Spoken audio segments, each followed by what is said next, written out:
A very good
solutions that are changing the shape of healthcare.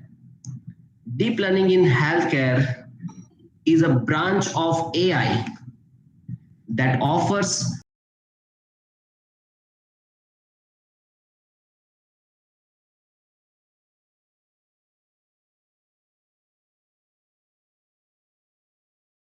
avenues and orients the budding IT graduates, research scholars, and faculties seeking their career in this field for digital transformation. So before we start, let me introduce PP Savani University and a School of Engineering. So PP Savani Group has been the source of educational inspiration for the generations of the students for more than 30 years. It was launched in 1987, where PP Savani Education Trust was initiated with a school. Today, the trust has expanded itself over the years with a group of schools is not only in Surat district but also across Gujarat with student strength of more than 45,000. In the year of 2016, the trust expanded its horizons with the launch of PP Savani Knowledge City, an initiative in higher education to align with global standards of excellence. Under the umbrella of PP Savani University, PP Savani School of Engineering started offering the undergraduate programs in civil, mechanical, chemical, IT, machine learning and artificial intelligence engineering, and various PhD programs in civil, computer, and chemical engineering. PP Savani School of Engineering strives hard to focus more on hands-on practical exposure with the support of innovation.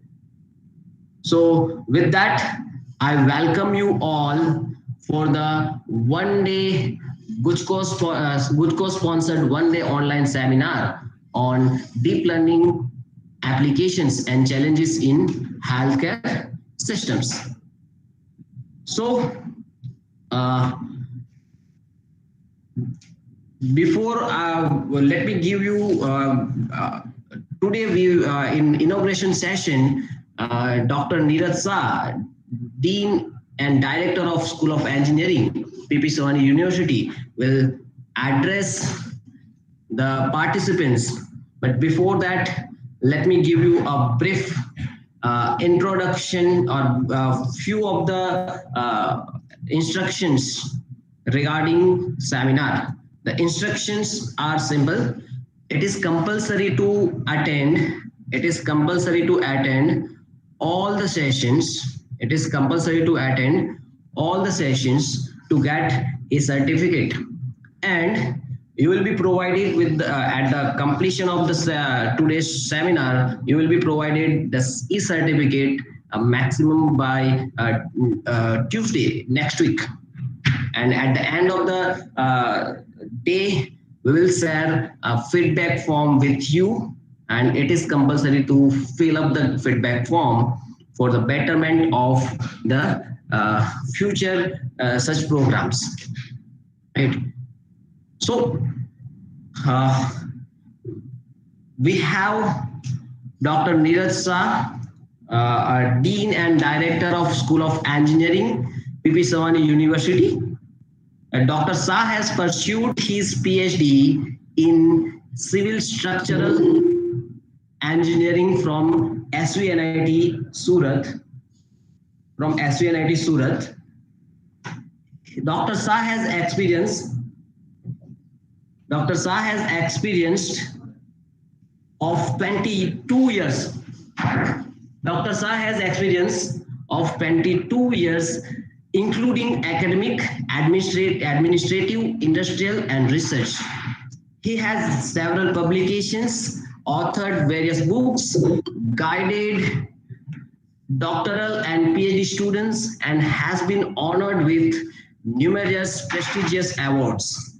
Dr. Shah has consulted in various projects. He has been invited to deliver several keynotes, expert lectures, and to present scientific papers in several international and national conferences in India and abroad. Dr. Shah has traveled across the world and represented India globally. Heartily welcome to you, sir. Now I request Dr. Neeraj Shah, Dean School of Engineering, to share a few words with our participants. Please, sir. Thank you, Raviraj sir. A big kudos to the team who is or who designed this seminar. I think I should start with the International Data Corporation. Toward the end of 2019, they predicted that worldwide market for cognitive and AI system would reach nearly about $100 billion by 2023, with a compound growth more than 25%. And today we could see it is having persistence growth of 28.7%, and the market is seeing a steady growth. This all is happening because this transformation is because of the technology and the potential of the technology, which is transforming multiple industries, not only the healthcare industries. I think artificial intelligence, machine learning, deep learning, and semantic computing, these terms have been infusing the medical sector from last several years and making the sector more technological driven. I'm sure all of you are aware about deep learning or contribution of deep learning, which provides healthcare sector with an ability to analyze the data, which of course an exceptional speed, and that too not with making any compromise with the accuracy. As we are aware, it is using mathematical models that are designed to operate to or act like a human brain. And deep learning in the healthcare has already left its mark. I hope we all are aware how much money Google has spent and the time in examining how deep learning models can be used in prediction around the hospitalized patients and to support the doctors and clinical staff in managing the patient data and obtaining the maximum outcomes. So again, the question is whether deep learning is the future of healthcare. I was just referring something. I came across a book which is published by Dr. Eric Topol. I hope you are aware about deep medicine. How deep and where the cardiologist or the author emphasized on how deep learning healthcare or deep learning sector can influence healthcare and could restore the care in healthcare sector. I'm pretty sure that with today's seminar, it will unveil both the aspects of deep learning, the application which are there in the healthcare sector, and the challenges which will provide a paved path for future researchers for making the healthcare sector more advanced and technological driven or technology driven. The initiative which has been taken up by Raviraj sir and Dr. Jasleen Kaur, I'm sure many participants are going to get benefited out of this. And this experts who agreed to be here on this today's platform with their experience and their contribution in the healthcare sector with the support of deep learning that will enrich all the participants to learn new things, and it will help you in taking up your research in the same domain. Thank you for joining today's seminar and congratulate to coordinators for this event. I'm also thankful to Guj Coast, who is always persistently, consistently supporting all the initiatives of PP Savani School of Engineering. Thank you to Guj Coast as well. Thank you all of you and best wishes for the event. Thank you.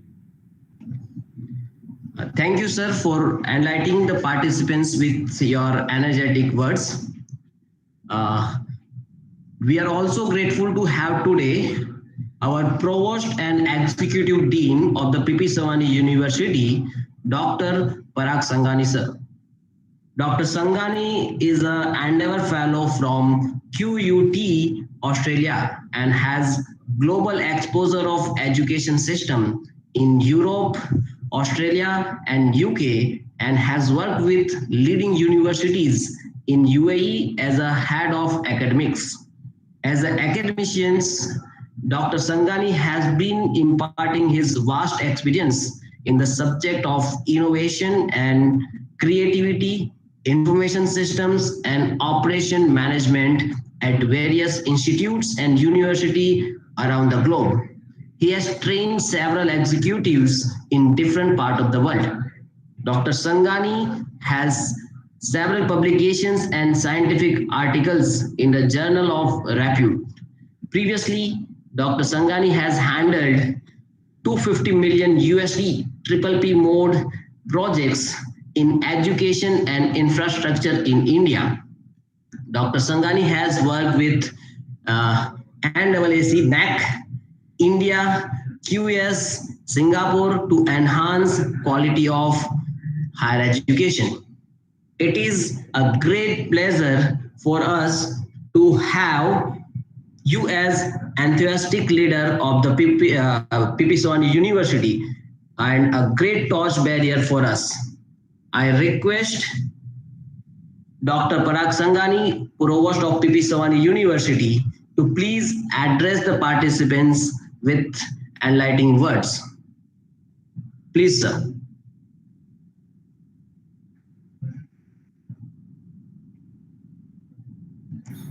Raviraj sir, he is joining in a minute. Yeah, Parag sir will join us very soon. Till that, let me quickly give you a brief about today's program. That today we are having 4 different sessions. The first session will be on understanding a deep neural network, which is by Dr. Jignesh Bhatt from 10 to 11. Then after from 11 to 12, we have Dr. Mayuri Mehta, who will talk on different applications of deep learning in healthcare. After that, we will have break from 12 to 1, and we will sharply start at 1 p.m. the third session, which is on deep learning and healthcare systems, in which Mr. Vivek Prasad will discuss applications as well as challenges in healthcare systems with deep learning.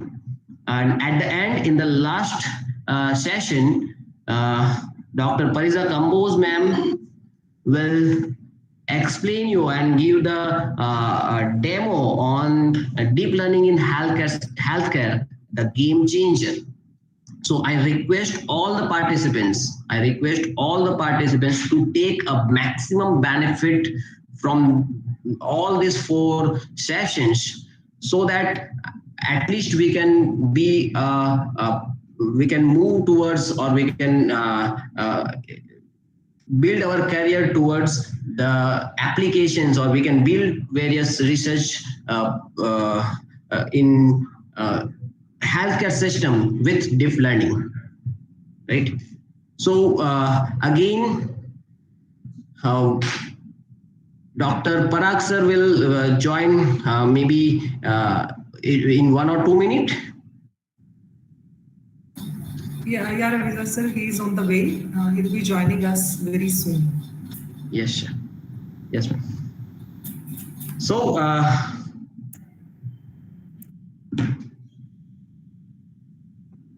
we'll wait for 1 or 2 minutes so that Parag sir will, and then we'll directly start with the session sharply at 10. I repeat again, it is compulsory to attend, and feel free to ask uh, the questions to the expert. One more thing that I would like to say is, uh, as I sent you a mail, you can also join the YouTube channel of PP7 University official, where we have this session will be live from that platform also. So you can also ask your colleagues or your friends, if they wish to, if they have not done the registration and they wish to attend the session, they can attend that session at that uh, uh, location. So we'll be waiting for 1 or 2 minutes, and sorry to the all the participants for the small inconvenience. Ravindra sir, join. Yeah. So a heartily welcome to you, sir. Yeah, It's a, thank you, it's a, thank you. yeah, it's a great pleasure for us to have you. And I request you to please share your valuable words with all the participants and encourage them. Over to you, sir. Thank you, Dr. Raviraj. It's a pleasure to be part of this one-day online seminar on deep learning.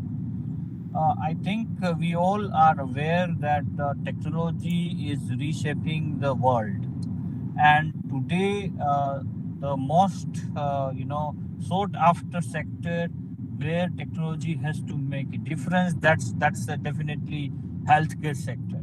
If we know that we are considered to be a software powerhouse, and in that case the application of technology for the healthcare system is one of the very challenging tasks for us. And I'm very happy to say that India has made a lot of significant difference, like our application like COVID and all that's are making a lot of difference to the developing countries or underdeveloped countries, where India has offered them to provide this system at free of cost.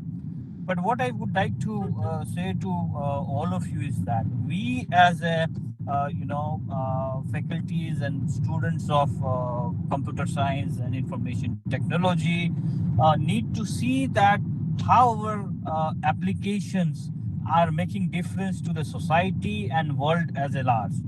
So that's where all of you should focus, that your learning can be applied to make a difference in someone's lives. Because as the smallest people, like say in a language, when we talk about the Indian languages, how we will be able to use these technologies to the regional languages, so that it can, the benefits of that can be reached to the last mile to in a village. People can also use the benefit of these technologies. And we at PP Saman University continuously strive to see that whatever our students, whatever our faculties do, impact the community, and make the difference in their lives. This is also one of the step in that direction. I congratulate Dr. Neeraj, Dr. Raviraj, Dr. Jaslin to organize this program, and carry forward the traditions of a PP7 University. I wish you all the best for this program, and I wish that we all will learn together in this journey. Thank you. Thank you for inviting me. Thank you, sir. Thank you. Thank you so much, sir, for sharing your valuable time and being with us in spite of your busy schedule. Today, we all gathered here virtually to learn from the eminent experts in the field of deep learning. So, before we start the first session, I would like to thank the Guj Coast for supporting, for organizing this one-day online seminar. With that, along with that, I would also like to thank PPSU University School of Engineering. I would like to thank Dr. Parag Sangani sir and Dr. Neeraj Shah sir for your constant support and encouragement for organizing such events. I would also like to give thanks, my hearty thanks to all the experts who have accepted our request and will be delivering the sessions, or will be sharing their expertise to all the participants. Last but not least, I would like to thank all the participants for registering and for joining this one-day online seminar. So, with that, I will declare this inaugural ceremony over, and let us start with the first session. Let us start with the first session, and today we have Dr. Jignesh Bhatt. Today we have Dr. Jignesh Bhatt, assistant professor from Indian Institute of Information Technology, Vadodara, Gujarat, Triple IT, Vadodara, Gujarat. And he has completed his PhD in Information and Communication Technology he has completed his PhD from DAICT, Gandhinagar. Right. His research area includes, very soon Jignesh sir will join, and because the first session will start at 10. So let me give you a brief introduction about him. So his research area includes inverse problems in imaging, remote sensing, computer vision, machine learning, optimization techniques, and many more. If we specifically talk about, he has published various research articles in journals, various reputed conferences, and he has published various books, various book chapters. If we talk about specifically about healthcare and medical system, he has published a book chapter on Bayesian deep learning for deformable medical image registration. In lecture notes in computer science in Stringer, he has also published one more book chapter on a multi-class deep all CNN for convolutional neural network for detection of diabetic retinopathy using retinal fundus images in Stringer. So he has a vast experience. He has a vast experience in deep learning. He has a vast experience in deep learning as well as in the field of healthcare system. So Dr. Jignesh Bhatt sir is present over here. So I heartily welcome you, sir, for this event, and from the PPSU University, I'm well thankful to you for accepting the request for the expert talk, and I request uh, Dr. Jignesh Bhatt sir. I request Dr. Jignesh Bhatt sir to start the session. Heartily welcome to you, sir. Without wasting, actually, I have given your introduction, and we all know the expertise of yours in the field of deep learning, machine learning, and the contribution of yours in the field of medical and healthcare systems. So we are very much eager to listen from you. So without wasting more time, because we have limited time, so I request Dr. Jignesh Bhatt sir to start the session and to share your valuable knowledge with all the participants. Thank you so much, sir. Over to you, sir.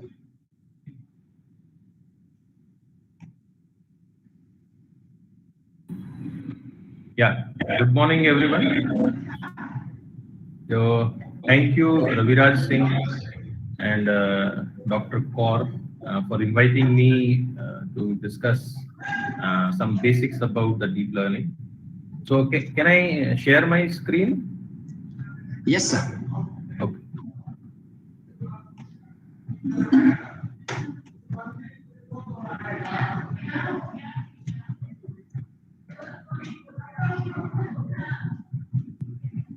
Okay, just let me know once it is visible to all. It is visible, sir. Okay, great. So let's start. Just let me know if there are any interruption in the network so that I can restore it. Sure, sir. Yeah. Okay, so once again, very good morning to all of you. And thank you very much for allowing me to share some of the foundations in the deep learning, right? So it's a good initiative by the PPSU University that you are thinking about finding what is the role of deep learning in healthcare and medical systems.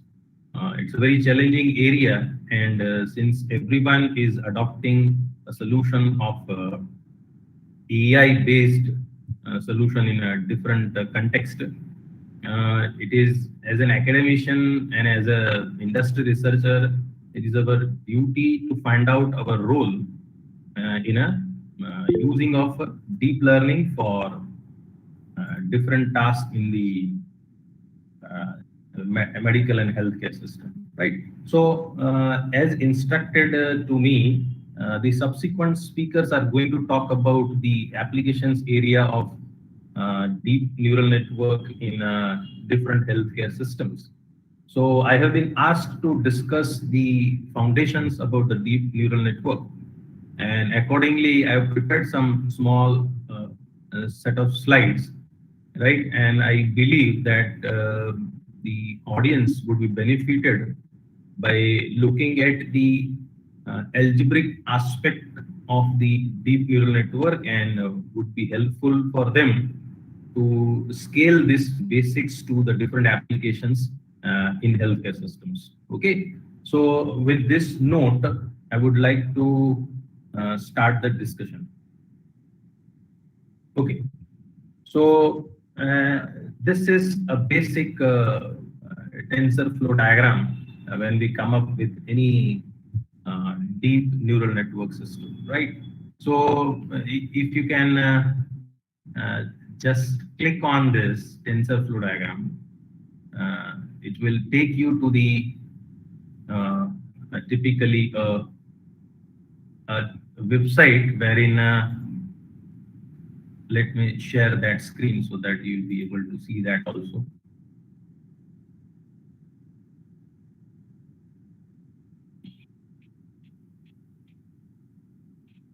Yeah, I hope this is visible. So this is basically the a demo website which is created by TensorFlow to understand the basics of the deep learning for a beginner, right?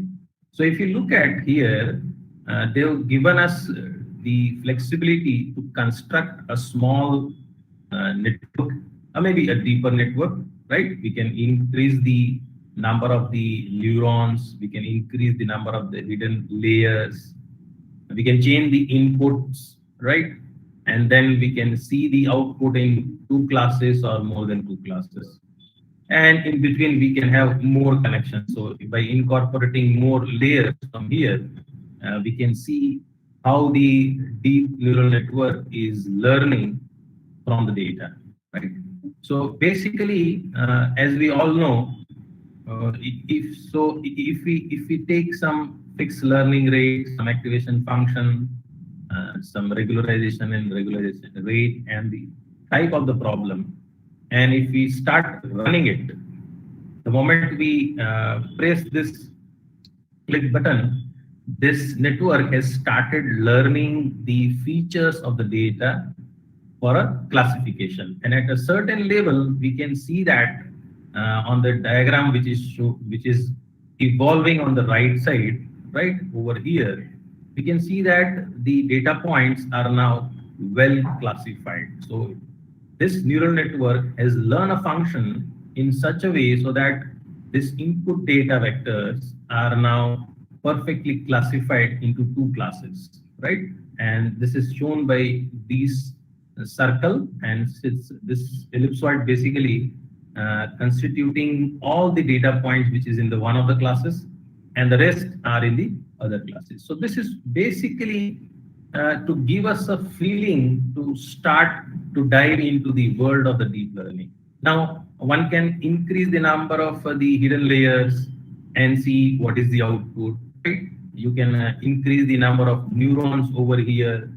You can change the connection and you can play, right? So basically, this is a nice initiative which has been given by TensorFlow to all of us to get a first feeling of how a deep network is there, and then how we can insert the different functions as the input. And then deep learning will try to learn an overall function which can map our input combination to the particular class information, right? So I thought it's a good starting point to give a feeling to the audience that this is what is the world of the deep learning, right? Or a deep neural network. Okay, so let's go back to our slides now, and then we can see the details.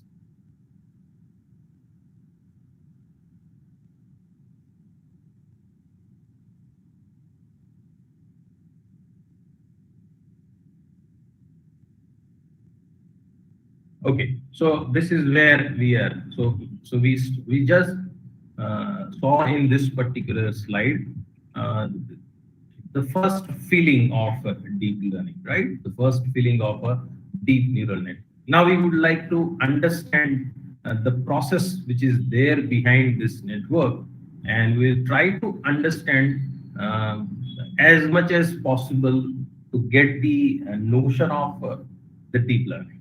Okay, that's the idea I'm putting forward. So on the slide number 3, I have written some functions. So there are some functions which are plotted, and I have written the composition of the function is the central idea in the deep learning. So in order to understand composition of the function, we should understand what is a function.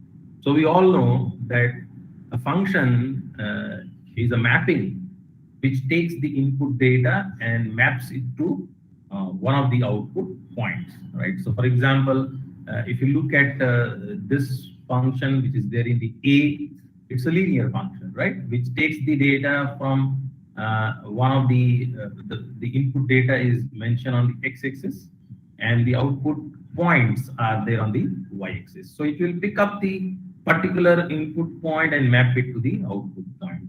And the relationship between the input and output in this case is a linear relationship, right? Now, if you look at the function plot B, then the relationship between the input and output is non-linear, because somewhere it is linear, somewhere it is exponential, right? So it is like a non-linear curve.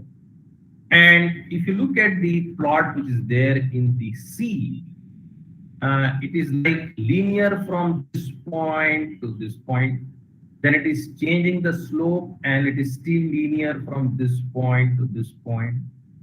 At this particular point, it is again changing the slope and then it is going linear. So basically, this is the function which is plotted in C is piecewise linear function. It is piecewise linear function. It is changing the slope at a certain level, right? So in contrast to A, which is having a single slope throughout the relationship, and B, which is having continuous change of the slope because it is non-linear. The C is a special kind of function which is a piecewise linear function, right? So it is changing the slope between the input and output. That means it is abruptly changing the relationship between the input and output at a certain point. Otherwise, it is linear. So it is linear, change of the slope, linear, change of the slope, linear, change of the slope, right? So such a functions are called piecewise linear function, right? Piecewise linear, because in a piece, for every piece it is linear. Okay. But if you look at overall this function looks like a non-linear function, right? But it is actually, if you zoom it, then you will come to know that it is basically a piecewise linear function. Okay. Now, in the deep learning, the central idea is to construct such a function, right? And such function will be not a single function, but such function will be composition of several functions. So I believe most of the students and the audience are from computer science or electronics or electrical basically background. So you can understand what is a function and what is the composition of the functions, right? So we take a function and then we apply one more function on top of it. Then we apply one more function on a top of these two functions. And if we repeat this process several times, then we are basically having composition of the functions, right? Composition of the function. So if you just look at the previous slide, then in the deep neural network, when we run a demo on TensorFlow, we were adding the layers, the hidden layers, right? So you can think of that for an intuition, so you can think of that when the information or a data is passing from a one layer to the next layer to the next layer, every time it is applying a new function on the input. Next time it is applying a new function on a process data.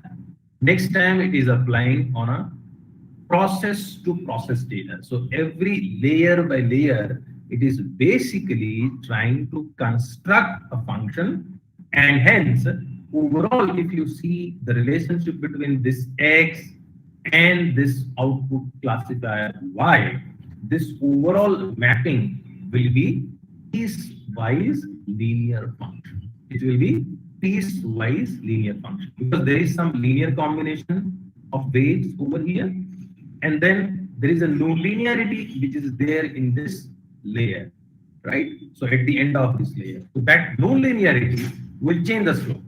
So you have a linear slope, then you have a change of slope, again linear slope, change of slope, and if we do it repetitively, then we will be having a single function which is mapping your input combinations, input data to the output class.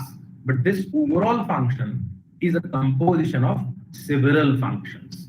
I believe you are now getting the intuitions behind what is the central idea of deep learning, right? So with this central idea, with these intuitions, we can go ahead and we'll try to analyze it algebraically as much as we can go within this 1 hour. Okay. So to connect more on your intuitions on the graph of the learning function, you can think of origami. This is the game which we have all played in our childhood, right? we take a piece of paper and then we'll fold it. This, so if we think this is a piece of paper, so it's a flat surface, right? Now, when we fold it, we are folding at a particular angle. That means we are changing the slope of this surface, right? And then we are again changing it, we are again changing it, and then this particular structure is come up. So this is kind of an exercise I am very much sure that everyone has done in the childhood, right? Maybe the aeroplane or maybe boat or so many is the structure. So this is basically the artwork which is called origami, and it is originated from Japan and it is popular worldwide, right? So its literal meaning, if you see, origami means folding the paper. So when you say I have a paper, in mathematics we can say it is a linear surface, right? And then when we fold it, we will say that we are changing the angle. So that is basically we are changing the slope of that surface, and we are again changing the slope of the surface. So if we do it repetitively, overall we have constructed one function. So in mathematics, we can say that this from a piece of paper, aeroplane is one of the functions. This bird is one of the functions, right? This boat is one of the functions. In deep learning, we are asking computers with a set of layers to construct such one piecewise linear functions for mapping the input data to one of the classes in the output. Okay, so this should be your initial intuitions on the graph of the learning function. So basically, instead of writing an explicit program which can direct the data to process it, we are asking the machine to learn that function from the data, and that's the art and science of the deep learning, right? Okay, so I hope you are comfortable. Fine. So then, if we now try to understand it more rigorously using a setup, right? Then we can say that in the typical deep neural network, you have a set of training data set x1 to xd, right? Typically, it is very large, right? And then you have in the output you have one of the classes. Let's say y1, y2, y3. So our job as a machine learning engineer or a deep learning engineer is to ask the machine to learn the function which can map this d-dimensional space data to this three-dimensional class, right? And in between you can construct a deep neural network, and this deep neural network will be parameterized by the weights w. And this weights w will basically is a function which is mapping this x1 to xd to this y, one of the combinations to either y1 or y2 or y3. Okay, and you can see that since the deep neural network is a very huge structure, the number of weights which are required to learn this mapping is much larger, and that is why I have written number of w is much larger than the number of d, that is the input. That means I have, let's say, some 100 data points, but then the number of weights I required to map this 100 data points, every 100 data points to one of the classes is much more, because the number of weights we are learning is huge. So it is in the context of the algebra, we can say that it is an underdetermined system, right? Because you have more number of the unknowns than the known. What is known to you? This x1 to xd are known to you. This y1, y2, y3 are also known to you. But you don't know this black box, which is consisting of the deep neural network with the w number of the weights. So our job as a deep learning engineer is to find out given the xi, yi pairs, given the xi, yi pairs, our job is to estimate this w for generalizing on the new unseen data. So basically our hope in the deep learning is that if I have a sufficient number of the data for a particular problem, let's say image recognition problem, right?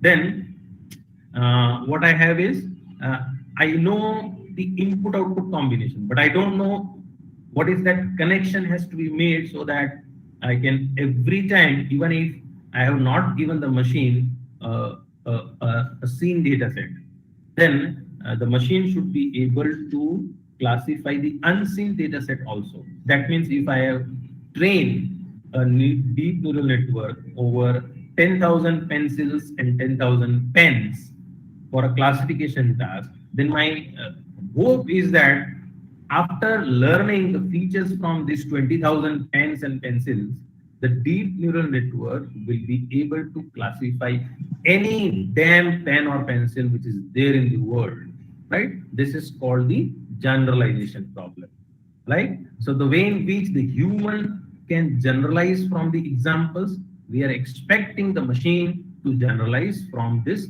20,000 set of examples, right? But you can see that in order to do this, a deep neural network has to construct a large function which is parameterized by W. And this number of W is huge, right? With respect to data, even if your data is 20,000, your weights will be in a millions and billions, right? Now, in order to find out more unknowns from a lesser data is always a challenge, right? So we learn it from our schools, maybe in a graduation, in a course in a mathematics, that whenever we have an underdetermined system, then it is always a hard problem to solve because there are multiple solutions exist, right? There are multiple solutions exist. So if there are multiple solutions exist, we need to choose the one which is representing the best result. And such a problem is called ill-posed problem. Such a problem is called ill-posed problem. And that is why I made the title of this slide as ill-posedness of solving for generalization, right? Because we want such a function which will not only fit to this 20,000 examples, but it will be able to generalize over all the possible pen and pencil in the world. Now it's a hard problem, right? And you have insufficient number of the data, even though the machine learning or deep learning community is saying that it is data driven, but this 20,000 examples is it sufficient for solving for infinitely possible examples which may come in the future, right? So it's a hard problem. And that is why the people are struggling to solve different problems in the real world, maybe in the medical imaging, maybe in the healthcare or remote sensing or in natural imaging, audio, video, right? All sort of solutions, they are trying to find out a representative network which can do this task for them. Okay, fine. And how it is done? So without assuming anything, it's a hard problem because it is completely blind to solve it, right? So we cannot take the network which is trained on pen and pencil and we can ask to classify for dog versus cat. Right? It is not practical because the features which are required for learning on pen and pencil not be useful to classify for dogs and cats, right? So that means we need to have a certain reasonable assumption, and reasonable assumption which all deep learning community do either knowingly or unknowingly is they think that the training and the test data belong to the same population. That means if I want to classify pen and pencil, then my training example should come from pen and pencil. If my job is to classify dogs versus cats, then my training should come from dog versus cat, right? That means the training data set and the test data set belonging to same population. That means statistically, they should come from a same distribution. And as per the probability and statistics laws, generally the people understand that the training and the test data belonging to independent and identically distributed random variables. Right? Okay. So then once assume this, then we have a beautiful algorithm which is called back propagation. And that back propagation will take your input data. You know the input and you know the output. Now you need to know the internal values of the weights. So what we can do is we can initialize the network with some certain weights, and then we can do the forward pass of the data, right? And then with the weight value which we've initialized, this input will pass through and it will construct some function in the output. Since we know the answer, if it is wrong, we can back propagate the error, right? So if the given image is of dog, right? And then if your network, when it passes through and it gives you cat, then you can propagate back the error.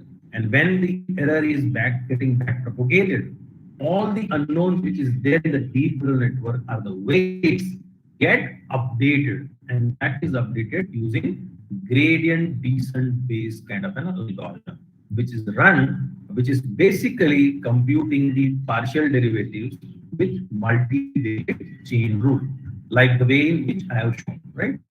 So you can see that we are having, so in this particular example, I have shown with the 3 layers. So you have one function on X, then another function F2, which is applied on F1 of X. Then you have one more function F3, which is applied on F2 over F1 of X. And then when you take the partial to the unknown, you can unfold them using the rule of multivariate chain, right? So when you can do that, you will come to know that your backpropagation after several round of iteration, which is called epoch in the deep learning community, right? It will do the forward pass, backpropagation, forward pass, backpropagation, and then ultimately our hope is that we will get one function which is piecewise continuous linear function, which will take this input data and map it to one of the outputs correctly for an unseen cases also, right? Fine. So if we can take an example of images, let's say I have a digit classification problem, then I can consider several sets of the images of the input, right? I have several examples of digit 1, several examples of digit 0. So I have so many images, and my deep neural network has to construct one learning function from this data so that it will map to one of the outputs. So wherever there is 2, it should map to the output as 2. If it is 8, it should map to 8. So this graph from input images to one of the outputs is basically like an origami, basically like a surface of many flat pieces, right? So there are basically a set of hyperplanes which will set together along all the folds, right? The way in which we take a piece of paper and then we will fold it to find out one of the functions, one of the structure in the origami. Exactly the same way the deep neural network is expected to construct a learning function which is basically composition of piecewise linear function. Okay, I believe you are getting the you are trying to get into more algebraic sense, okay, from your basic intuitions. Okay. So how to find out the continuous piecewise linear function? We know that the deep learning algorithms are run in 2 phases: training phase and the test phase, right? So in the training phase, let's say we have a digit identification problem, then we know what is the input and output, right? But we don't know this function ftrain. So our job during the training is to find out this training function which maps this p-dimensional input set of images to one of the output digit, because there are 0 to 9, So we have 10 combinations. So basically our function is RP to R10 for a digit identification problem. And this is basically, this function is unknown. You know the input and you know the output, but you don't know the function, right? And this function is unknown and to be learned from the data. And once this is learned from the data, you can use this function on a unseen cases in during the test phases. And then we are expecting that this function which we have learned is such a that it will try to generalize well on the newer unseen cases, exactly the way in which the human brain works, right? And it is natural that the complexity of this function would increase for real data set like speech or images or videos, because you have a lot of input combinations and you have large data sets, right? So for a large input combination and for the large data set, you have a certain limited classes. So basically your function is like many to one function, right? And this many to one function, it is hard to find out in computer science and as well as in the using the deep neural network. Okay, so the kind of the assumption which we are making is that we are hoping that this function is like a linear, continuous, piecewise. And linear we are assuming for simplicity and mathematical flexibility. Continuous because we want a reasonable rule for the real data set.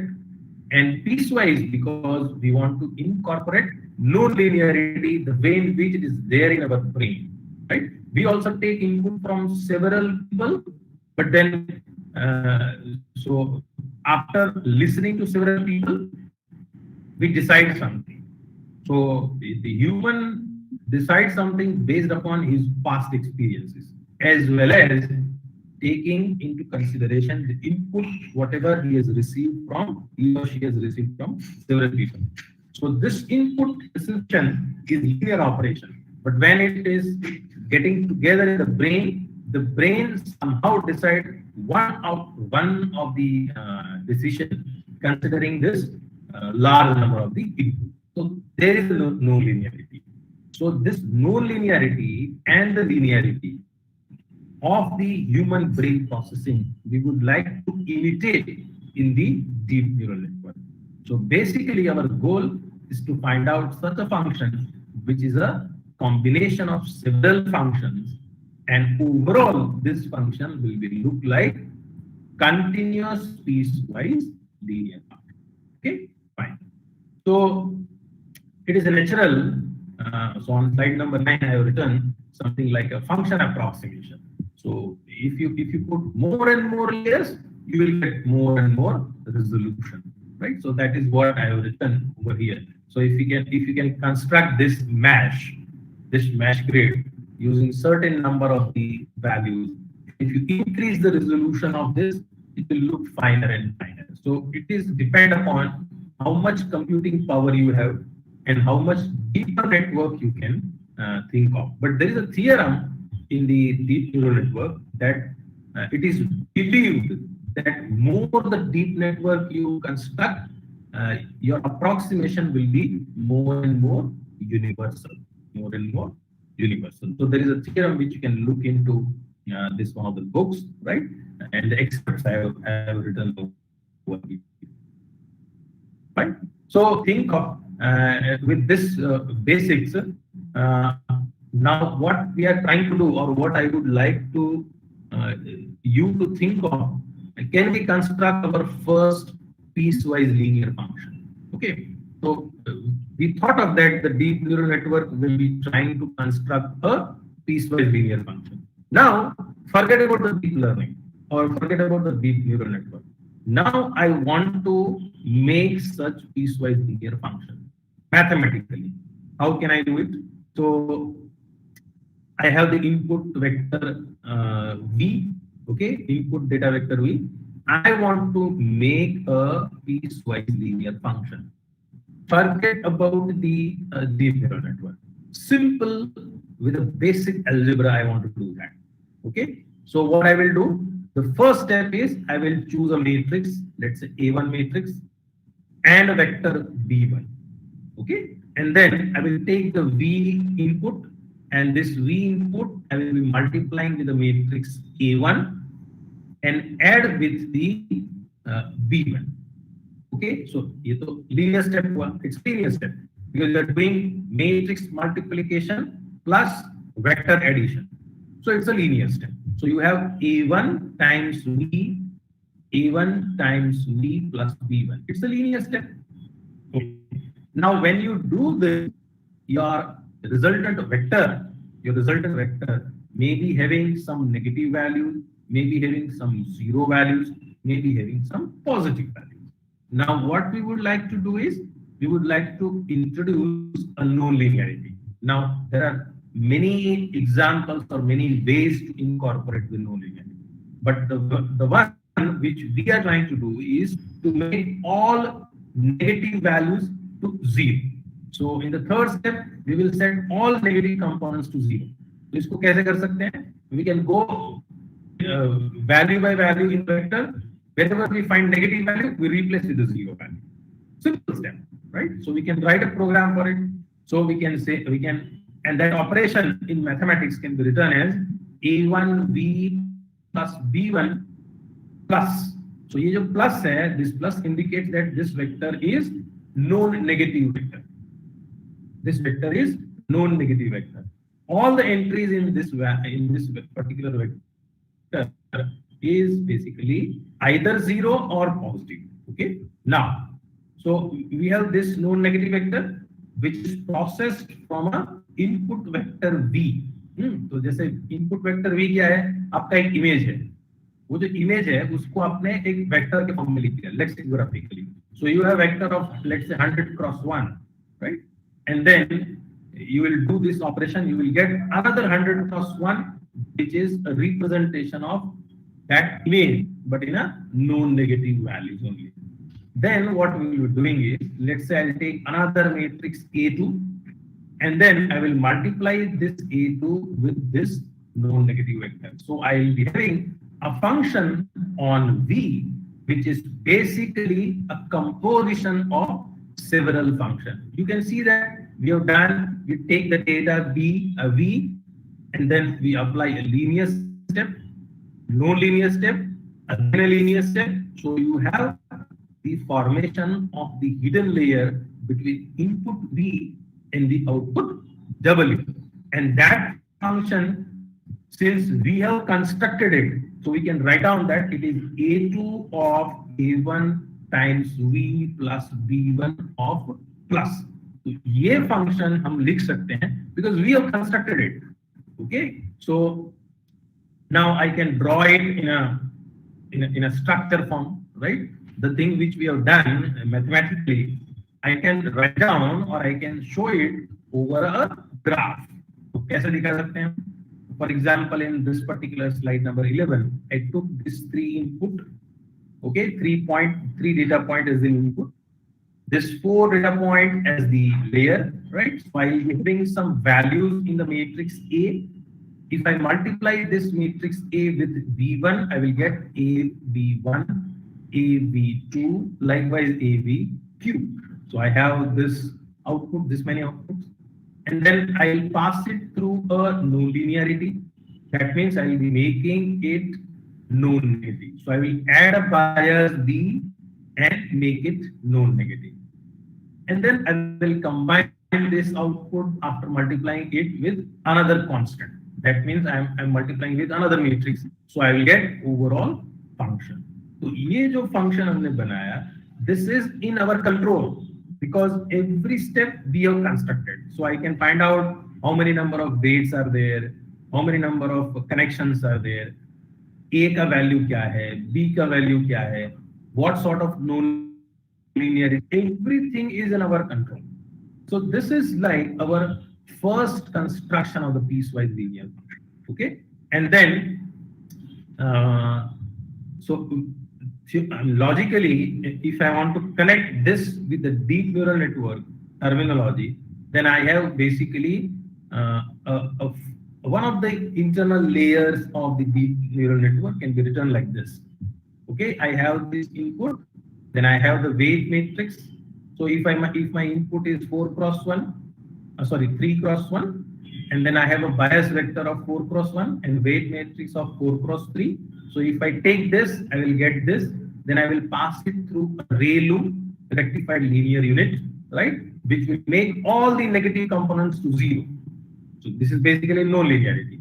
So I have here no linearity followed by no linearity, again another linearity, and then output. So this is one of the layers.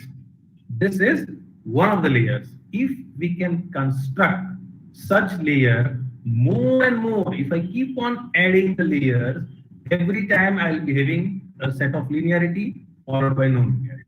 Linearity followed by non-linearity. So मैं क्या कर रहा हूँ? I'm taking a piece of paper and folding it. Again, I'm folding it. Again, I'm folding it. So this is basically linearity, non-linearity. So the change of slope, that change of slope is done by this ReLU, right? Which is one of the very popular non-linearity functions which is used in the deep learning.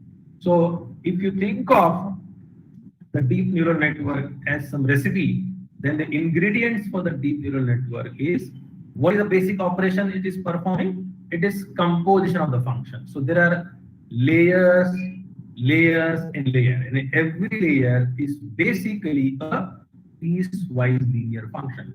Because we have seen that in one of the layers, there is a combination of linear followed by non-linear operations, right? So if I have V as my input and F1 is the first function on the first layer, then it is parameterized by the initial weights and V, right?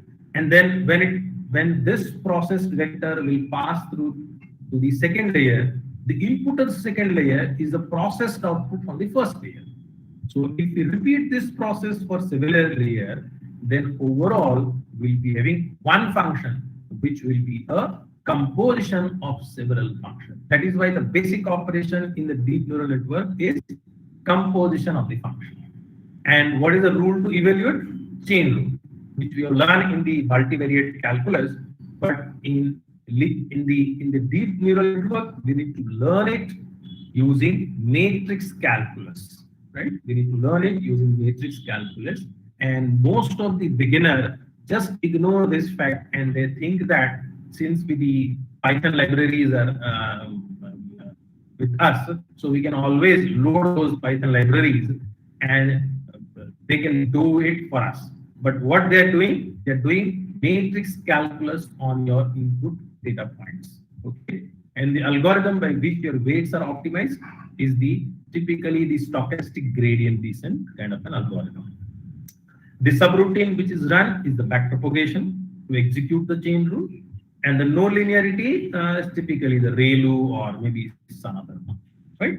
Okay, so next I have written all these things in an algebraic form. You can read it. I think with this background you will be able to read this algebraic steps. Okay, so there are some remarks. There is a loss function, right? So loss function is a function which will try to say that with this input and this output, this should be overall be able to minimize certain level of the loss function so that the function is learned from the data. That is our hope. So the function f would be learned from the data. That is based upon what kind of loss function you are implementing, right? And you would like to learn, we do not like to fit. See, if you try to explicitly fit every input combinations to the output, you are fitting the data. In machine learning or in the deep learning, you should not fit the data. You should learn it, right? That means you should have a deliberate amount of the loss, which might be there in the while you learn, which may not be exactly accurate, but that is required because you want to generalize it over the unseen data. जैसे human learn करता है. Human do not learn everything dot to dot. Human learns overall, right? So there is always an error in our learning, but this error margin is basically helping us to get into classifying the unseen cases also. So we would like to mimic this behavior of the human into deep neural network. And that is why I have written the goal is learning, not the fitting. Okay, we need to capture only the enough information to decide correctly. We do not want to fit every information. That will be the case of overfitting, which is a curse in machine learning. Okay, so we should avoid overfitting and we should do learning from the data. Fine.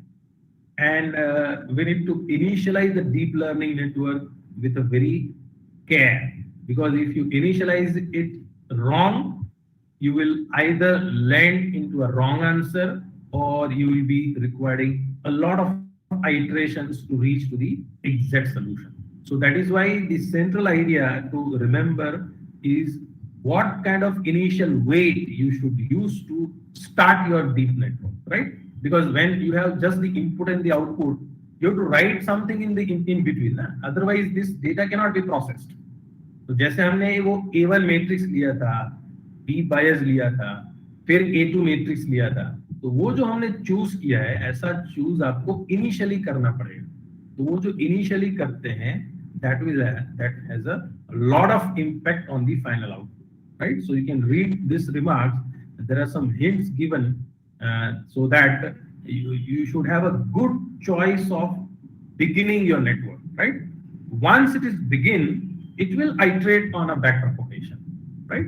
But it needs a starting point, and that starting point is very, very important in deep learning. Okay, fine. Then there are some techniques of subsampling, stride, which you can avoid the overfitting. So you can reduce the number of feature vectors by half.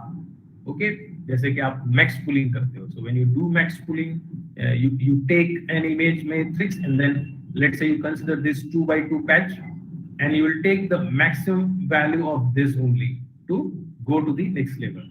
Similarly, in this 2x2 patch, you will take the maximum value and then you take it further.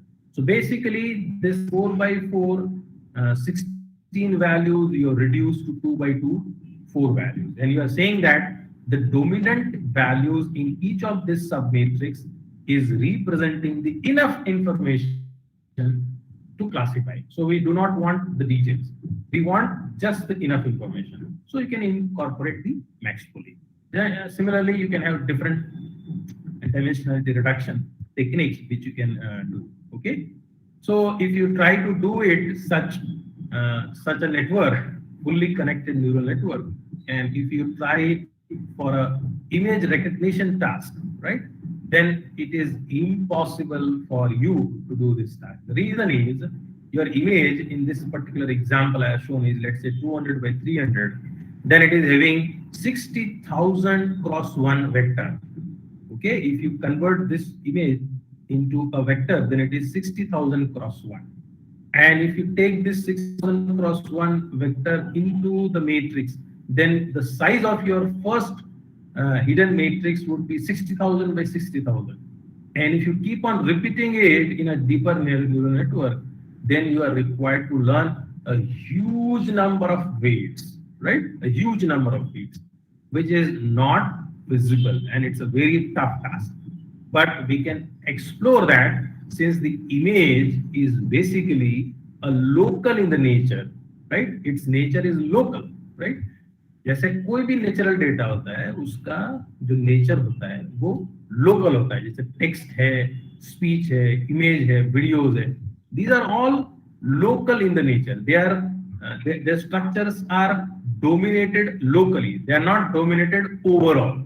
That means in order to decide, let's say if I take this image on the slide number 21, let's say there is a flower image. तो ये flower image कब बनता है? ये flower image तब बनता है जब local pixels इकट्ठा होकर के एक structure बनाते हैं. So if I want to decide on this flower, I don't need the image values of the background, right? In the same way, if I want to classify on the background, I don't need the information of flower.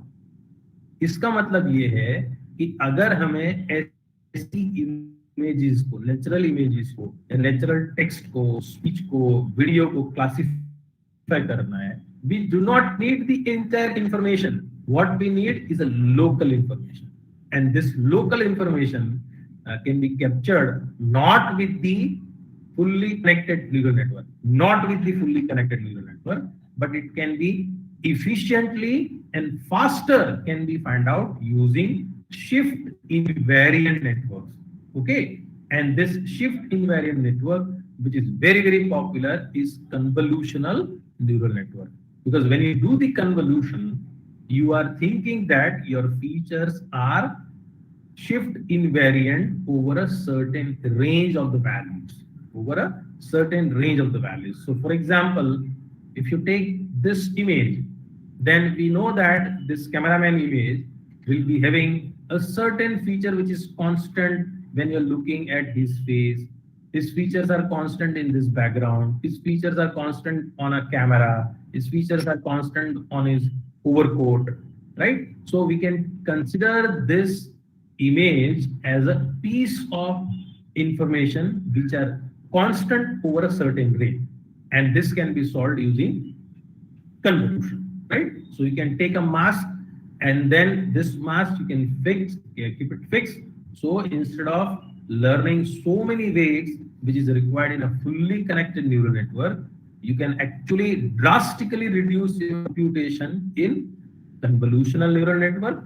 Second, the convolutional neural network is very suitable for spatially correlated data like image, text, speech, videos, right? So your most of the multimedia data is spatially correlated. And this spatially correlated data set can be better be explored using convolutional neural network, right? So that is why after passing it through the different convolutional neural network, every layer in your deep neural network will give you one of the representations of the input image. Let's say your input image is this, then one of the layers will give you the smooth region like I have shown in the second figure. Another layer can give you the edges of the image. Another layer can give you the corner of the image. Another image can give you the motif of the image. So you can see that, or you can visualize that in the deep neural network, every layer is responsible to extract one of the features of your input data set, right? And overall, you will be having a feeling that this person is this. So this is exactly the way in which humans decide on an object. When we see an object, we also decide like this. What are the object's corner? What are the boundaries? What are the smooth region? What are the abrupt region? So this is the process which is inherently done in the human brain, can be repeated in a convolutional neural network. Okay, and that is why the convolutional neural network is so popular in the deep neural network community for processing the real world data set. And the idea is this data set is locally constant. They are shift invariant. And such a property can be exploited in a faster way by using convolutional neural network instead of using fully connected neural network, right? So those things I have written in those slides, so you can go through it, the mathematical details, you will get to know. Because we are running with a very 1 hour time, so it is difficult to give you the exact input at every expression. It will take a lot of time, right? But I guess the slides are prepared in such a way so that you'll be, once you read it, you'll get it, okay, with a basic understanding of the mathematics. And there are some more terms I have written, so you can read up those terms, right? What is dropout, right? So dropout means basically you can take the full network and then you can drop some of the connections, right? These are the techniques which typically used by the deep learning community so that the overfitting can be avoided. Okay, right? And then there are weight decay. This is one more technique which people are using, which is called the regularization, right? So you know certain properties of the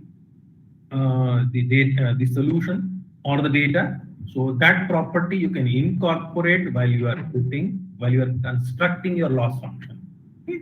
So that you can get the better answer. Okay, so I think the basic stuff I have covered. You can read through it, and then in the last slide, I have kept some of our works which we have done in the medical imaging or in the healthcare, right? So because the theme of this webinar is deep learning in healthcare, so interested audience can look upon some of our works which we have done in the medical imaging or an healthcare system, right? So let's say, just to brief you quickly, one of the works which we have done is on early detection of the lung cancer from the CT image, right? So we have used the deep learning for early detection of the lung cancer from CT image. This is a very challenging problem. It is very demanding because lung cancer is very difficult to cure once it is detected finally. So there is a technique which we have developed by which we can detect it in an early stage by using the CT images. So this is the work which was published in ICMV in 2017. And then a second work is about taking the, so this is about the diabetic patients, right? And it is generally found that the diabetic patient over a long run can lose their eyes, right? And that is because of the retinal fundus which is developed due to diabetic phenomena. So in this particular work, we have developed an all CNN kind of a network, right? And this deep all CNN network can detect the diabetic retinopathy at a several level. That is why I have written multi-class, right? So it can give you severity level 1, 2, 3, 4, 5. Okay. And then the third work is about Bayesian deep learning to solve one of the computer vision problems, which is called the deformable medical image registration, right?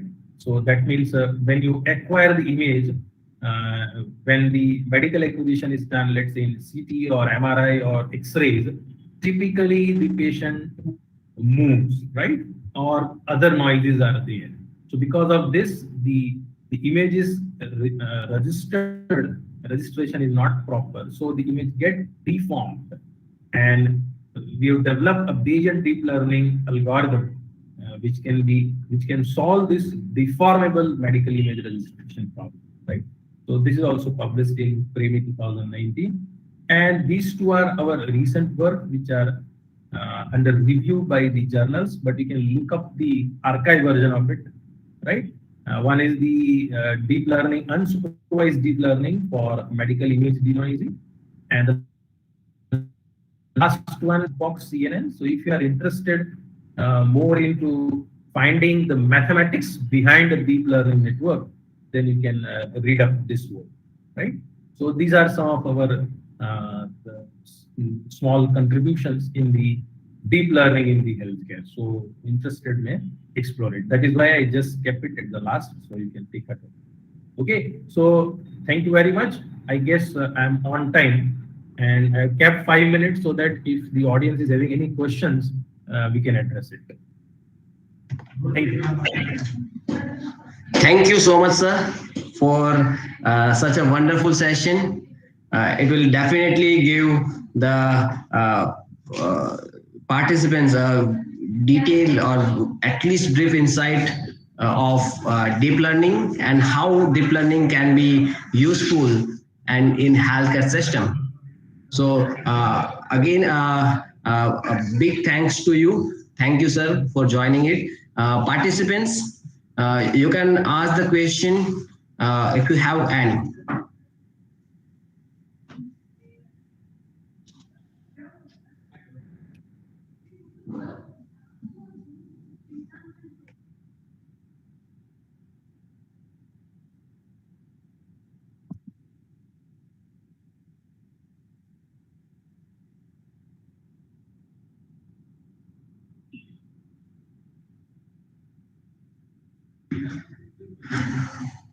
Any questions? Hope I think everyone get the things what is covered by sir. So with that, let us end this first session. Again, at the end, I would like to thank Dr. Jignesh Bhatt sir from on behalf of PPSU University, and will like to invite you again in future in such kind of seminar or such workshops. Sure, So, sure. Yeah. Thank you so much, sir. I hope the session was meaningful and useful to the audience. I have been asked to address the basics of it, so I have kept it very basics, right? Again, I will share these slides with the organizers, Raviraj Singh and Dr. Kaur. So, audience, if you have any question in future from this slide, you can always mail to me. I'll be happy to answer it. Thank you so much, sir. Thank you very much.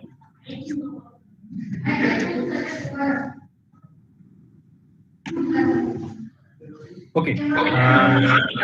May I leave, Raviraj Singh? Sure, sir. Sure, sir. Thank you, sir. Okay. Thank you. Bye-bye. Bye, all. Bye, sir.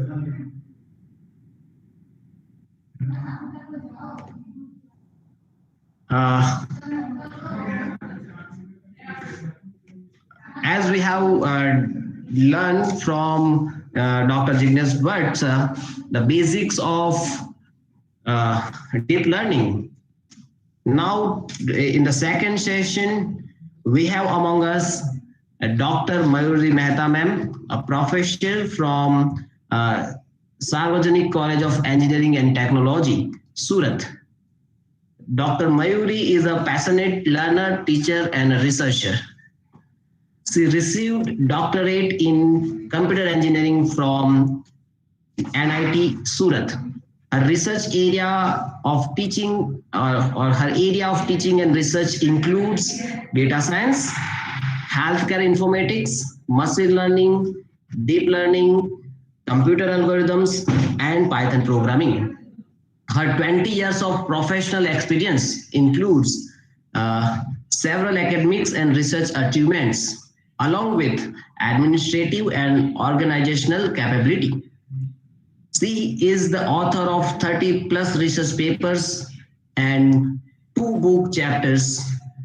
Also, she has 3 granted international innovation patents and 2 filed patents in specifically healthcare systems. So, Dr. Mayuri Mehta ma'am has delivered so many expert talks. So, without wasting more time, I would like to pass on, or I would like to thank Mayuri Mehta ma'am for accepting our invitation for delivering this session. Warm welcome to you, ma'am. Yeah, thank you. And let's start the session. Over to you, ma'am. Yeah, thank you very much. Hope I am audible. Yes, ma'am. Yeah, a very happy morning, everyone. Thank you very much, Raviraj Singh, Professor Raviraj Singh, for a wonderful introduction. I also thank Dr. Jaslin ma'am for inviting me to speak on this topic and share my insights about applications of deep learning in healthcare. Okay, let me please be noted that the contents in the slides are either compilation of information from various sources or they are our own research work, and these contents are for information purpose only. I assume that majority of you are new to this healthcare domain, and assuming this, I have divided the flow of this talk in major 4 parts. I will mainly focus on first 2 parts. The remaining 2 parts will be covered if time permits, because we have limited time. We have a session of 1 hour. So I will start with brief discussion of emergence of deep learning in healthcare. Then I will discuss various application areas of deep learning in healthcare. And if time remains, here I have included 3 case studies. They are already there in this presentation, but if time permits, then I will cover any one of them. And finally, again, if time permits, I will present challenges and enormous future opportunities in healthcare sector. But to get most out of this session, you should have basic understanding of machine learning and deep learning. And I assume that you are familiar with preliminary concepts of machine learning, and deep learning is introduced to you in previous session. So at least basic fundamental concepts are clear to you. So with this assumption, I'll start my session. Okay, everyone knows AI today, right? But let us see that how deep learning has emerged and how deep learning has emerged specifically in healthcare. AI, we all know that it is a branch of computer science which has the potential to analyze complex data. It is also called machine intelligence because it is an intelligence which is demonstrated by machines in contrast to the natural intelligence demonstrated by us, demonstrated by humans. The traditional subdomains of this artificial intelligence, they include reasoning, knowledge representation, machine learning, natural language processing, expert systems, etc. Among these subdomains, machine learning is one of the popular and widely used subdomain, and we too know that since past several years, it has been applied to almost every real life sector, this machine learning. This machine learning includes statistical techniques which enable machines to improve at task with experience. Machines learn with this machine learning techniques, and machines learn in a way humans learn. We have biological neural system, and machines, they use artificial neural network, right? We have biological neural network to learn the things, and machines, they use artificial neural network to learn the things. And both this artificial neural network and this our biological neural network, they have similar capabilities and they have similar structures and similar nodes, etc. This machine learning is used today for automation. So wherever you need automation, you can use machine learning. You may already be using a device that utilizes machine learning, and you might not be knowing that that device is using machine learning. For example, you might be using Google Home at Google Assistant, Google Home at your home. You might be using Alexa. It is also using machine learning, and it is machine learning based device. You might be using a fitness tracker like Fitbit, that also uses machine learning. You use Siri when you travel, right? Siri also uses machine learning, deep learning. So these are all examples, and they provide virtual personal assistants using machine learning. These are some of the examples. There are several such examples which we use in our day-to-day life, which are applications which are machine learning based. Now here you can see that this deep learning, it is a subset of machine learning. It comprises of algorithms that permit software to train itself to perform tasks by exploiting multi-layered neural networks. The difference is how it differs from deep learning, that here we use multi-layered neural networks, and we use this deep learning when we want to train our machines with a vast amount of data. So that time we use deep learning. See its name, deep learning, right? So when machines have to learn in deep, we use deep learning methods. You have already studied this deep learning in previous sessions, so I'll not discuss much on this deep learning. You might have also learned that deep learning, which is also known as hierarchical learning or deep structural learning, it uses a layered algorithmic architecture to analyze data. So this is one sample deep neural network. Here you can see that multiple layers are there. This is input layer, green color. In red color, there is a output layer, and all these blue color layers, they are hidden layers. So when it is deep learning, multiple layers are there. Okay, fine. So this is the sample structure of deep learning. Okay, now these are some of the applications of real life applications of deep learning. Here you can see that deep learning, it is useful for image recognition. It is useful for natural language processing when you want like any natural for any natural language like Gujarati, Hindi, English, or some other country language. So it is also useful for natural language processing. Deep learning is also useful for portfolio management and prediction of stock price movements, useful for drug discovery and better diagnostics of diseases in healthcare. For speech recognition also it is useful. It is also useful for robots and self-driving cars. These are some of the popular applications of deep learning. The most popular area of application of deep learning is image recognition. This is the most popular area where deep learning is applied. Deep learning aims to recognize and identify people and objects in images, as well as deep learning aims to understand the content and context in images. So image recognition is already being used in several sectors like gaming, social media, retail, tourism, etc. And there we use deep learning today. Self-driving car, it is also a very good example of deep learning. I'll not discuss all in detail, but let's discuss a few of this. Self-driving cars, for full-blown self-driving cars like Google's, we need to teach computer how to take over key parts of driving using digital sensor systems instead of human senses. So to do this, to do that, companies generally start out by training algorithms using a large amount of data. And you can think of it, you can think of this learning as how child learns through a constant experience and replication, right? As I told you that whether it is machine learning or deep learning, when machines learn using this machine learning algorithms or deep learning algorithms, machines learn in a way humans learn. Right? If you remember how, or you might have noticed that how kids learn. Kids learn, for example, kids learn walking and talking through analysis and observation. They analyze the walking and talking style of the people around them and they start speaking, right? Gradually, they start speaking clear statements. So as kids grow, they go out, they hear more people, they come into contact with more people, they observe their walking and talking style, and then they start speaking more accurately and clear statements.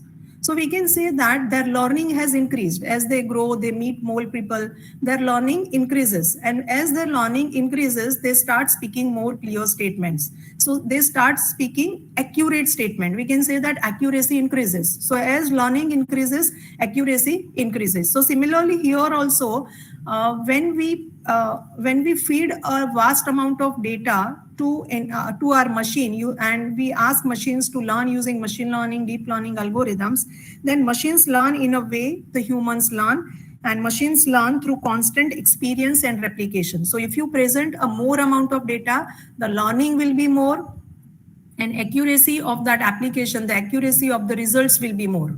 So that's why like we use deep learning, because deep learning, it is for learning in deep, and it learns with a vast amount of data. Okay, now among these applications, if you have observed here, this deep learning is useful in healthcare also. It may be breast or skin cancer diagnostics. It may be mobile and monitoring apps, or prediction and personalized medicine on the basis of biobank data. AI and deep learning are completely reshaping life science, medicine, and healthcare as an industry today. So innovations in deep learning are advancing the future of precision medicine and population health management in unbelievable ways. So you might have heard that like during Corona also, the several solutions have been proposed which are machine learning, deep learning based, right? So this computer-aided detection, quantitative image, computer-aided detection, quantitative imaging, decision support tools, and computer-aided diagnosis, they play a big role in years to come. So let us see that then what are the possible areas of healthcare where we can apply this deep learning.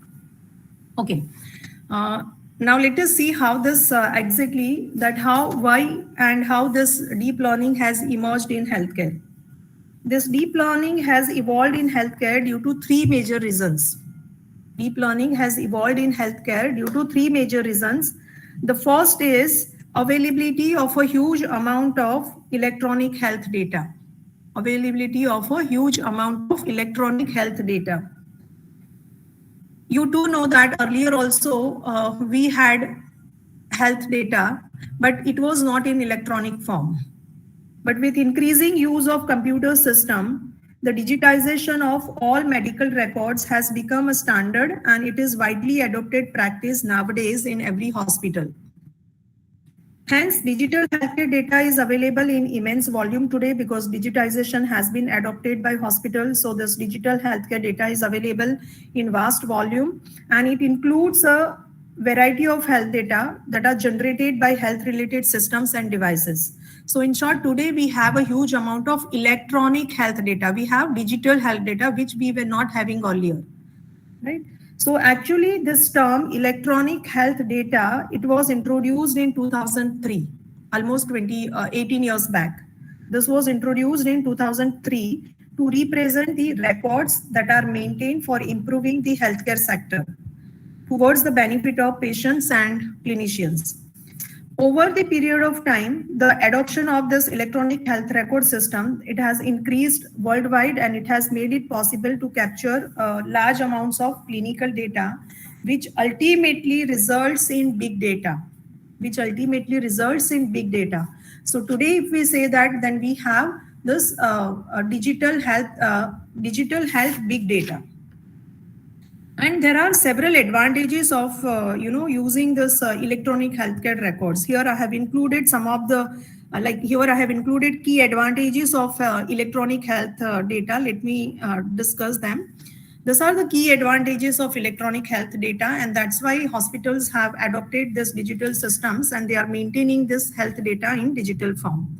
The first advantage is that healthcare professionals have improved access to the entire medical history of a patient. This information, the medical history of patient, includes the informations like medical diagnosis, prescriptions, data related to known allergies, dermographics, clinical narratives, and various laboratory test reports and these are the results obtained from various laboratory tests. So this information, when it is available in digital form, it helps doctors to recognize and treat medical conditions in less time when it is available in digital form, because they can analyze this information from anywhere, right? Because it is available in digital form. The next advantage is that the next advantage of this electronic health record is significant decrease in the redundant and additional examinations, significant decrease in lost orders, and ambiguities caused by unreadable handwriting of doctors. So this because these are electronic health records, so doctors will not face, the medical professionals will not face, otherwise they are facing this difficulties. If they are digital health records, they will not face they may not face difficulties, and improved care coordination with multiple healthcare providers will be possible with this digital health records. Another advantage is that professionals have found access and platforms to improve their medical practices using automatic reminders and notifications regarding vaccinations, disease screening, and period. Get reminders on they get reminders on electronic platforms.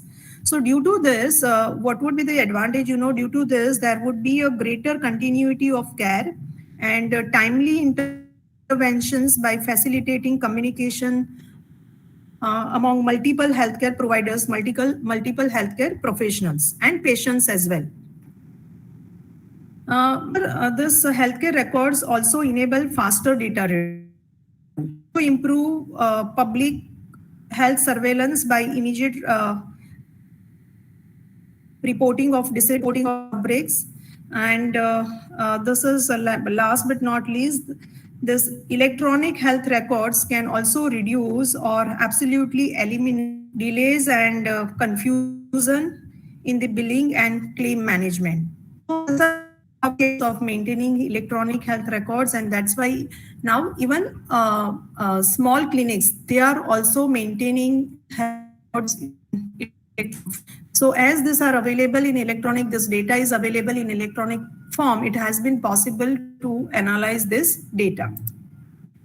Okay, but as I have told you, a huge amount of digital data does not make any sense until we truly transform this healthcare data into knowledge. Data is available in huge amount, right? But until we derive useful knowledge from this data, the data is not meaningful, right? So to transform this data into knowledge, substantial additional computation power and new data mining and natural language processing techniques are required. They are key components of analytics. And today we also have increased computation power and we also have rapid analytics algorithms. So that's why it has been possible to analyze this huge amount of data using deep learning algorithms. Okay, as I told you earlier, too, healthcare data was already, I studied this artificial intelligence as an elective subject around 2000. In 99 or 2000, I studied this subject. So this artificial intelligence is not new. It is there since 1950.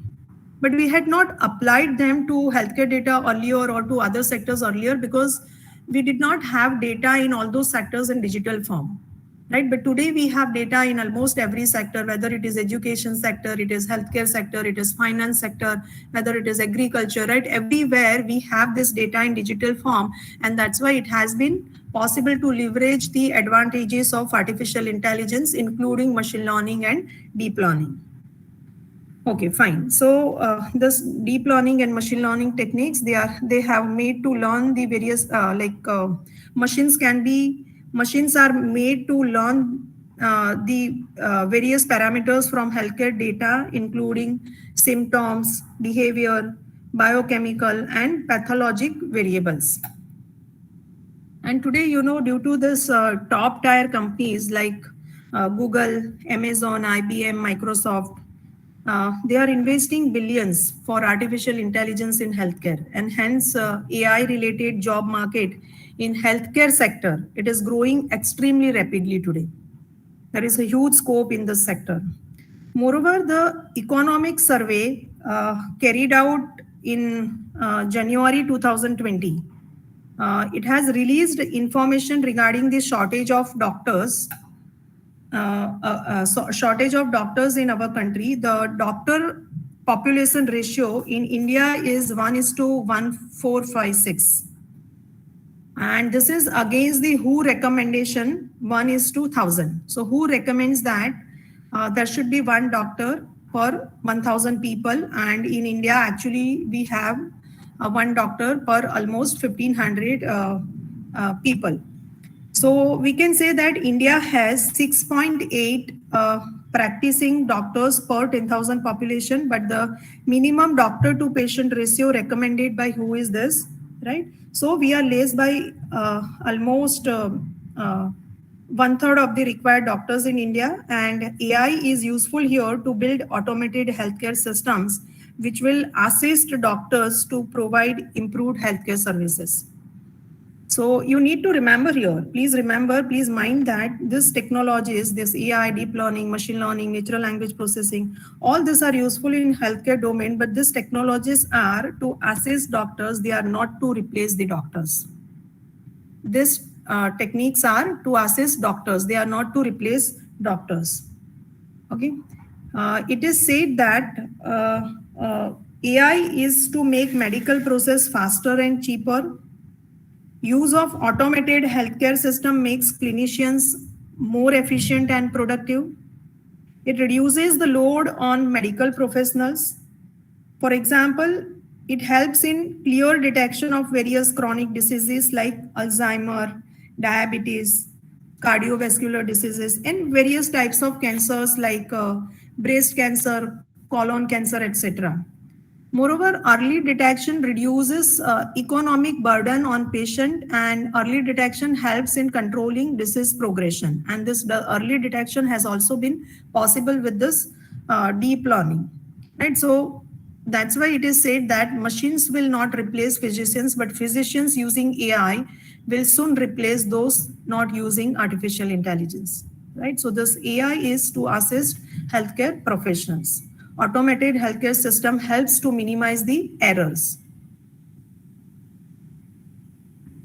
Another reason for emergence of artificial intelligence in healthcare industry is generation of enormous data through IoT networks in healthcare. So using IoT, a regular hospital can be turned into a smart hospital wherein everything you can see that whereas everything is tracked and managed simultaneously while all the data is collected in a centralized database, right? And in multidisciplinary hospital, you can imagine the amount of data generated regularly if it is turned into a smart hospital. So this huge amount of data which is stored at central space, it can then be analyzed using rapid analytic techniques. So this is also one of the reasons we are using IoT networks nowadays in several sectors, and it also helps to generate a lot of data.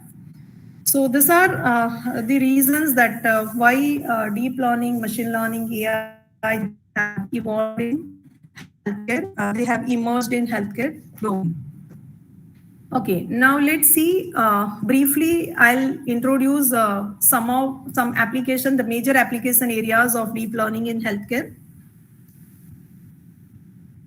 Deep learning is used in healthcare for, you can see that drug discovery, it is used for treatment design, it is also used for medication management, it is used for medical image analysis, it is useful for healthcare system analysis, clinical disease recommendation, useful for AI-assisted robotic surgery, as well as it is useful in processing genetic and genomics.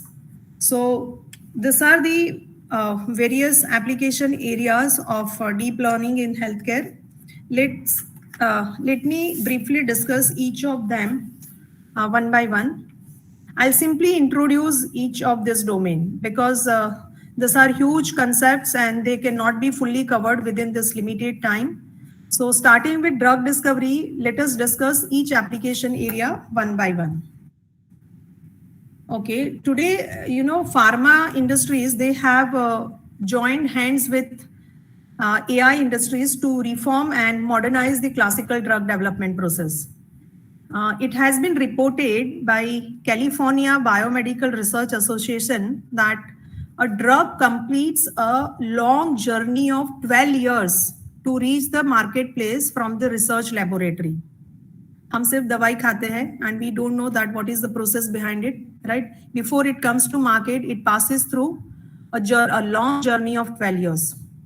Moreover, merely 5 in 5,000 drugs, I repeat, merely 5 in 5,000 drugs are permitted for human tests, and 1 in these 5 drugs is permitted for human treatment. So it's not easy to invent a new drug. It's a long process, right? It involves a huge amount of time. It involves a huge amount of money also. In addition, this estimated cost of developing a new drug is very high, like in crores. And MLDL techniques are useful here in streamlining the drug discovery process. And more importantly, this deep learning techniques are useful here to cut down the cost of discovery and the time to reach the marketplace. Yes, and this is true, right? It has been proven, this deep learning, machine learning techniques have been proven beneficial in this domain. This figure shows the key steps involved in traditional drug discovery process. You can see that there are 7 steps, right? Flow among the steps and approximate time required by each step is also depicted here. As it can be noticed from this figure, the majority of the time of the drug discovery process is consumed by step number 6.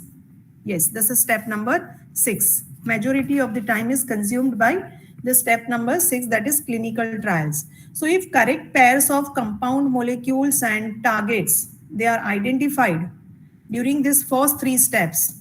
During first 3 steps, the correct pairs are identified. Correct pairs of compound molecules and targets, right? They are identified. So if correct pairs of this compound molecules and targets are identified during this first three steps, a lot of time can be saved in clinical trials in 6th step.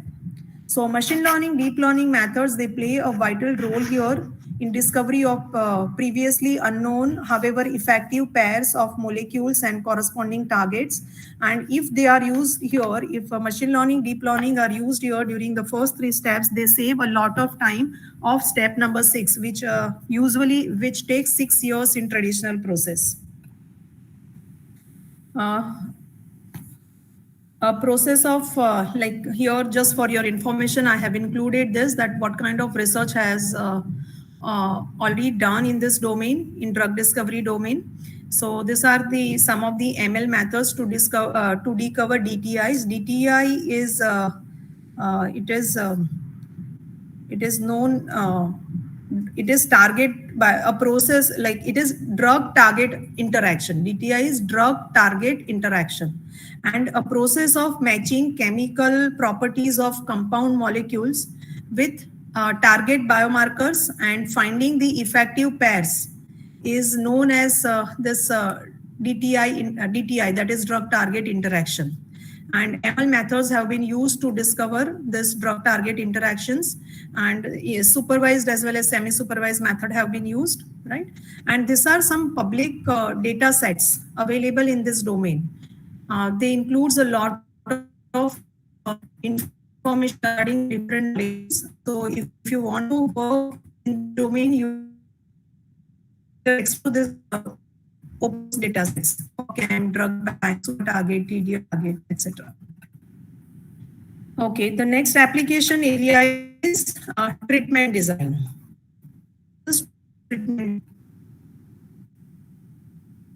In current scenario,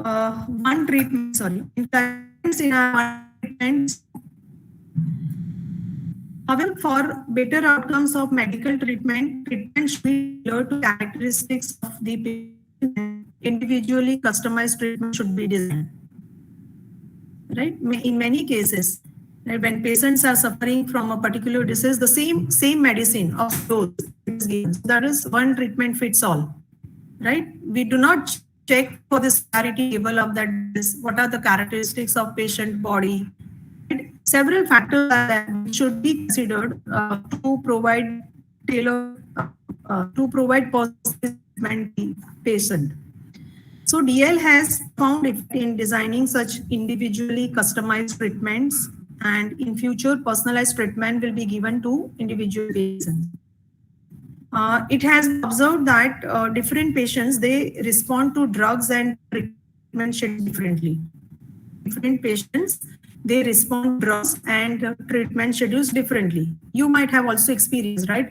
If one drug suits to you, does not necessarily that if a family member or friend suffers from the same disease, then the same drugs should that person too, right? So different patients respond to drugs and treatment scheduled differently. As you can see in this figure, some patients, they respond to normal dose of drug, some respond to lower dose of drug, some respond to higher dose of drug, and some patients do not respond to drug at all, and they need alternative drug.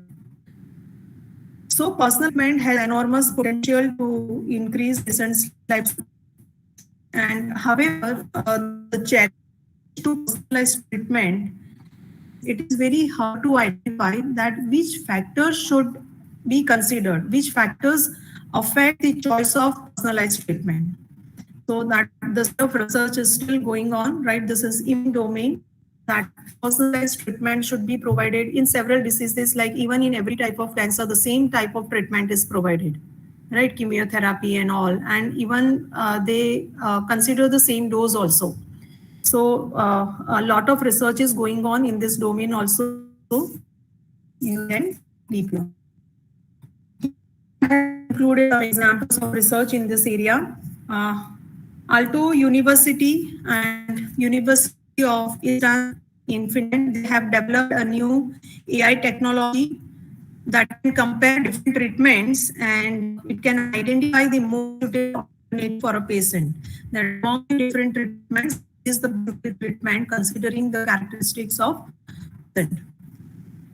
Doctors different geographical locations, they this also has been possible nowadays, that doctor different geographical locations They discuss and differentiate between the treatment plans and identify the most suitable option for the patient using supporting statistics and analyzed evidences.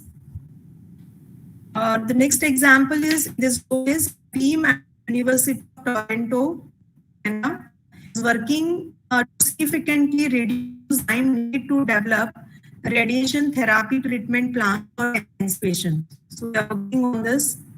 And NLP has been also beneficial in this domain. NLP has been used to analyze unstructured text. Unstructured text means जो invoice है, फिर वो the blood test reports.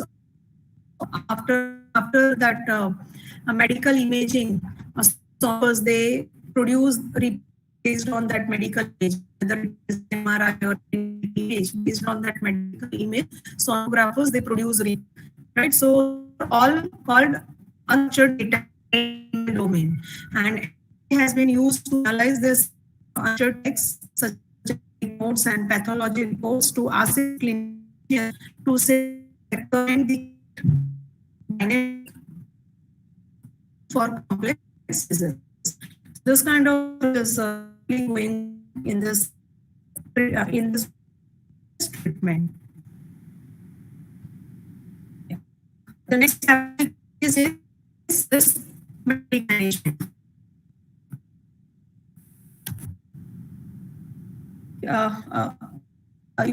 For many patients, they need to go again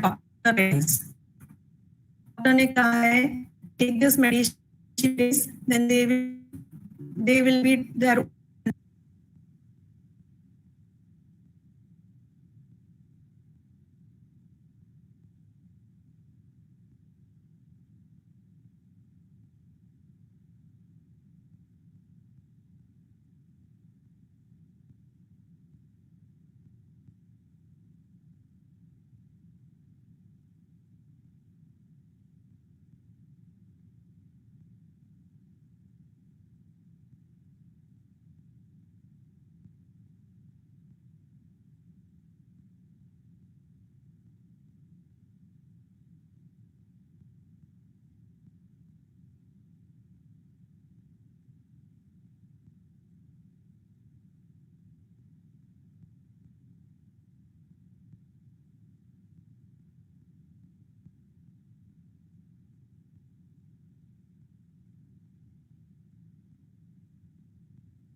Hello everyone.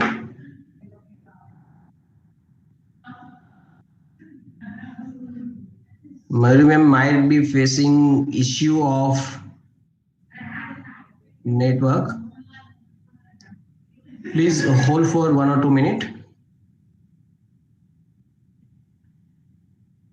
Yeah, ma'am is here. Yeah. Hello.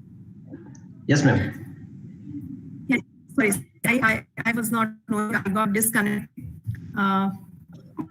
Hope I'm able now.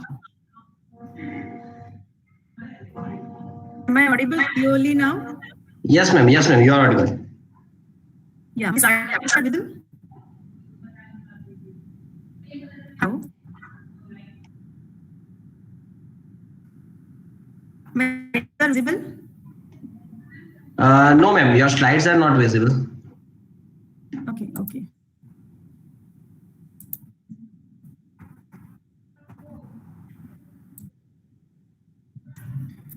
Please allow me to give me a few seconds.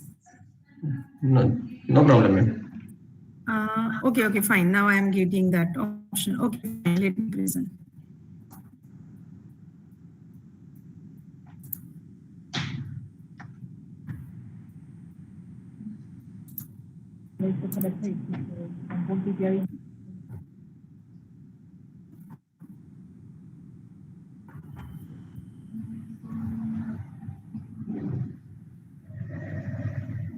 Yeah, I'm visible.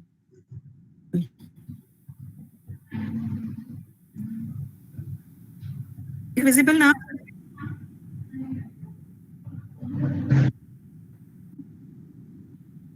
Hello?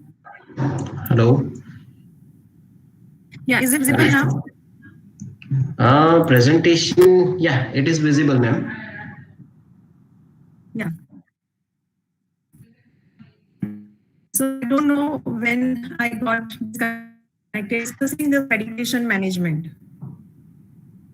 I was discussing that patients towards taking sustained medicine is a widespread problem, and this leads to poor health outcomes. So AI techniques, they have been used in different ways to medication management today. It is used to increase services to community and cost-effective health and consequences across a large population. So this is we can improve the medication management using AI techniques. I have included example. This is very popular app. It is actually sense.ly, but it is popular as Sensely is a virtual assistant platform. It is used for medication management in United States. Once or multiple times a day and ask the their vital states, their state, blood pressure of patient, and we can give and ask questions pertaining to condition. AI technology, which also deep learning records. Deep learning records the that the results it produces are then given back.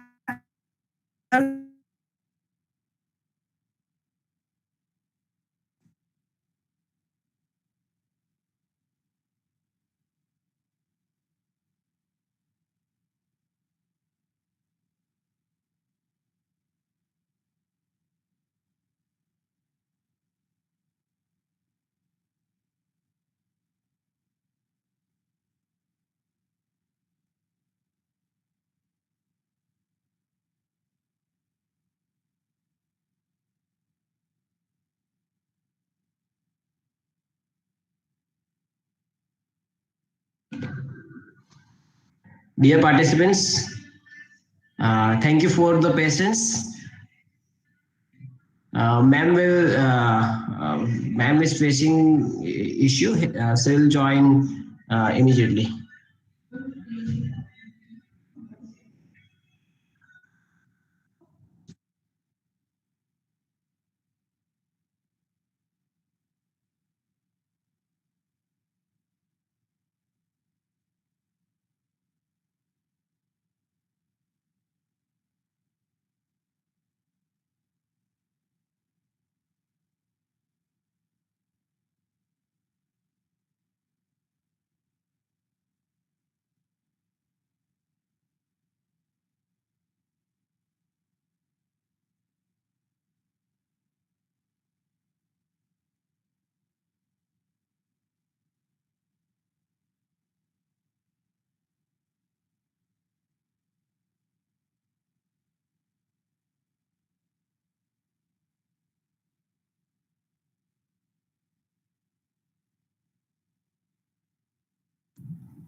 I'm very sorry you are facing because I'm at home today and I don't know due to this weather conditions, the mobile data pack is not supporting today. No problem at all, ma'am. Yeah, fine. Yeah. Yeah, let me continue. Yeah, we were discussing this is another mobile app. It is Israel's personalized medication management platform, and both the Sensely and Medisafe, they both are startups. The Sensely and this Medisafe, these both are startups that use artificial intelligence and machine learning. Medisafe passively collects data from patients such as prescribed medications, health measurements, and it uses self-learning algorithms. This application can help a patient adhere to instructed medication better, and once the patients download this app, they will be reminded whenever they need to take their medicines. So reminders are regularly provided, just user needs to fit these details once, and users can then either enter the doses they take on the app, and they can also, like, when they have to take these doses, how they are taking their medication. This information can be entered in this app, and then regular reminders will be given. The information can then be easily shared with caregivers and doctors too, right? With family members, caregivers, etc. Okay. Now, these are some more AI-based healthcare applications to ease medication management. And you will find such several AI-based healthcare applications in literature. These are some of the examples. These are also popular, like WebMD. This is symptom checker, physician directory, conditions. All this information is maintained here. So these are some of the popular applications in this domain. For example, this is Skin Vision. This app helps to detect skin cancer using AI. Using AI, it takes only 30 seconds to report risk of skin cancer. So just you need to feed the picture of your skin, and it will let you know that whether you are suffering from a risk of skin cancer or not. So several such applications are there. These are popular ones. Okay, the next application area is medical image analysis. This is widely explored for research, and medical image analysis is useful for detection of disease states. For example, detecting lung cancer or strokes based on CT scans. Medical imaging, like medical image is used to detect lung cancer or stroke based on CT scan. We can also assess the risk of sudden cardiac death or other heart diseases based on electrodiagrams and cardiac MRI images. We can classify skin lesions in skin images, and finding indicators of diabetic retinopathy from eye images has also been possible in this domain.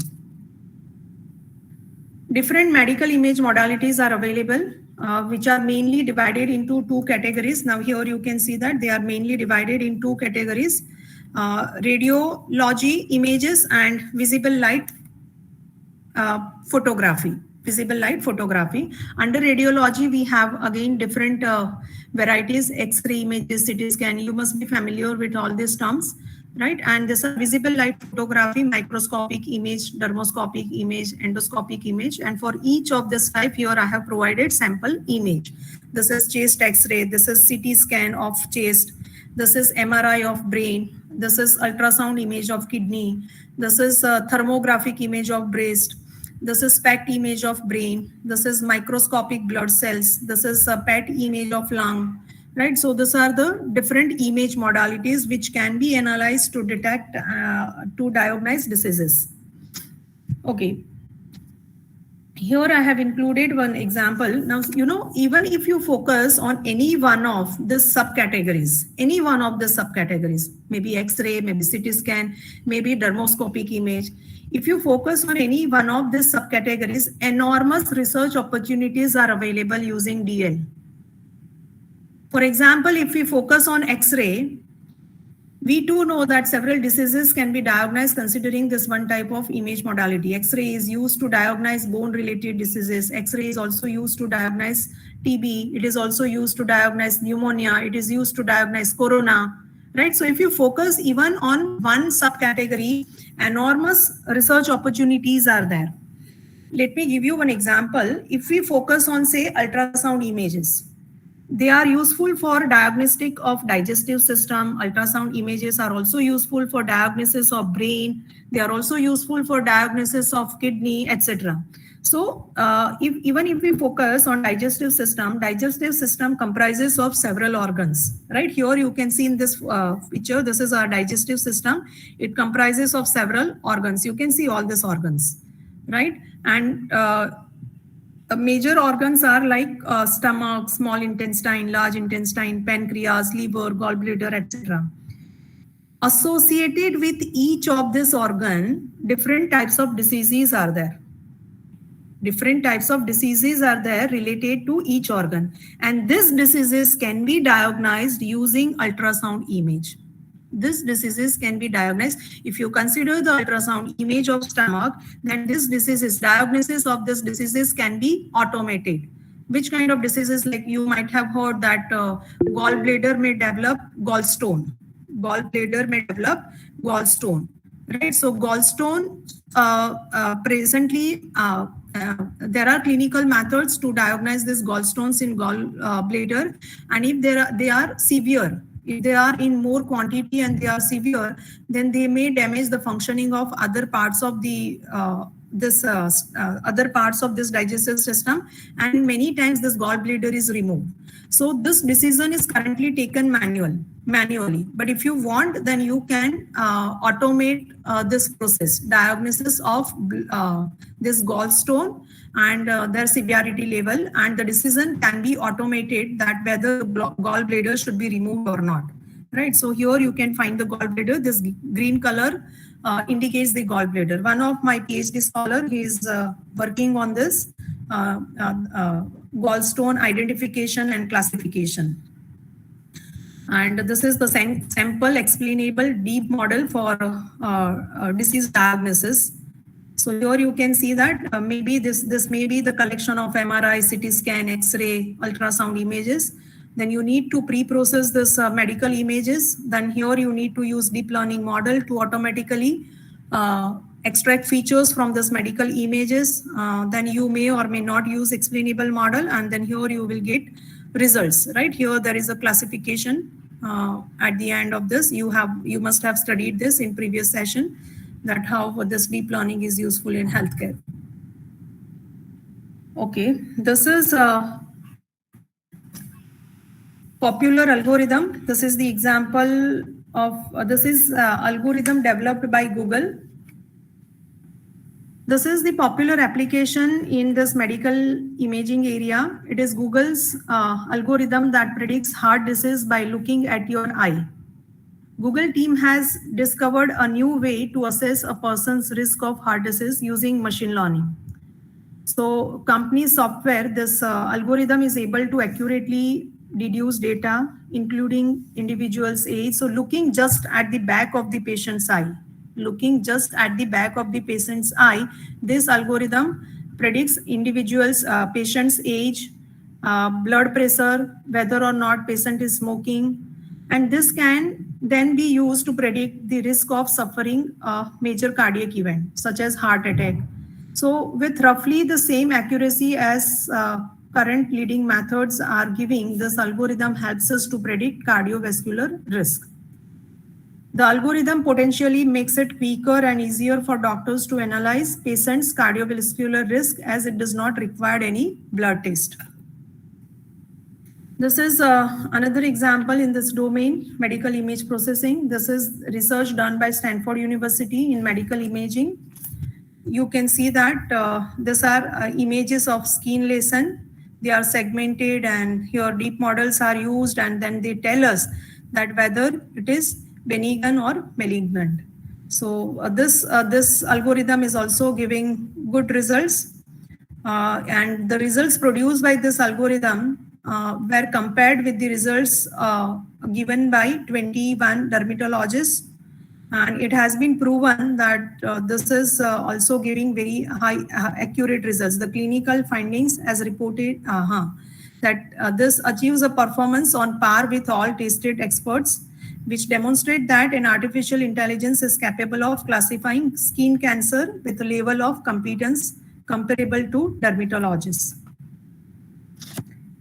Okay, this is next, let's see the next application area.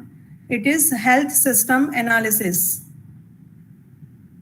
Deep learning techniques are used in a number of ways to analyze healthcare systems and thereby to provide solutions that save time, that reduce cost and increase accuracy.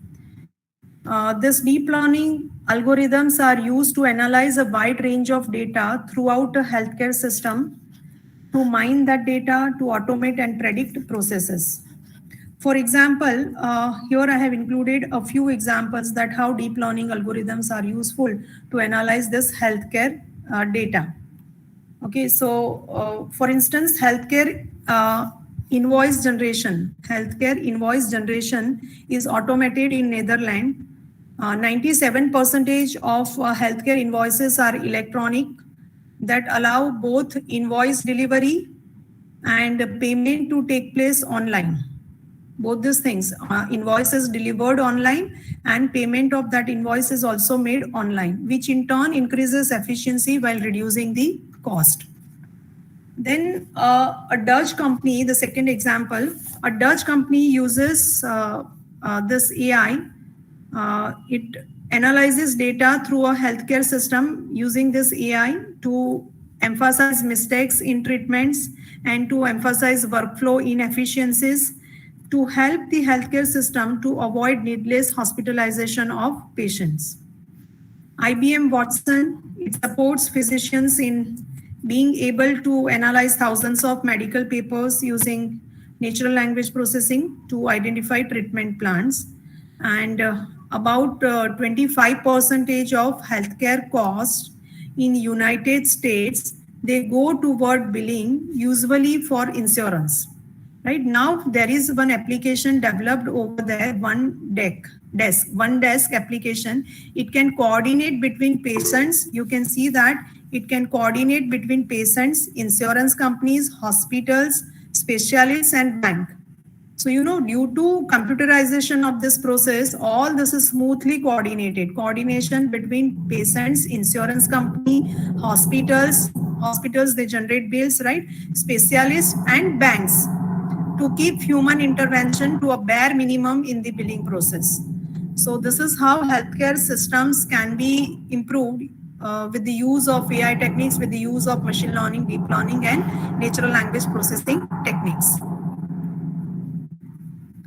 Okay, the next is clinical recommendation system. Okay, clinical decision recommendation system, wherein we use the deep learning models. AI techniques, specifically deep learning and natural language processing techniques, they have enormous capability to provide context-relevant recommendation to patients. They provide context-relevant recommendations to patients, their friends and family, and the hotel and hospital team through a variety of tools. So such AI-driven tools, they assist people to be in charge of their health, and with the right data, and personal in place, machine learning, deep learning has the potential to advance clinical decision support. Okay, the next is AI assisted robotic surgery, which is also one of the highly explored area of research. Robots, they have been used in medicine for more than 30 years. They range from simple laboratory robots to highly complex surgical robots that can either aid a human surgeon or they can execute operations of hospitals by themselves. Now, in addition to surgery, these robots are used in hospitals and labs for repetitive tasks.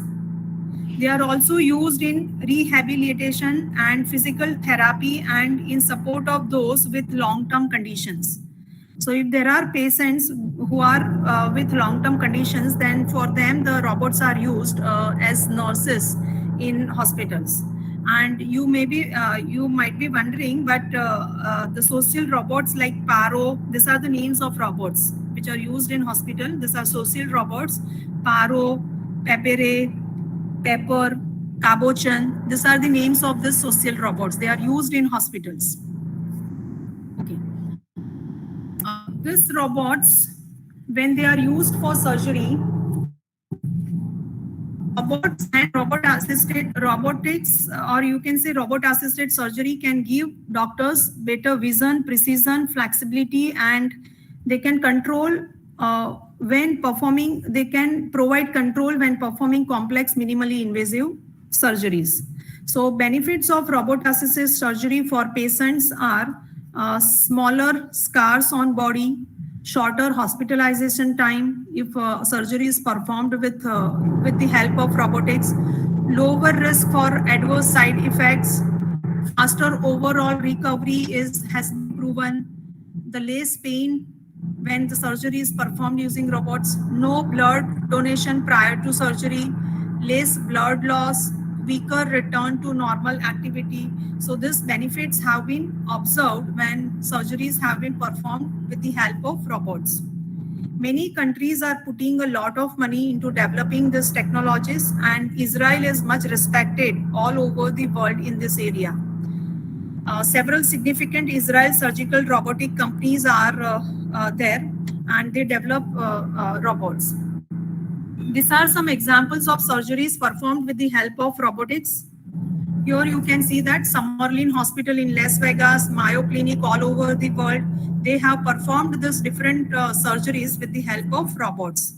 And this is the popular robot used in healthcare domain. It is Da Vinci surgical system. It has been used to perform heart surgery also, right? And there is also spine assist system developed by Israel's company, the Mazer robot. Mazer robot is Israel company, and they have developed one robot which is used to perform spine related surgeries. And this robot has proven advantages like average length of hospital stay has been reduced by 27% when the spine surgery is performed with this robot.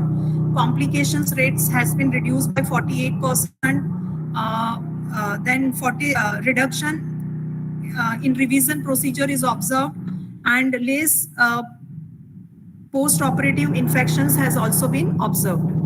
So these are the advantages, and several types of robots are there, but these are two popular robots. So I have discussed this Da Vinci surgical system is used to perform several types of surgeries. It is not used only for heart surgery. Okay, the last application area is genetics and genomics. Genetics and genomics is an emerging subdomain of healthcare where AI, especially deep learning algorithms, has a plethora of uses.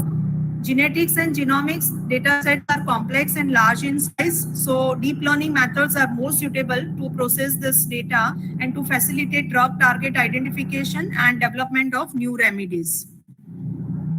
This diagram shows the use of deep learning in genomics. In our body, we have hundreds of tissues. Here you can say in our body, we have hundreds of tissues, and these 3 dimensions of information give us a huge amount of data.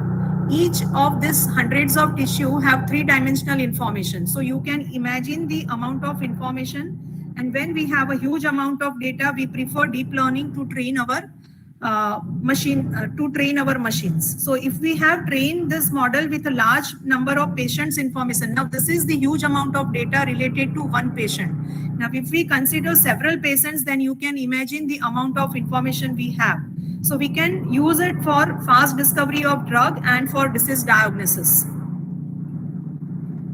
Using histopathology and histology and genomics, cancer outcomes can also be predicted. So this research has recently been done that using cancer outcomes can be predicted using this whole slide images and genomics.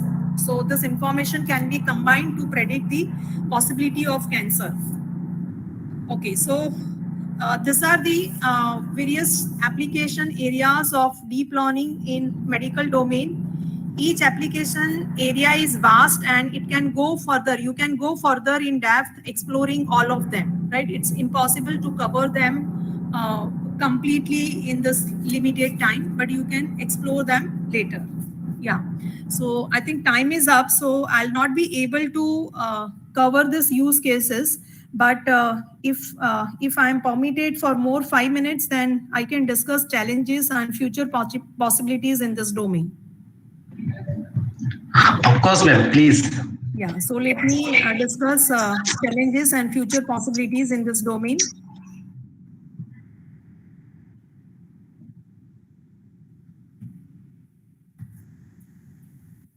Yeah. A lot of work has been done in this domain, but AI along with data science, it has brought several benefits to healthcare industry through promising applications. However, the healthcare industry is still facing significant technical and non-technical challenges in development and deployment of this AI-powered applications. These are some key challenges that must be addressed carefully for the successful deployment of AI in healthcare, or you can say deep learning, machine learning in healthcare. Lack of centralized data set that comprises of patient data from different regions of the world. Today we have data sets, but they are from one region of the country or they are from one region of the world. So when we use these data sets to develop this automated systems, automated diagnostic systems, they are limited in capability. They are not competent. We cannot use those diagnostic systems all over the world or in different region of the country. So if we want that, if we want it to make competent, then we should have a data set which is having data from different regions of the country or different regions of the world. Dearth of quality of data, because data vary largely due to several factors. So this is also one of the limitations today. Lack of sufficient annotated data. Data is available, but that data must be annotated by medical experts. So we have data, but we don't have sufficient annotated data, and annotating data is a cumbersome task because it requires expert advice, which is cumbersome, and annotation is essential to claim significant results. Without annotating those medical images, we cannot use them to train our models. Imbalanced data. For many data sets, we have either more positive samples or we have more negative samples. But ideally, data should be nearly equal number. Data sets should have nearly equal number of positive and negative samples to avoid accuracy paradox. Patient privacy and the ethics of data ownership, they are sometimes compromised, right? But that should be taken care if we are working in healthcare domain. Inadequate training of machine learning, deep learning models due to limited data. As I have told you, for several diseases, the research has not been done only and only because we don't have data set. If we have data set, the data is not annotated, right? If we have data, it is not from different regions. If we have data, it is not quality data. So if data possess all these qualities, then only the data is useful to do research or to produce fruitful results in healthcare domain. So inadequate training may be due to limited data. Validation of AI-driven healthcare application in other regions of the globe to prove its competency and effectiveness. As I have told you, if we collect data from one region, right? If I collect data only from Surat or only from Gujarat, then that automated healthcare system will be useful only in the specific region, Surat or Gujarat. It may not be useful. So I can't prove its competency in other regions of the country. Then it is also difficult to modify existing algorithms and to take the benefit of previous training on large data sets, right? Then lack of interpretability. This is the biggest problem. Deep learning is a black box model with multi-layer nonlinear structure, and it gives results with no explanations.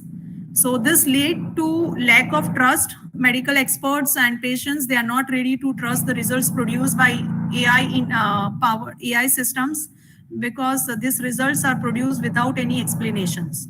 So results without explanations, they are not acceptable by medical experts, and hence we need to develop solutions with interpretability.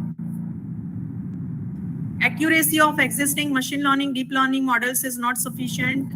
Then moreover, this is also the biggest limitation, lack of association between medical experts and technical experts. We are technical experts. If we are working in this domain, we must have association with medical experts because they help us to provide domain knowledge. They help us to annote data. They help us to verify the results produced by us.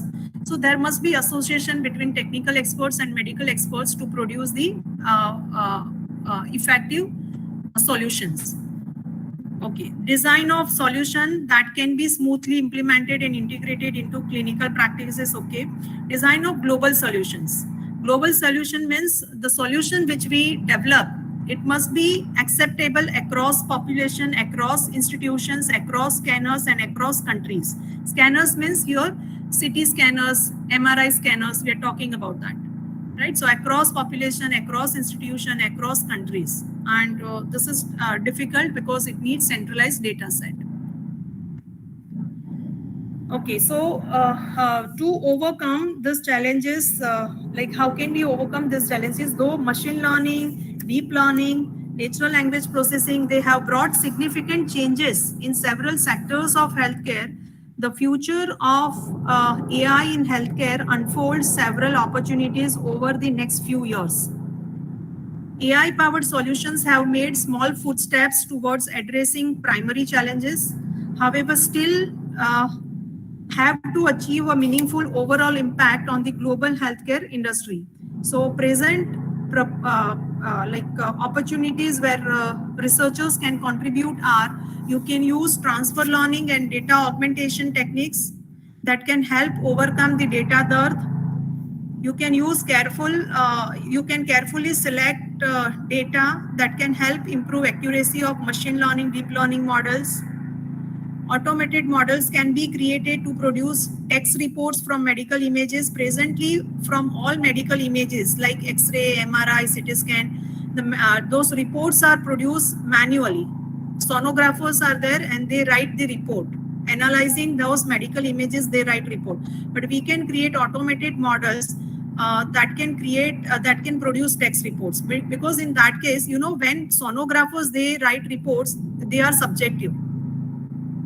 एक medical imaging centre से आपने image ली and if you go to that different medical imaging centre the sonographer may interpret that medical image differently. So we can develop systems that can be useful to produce text reports analyzing those medical images. Efficient algorithms can be developed to generate automations in medical images, and images can be combined with reports like this medical images, they can be combined with text reports to generate automated data for supervised learning. Okay, applications can be developed and designed to convert analyzed reports to voice for blind people, right? And medical image fusion can also be used. Like for many severe surgeries, one kind of medical image modality is not sufficient to locate the, say, a brain tumor or to locate the organ.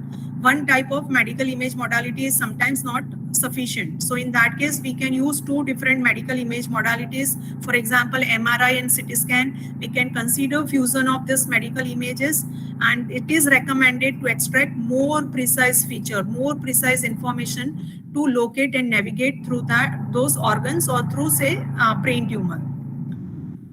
Explainable models, because just we discussed that one of the challenges is the results produced by medical systems, automated medical systems are without explanations, without interpretations. So we can create explainable model. Optimization of hyperparameters in neural network needs to be taken care. So these are some of the opportunities where you can contribute in future. Yeah, so that's all from my side. Thank you very much for patiently hearing. Now I would like to take your questions.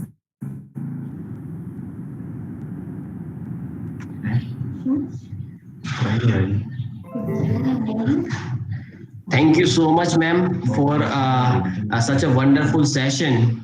I think you have provided numerous research opportunities, project opportunities for students, or maybe startup opportunities. I think more than 100 options you have provided. So participants, any queries from your side? Yes, sir. Yes, Vaibhav, sir.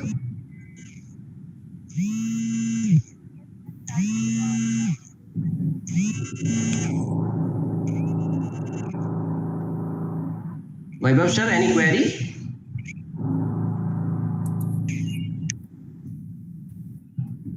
I think some issues are there. Any other participants is having any query?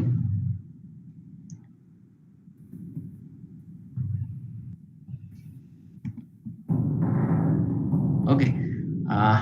I think you have provided so many things, ma'am. So it's now all are willing to work on this area. So thank you so much for such a wonderful session. And we would like to invite you for such sessions in future. Yeah, Thank you so very much, ma'am. Yeah, thank you everyone. Thank you very much for patiently hearing me. And I hope all of you and your family members are safe. And please take care, because still the situation is not completely covered outside. So take necessary precautions, be safe, and have a very nice day ahead. Thank you very much. Have a good day, ma'am. Thank you so much. Thanks. Okay. So I think I can leave now, right? Yes, ma'am. Yes, ma'am. Yeah, thanks. Thanks a lot. Thank you. Yeah. Thank you, all the participants. Hello, am I audible? Hello? Yeah, Yes. yeah, sir. Yes. Yes. Sir. Yes, Vaibhav, sir. Just a moment. There is some error. Just a moment, sir. Give me a. Yeah. Just a moment.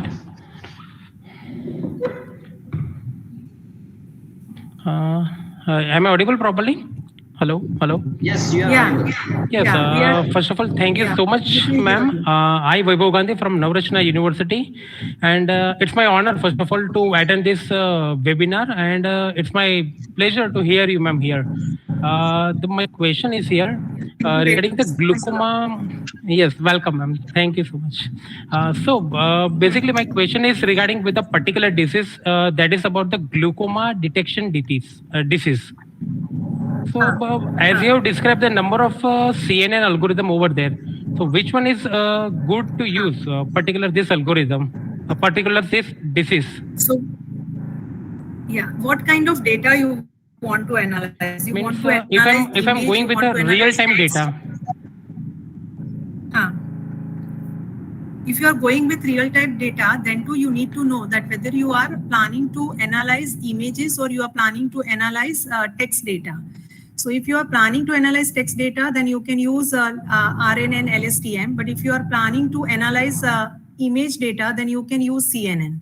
And if you are planning to combine both, as I have discussed during the session, that some automated systems, they combine text reports with images like CT scan, MRI, and they analyze both. So they use combination of both these networks. They use hybrid network. They use CNN as well as they use RNN, because they have to analyze both kind of data. Right, ma'am. Right. Yeah, you must be knowing that device as you are working in this sector. The solution that is offered by that NHS, that is NHS England, that is Executive Non-Departmental Public Body of the Department of Health and Social Care. They have developed one device. It is for continuous glucose monitoring, and they announced this on World Diabetes Day in 2018, and the solution offered by it is a continuous glucose monitoring using a device that is the size of penny. This device monitors blood glucose level non-stop after it is inserted in a patient's arm, and the monitoring data can be easily accessed via Android or iOS device. And such smart health monitoring devices, they produce big data and they bring, like, this is text data, this is not image. So here they can use like, why I'm discussing this, because I found this application similar to yours. So here they are using IoT. So they are generating text data and they are using RNN there to analyze data. Okay. And yes, one more thing, ma'am. So, is there any to take a because there are a number of variant available into the fear, and that I have seen it here. Number of sorry, I could not hear. Am I audible now? Hello? Yeah, fine. Now you are audible. Yes, thank you. Yeah, there are the number of CNN variable be here. Okay, AlexNet, Google. They are pre-trained models. BGC 16 भी है, BGC 19 भी है, agree. More than 15 CNN models are there. Pre-trained models. कौन सा वाला base है, या फिर जैसे कि I have gone through the number of paper here regarding the research paper. So somewhere they have mentioned with the BGC 16 and ResNet. So somewhere they have mentioned with the RNN or approach. For sometimes they have also referred like a transfer learning, as you mentioned here in your slide, CNN with transfer CNN learning. So they have not referred with a good result approach. But sometimes like a semi-supervised SVM approach, they have get the good result here. So Yeah, the results do not depend only on network. Results depend. Accuracy depends on several parameters. Accuracy depends on the amount of data, quality of data, the type of supervised or unsupervised learning you are using, the type of number of iterations, the setting of hyperparameters in your neural networks. So accuracy depends on several things. You need to take care of all these things if you want to produce accurate results.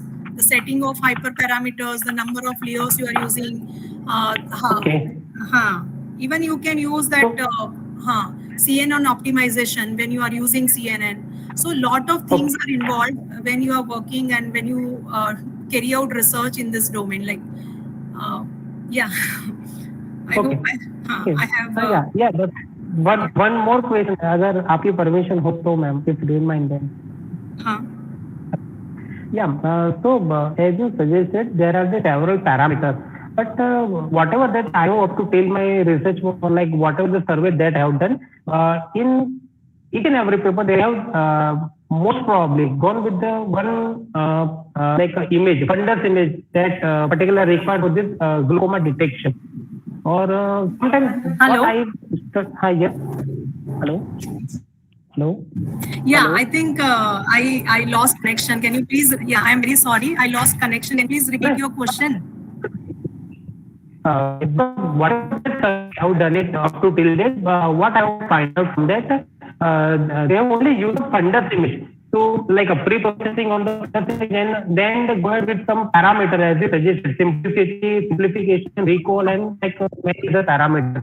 But if I'm going to things like a visual field stage analysis, which is most again required for this detection of this disease, as well as ocular pressure of your eyes.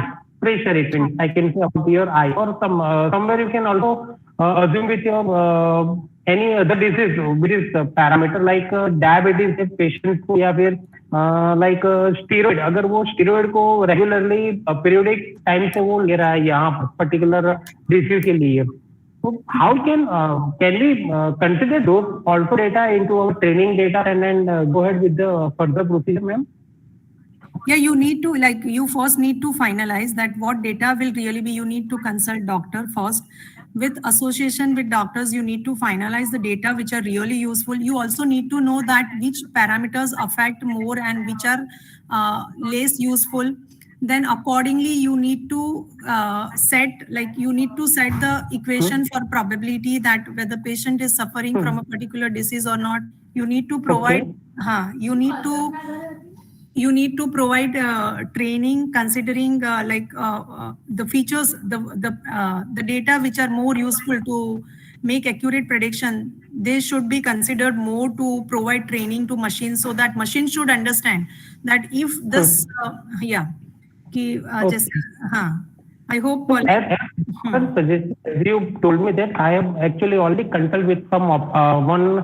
मेरा साला ही है, अगर मैं बुरा ना माना तो ophthalmologist है, he's an ophthalmologist in a Navsari region, district Navsari. So he suggested this is the risk factor like a diabetes if the patient have, or steroid if he is observing regular periodic period. So sometimes you can assume this kind of parameter also consider in your evolution. कि भाई ये हो भी सकता है, diabetes is a very natural thing. और blood pressure की बात करते हैं तो आजकल रूटीन में सब वो 5 mg की रेगुलर रूटीन में बहुत सारे ऐसे पेशेंट्स जो रेगुलरली कदम करते हैं ऐसी मेडिसिन या ब्लड प्रेशर के लिए बात करें या फिर डायबिटीज के लिए हाइपर है, लोअर है, sugar etcetera. So you can assume that parameter also in your calculation or in your evolution part as well. Yeah, that medical experts can guide you better in this, right? Okay. So, can we combine these two particular different sections, like the one is fundus, which is basically with the RGB model, and the another one is like visual field test, parametric test जिसको हम कहते हैं, which is basically again connected with the black and white report. It's just a report. So we can, you can continue combine, with, but if necessary, then only you should combine, because otherwise it will increase processing time and you will go through several iterations. When you provide training, you will go through several iterations.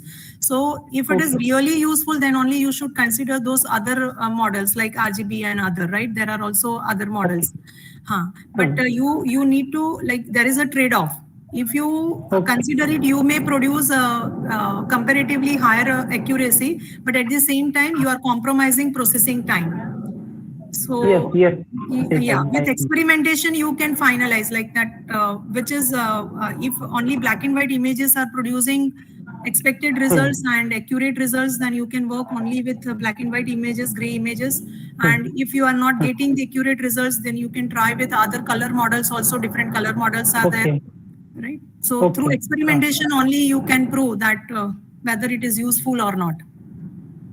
Okay, ma'am. The last, my point is here.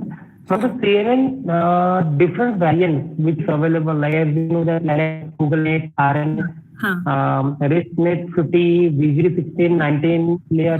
Yeah, several are there, yes. From all of them, like I have seen number of papers, they have, in each and every paper, they have gone through the different hybrid approach. VGD 16 for ResNet, someone use RNN plus ENN something model. So like, which is the most preferable, or like I can say, which one is the good for me? Yeah. Here also, I would like to suggest you that through experimentation only you can find that which is best suited model for your data. Because the case studies which I have included in my presentation, 3 case studies I had included. Now for all those 3 case use cases, we have used different pre-trained model. For one, we have used ResNet. For dry eye disease detection, we use Google Net. And for one more application, we used hybrid RNN. So here for dry eye disease detection from eye image, we experimented with AlexNet, we experimented with Google Net, we experimented with RNN, and one more model, I don't remember exactly now which was that 4th model, but we used 4th model. Now these 4 models were also finalized through rigorous literature study. We analyzed, we found in literature that these are the 4 useful models in medical domain for our problem statement. And then we experimented with this 4 pre-trained models, and we got good results with Google Net. So for further experiments were performed with Google Net. In hypothyroidism detection, we used RNA. There also we performed experiments with different pre-trained models, and we got good results with RNN. So without experimentations, you can't make any general statement here that this is good for medical. Right, absolutely right. Means at the end of the experiment, like मैंने इनके साथ data को run किया, test किया, check किया है, then after I complete no कि भाई बेटर रिजल्ट कहां पर मुझे मिलेगा, एल्गोरिदम किनके कौन से हाइब्रिड अप्रोच बताती है यहां पर. Is it right? Yeah, fine. Yeah, correct.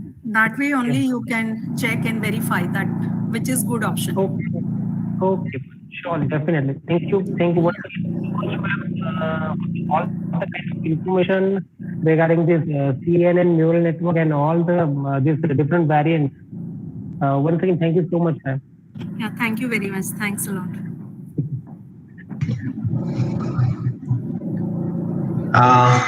Thank you so much, ma'am. There is one small question from Ibrahim in chat section. His question is there any reliable repository to get public data set for healthcare projects?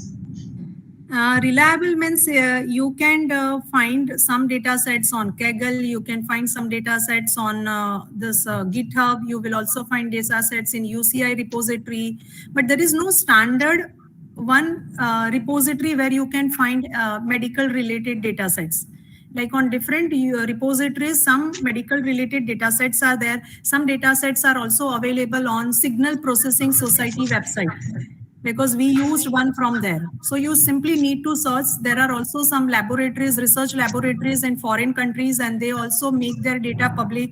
So they are like, it's an individual laboratory, research laboratory, but they conduct research regularly, and that's why they make their data publicly available. So there is no special repository for medical data, but you can find in all these popular repositories only. Okay. Hope, Ibrahim, it is clear. Yeah, you are working in skin disease now, so you can you may find the skin related data set on Stanford University website. You can because they are also researching in this domain. So you simply need to, the different universities, different laboratories, different hospitals like this medical research institutes. They work on this nowadays. They work in this field and they make their data sets open sometimes. So you just need to check in Google. All right, ma'am. Yeah, Uh, thank you. thank you so much for your wonderful session and solving the queries of all the participants. Thank you so much, ma'am. Yeah, thanks. My pleasure. Okay, hope there are no more questions now, I guess. Yes, ma'am. I leave then. Sure, ma'am. Yeah, Thank you. thanks. Thanks a lot. Have a wonderful day, everyone. Same to you, ma'am. Thank you so much. Uh, Dear participants, thank you so much. We'll end this session here. I can understand because of this question answer, we have limited time, but we will sharply start the third session on time at 1 p.m. So please join for the next two sessions. They are also very interesting. They will be very interesting. Thank you so much, all of you. You all can leave. Thank you so much.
We will be talking a lot about reinforcement learning into this lecture and all. Got it. So ये तीनों जो keywords है, they are connected to each other. अगर आपका data ही सही नहीं है तो हम features extract नहीं कर पाएंगे, और feature learning और representation learning अगर ठीक तरह से नहीं हो पाएगा, then it's very difficult to get prediction or anything from learnings from there.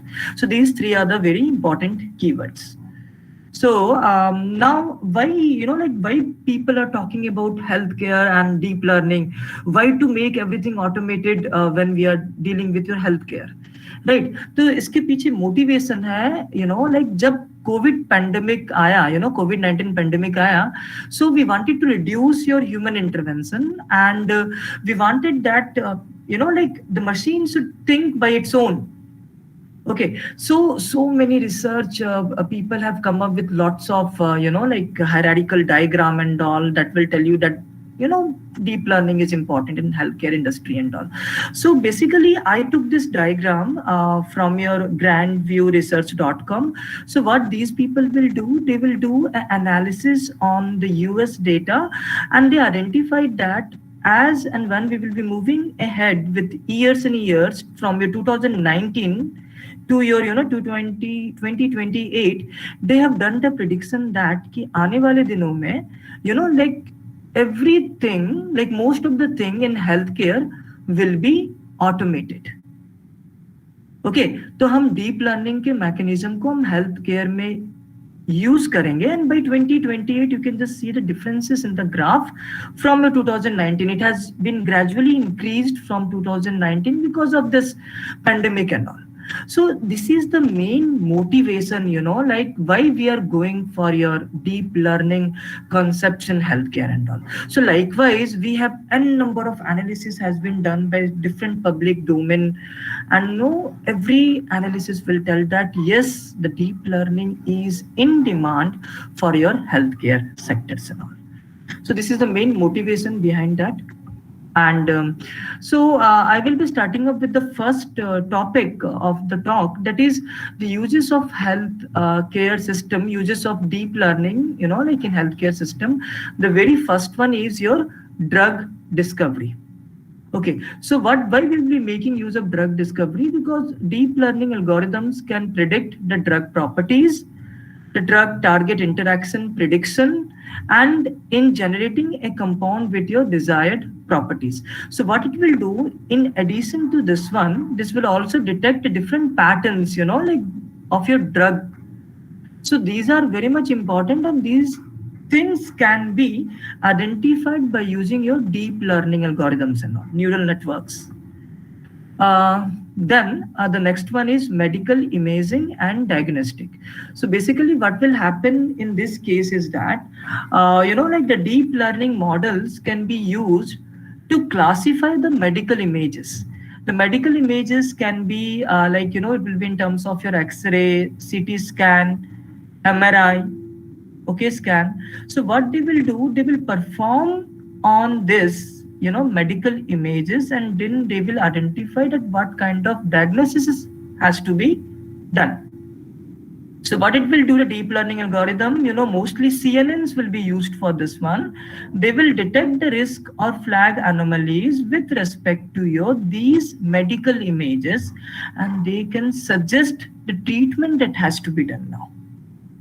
Okay, so for this, again, deep learning is very well suited, and in most of the research literature, you can see that mostly CNNs has been used for that. Then comes your, simplify your clinical trials. Clinical trials means, I'm going to identify the effect of some of the medicine that has been newly prepared by the scientist and all. So these things are called as a clinical trials. So we need to identify its outcome into the group of patients and all. So that's why the second point has come, which says about your simplifying the clinical trials. So clinical trials are complicated and they are very much expensive. Deep learning, machine learning can be used to perform your predictive analytics to identify the potential candidate for the clinical trials. If the predictions are good, then we can tell that the medicine will be working. So what we need to do, we need to continuously, we need to monitor this clinical trials and all. And from this entire monitoring and your historical data, you need to come up with some of the justifications that yes, this will work if we are going to put it for the another sets, that is a testing set and all. So I hope all of you know about training, testing sets and all. Okay, so second जो applications है वो आपका clinical trials में है. Then the third one is personalized treatment. You know, like we have some disease which are genetic in nature. Okay, so we need to identify and do some genetic analysis on these treatments. Okay, so what it will do, it will analyze the patient's health. It will also see the medical history, vital symptoms, medical test results, and other parameters.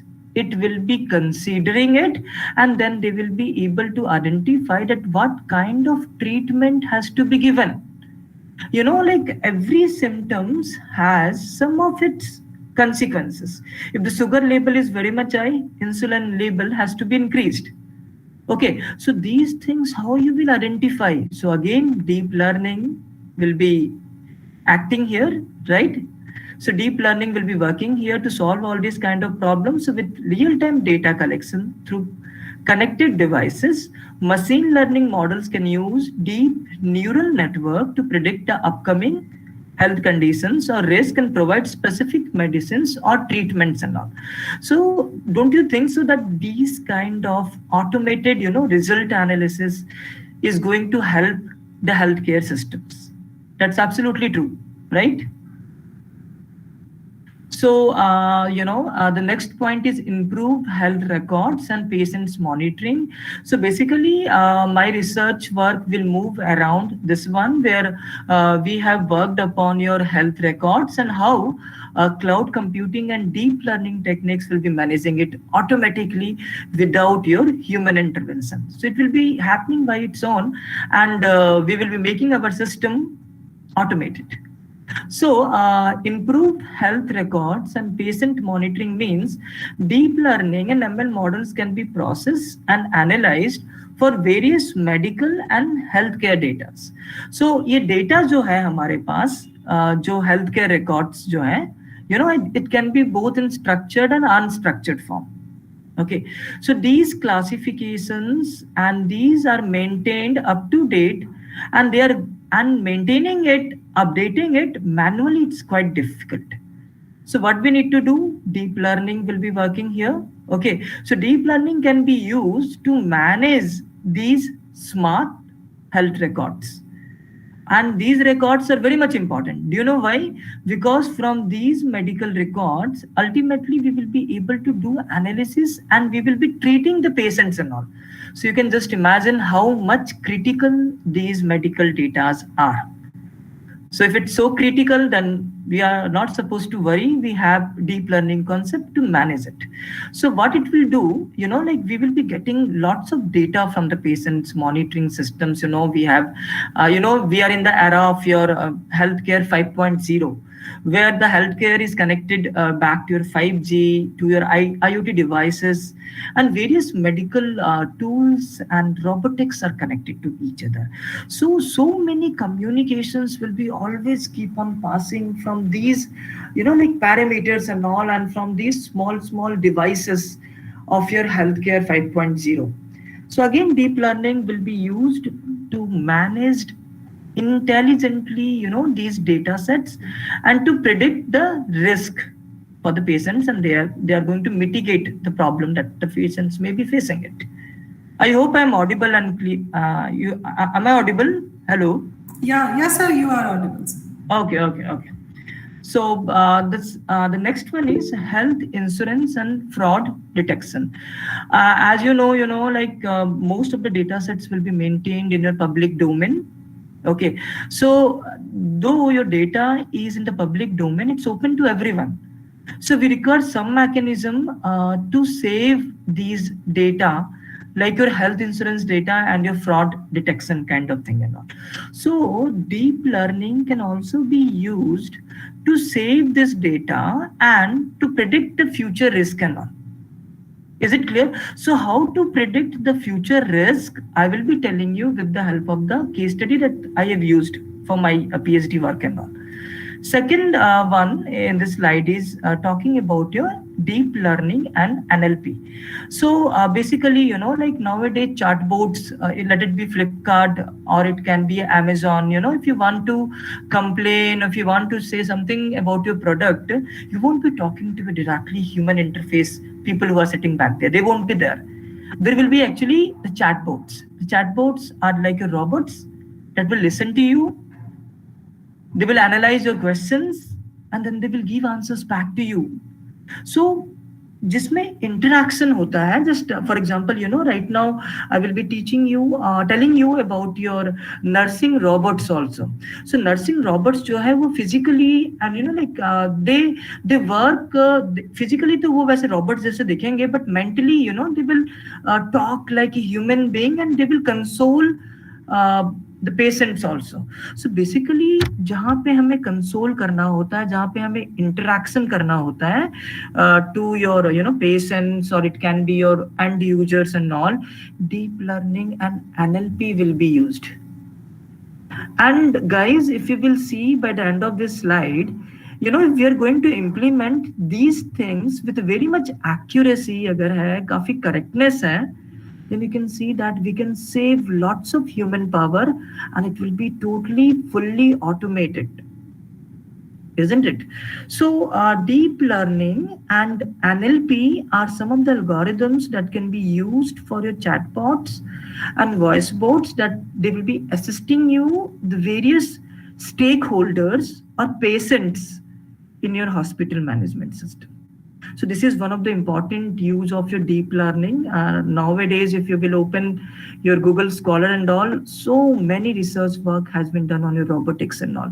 Robotics are made intelligent by making use of your deep learning concepts.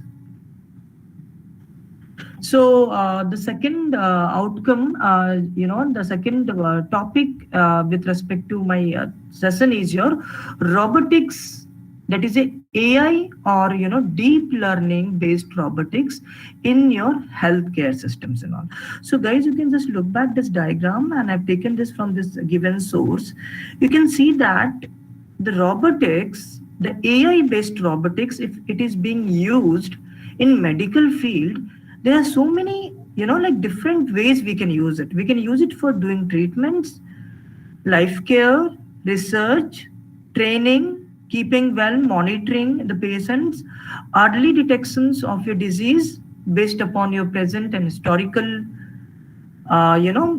classifications of your disease, diagnosis and decision making. So these are the various, like not all, maximum things has been covered back here.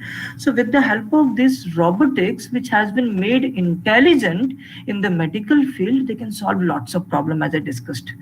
Dusra kya hai, like I wanted to highlight it, like if you will go to many of the Chinese hospital or any other German based hospital, you will be finding, robots working into the hospitals and all.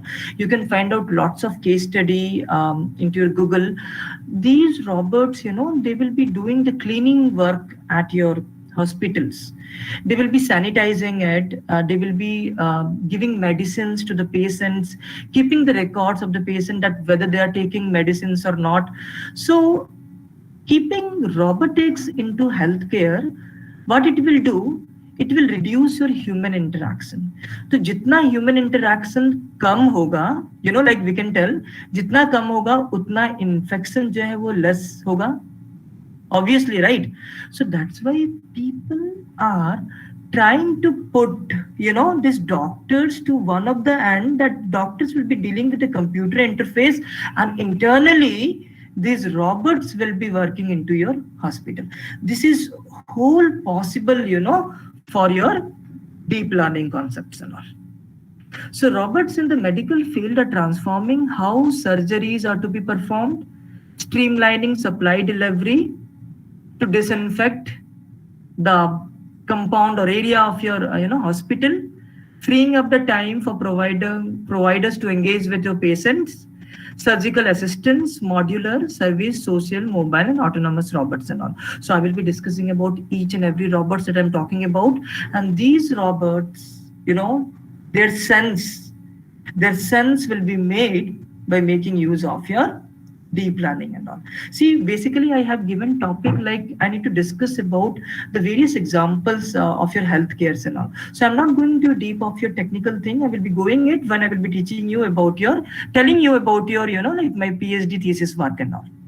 Okay, so there I'll be discussing about that one. So, we have different kind of robots. I talked about that one right now. So the very first robot in the queue is your high quality patient care and all.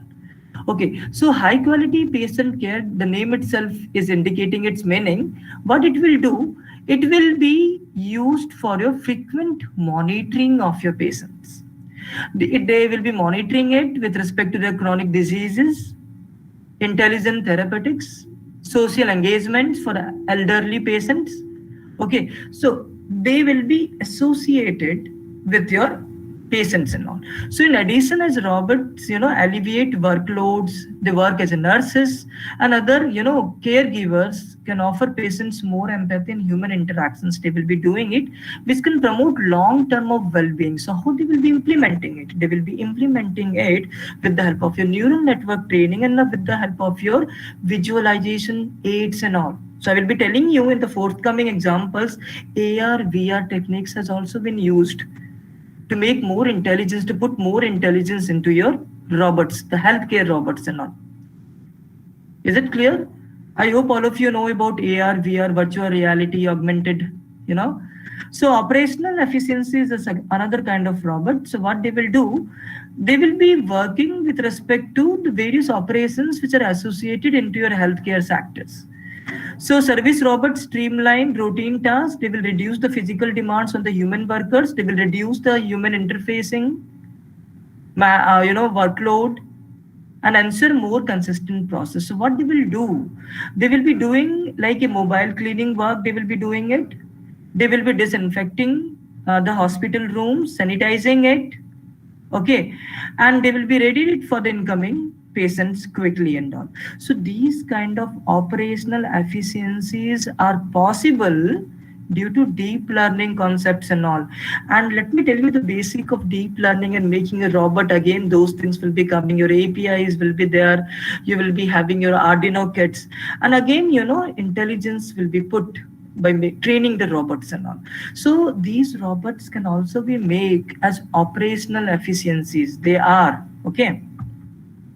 Then you have the safe work environment. Safe work environment means whenever I'm going to clean it, then disinfect, so there will be chemical exposure. So, okay, anyways, this is a problem for human being, but it's not a problem for your robots. They can sustain with that. So social robots also help with heavy lifting, such as moving beds or patients, which reduces physical strain on the healthcare workers and all. So these things has been encountered into your topic, which is called as a safe work environment. So that's quite safe, right? Then you have surgical assistance robots, okay, that will be making use of your visualization aid, like vision and all. So these robots help surgeon to perform complex micro procedures without making your large incisions. Okay, so they use computer vision and CNNs, all of like I hope in the previous lectures they have covered, the various deep learning techniques and their applications to which fields they will be coming back to. Is it clear? So these robots will be making use of your computer vision, CNNs, deep learnings, and they will be assisting to the primary surgeon.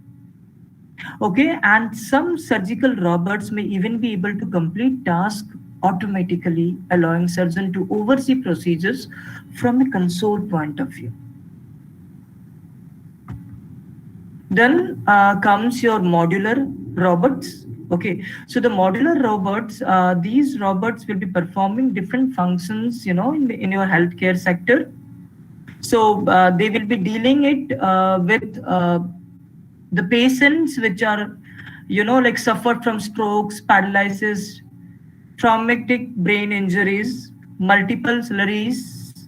Okay, so these robots, they are equipped with AI and they have in-depth cameras, computer vision.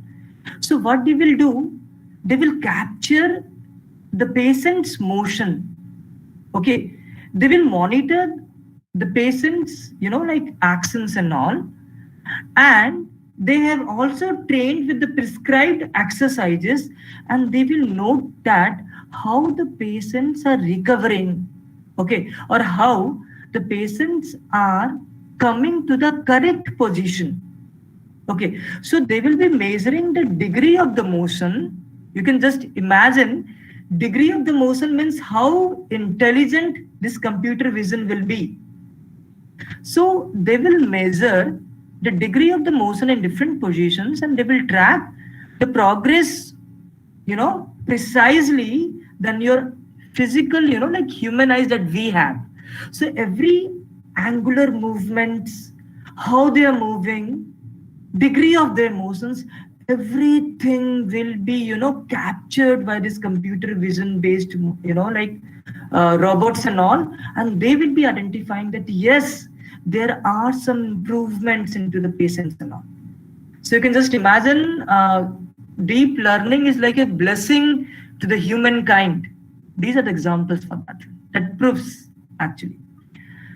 So next we have service robots that will be working like your transporting beds, supplying cabinets, restock medicals and all.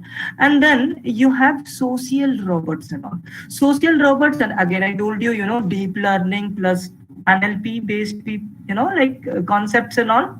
Okay, they also have that computer vision, and they will capture the emotions of your patients and all. So these social robots will become friendly with you by by following your facial expressions. So these social robots are so much friendly robots, and they can be used in a long-term care environment to provide social interaction and monitoring of the patient. So what they will do, they may encourage patients to comply with treatment regimes and provide cognitive engagement, keeping patients alert, and they will always make them positive. Okay, so you can just see, so this seems to be very much easy that we have made a robot friendly, but if you will see the back end of this social robots, you can just imagine so many concepts of your social robots, so many concepts of your deep learning, computer vision. These things has been embedded into these robots and all, and they all have to work in a accurate way. Once they are accurate, then only we can implement into your healthcare sectors and all. So let's move back to the mobile robots and all. So mobile robots, they will be keep on moving as the name suggests.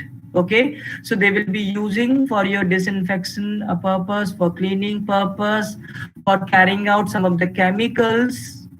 Autonomous robots, they are equipped with your built-in light detection and range systems and all. So what they will do, autonomous robots, like the main thing that we will see in healthcare sector is transportation. So many transportations will be keep on happening. We need to always check the medical stocks. We need to always check the number of patients and the requirement of the beds and all, right? So these autonomous robots will be keep on moving along the line of access of your hospital. Is it clear? So robot controlled by a remote specialist or other worker can also accompany doctors as they make hospital rounds, and allowing the specialist to contribute on screen consultations regarding patient diagnostic and your care. So they will be keep on moving. Sometimes they will be assisting to your doctors and all, and they are built in with your light detection and your LiDAR systems. So like the technology which will be supporting a lot to your robotics will obviously be a Intel, the mastermind of your automated system of your medical devices is your Intel. So I will be ending the second part with some of the examples of your technology used by your Intel robotics and all. The sources has been mentioned here. So basically these technologies has been used for your healthcare systems and all. So we have Intel Movidius VPUs. So they are used for your various range of your medical robots. Okay, from those that join doctors on hospital rounds and to be cleaning robots and all. So during the COVID-19 pandemic, one UV disinfection robot prototype equipped with an Intel Movidius Myrid X VPUs navigated safely around the people and all. And though it's a robot, then there is no chances for emanating the disease from one people to another patient or another patient. Okay, so the another one is the Intel RealSense technology, again by Intel. So it has depth cameras, computer vision. In other words, you can tell they will help providers track change in their joints. Okay, if they have arthritis, patients to precisely monitor the progress of their the progression of their disease. For patients in a physical therapy, cameras allow therapists to monitor changes in the range of motion, the way they are walking. Do we have any changes in the previous walking style and the present one? It will be done with the help of your Intel RealSense technology. Similarly, we have Intel distributions of Open Vino Toolkit. So they will be used for your vision applications. Okay, they will be consisting of VPUs, CPUs.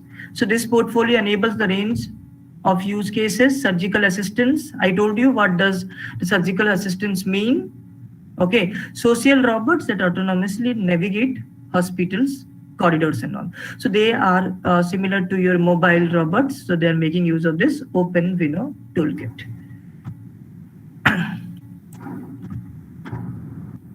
Just a minute.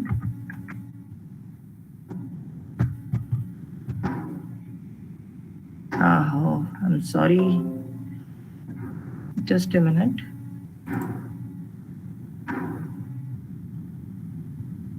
So we have some more examples for the same.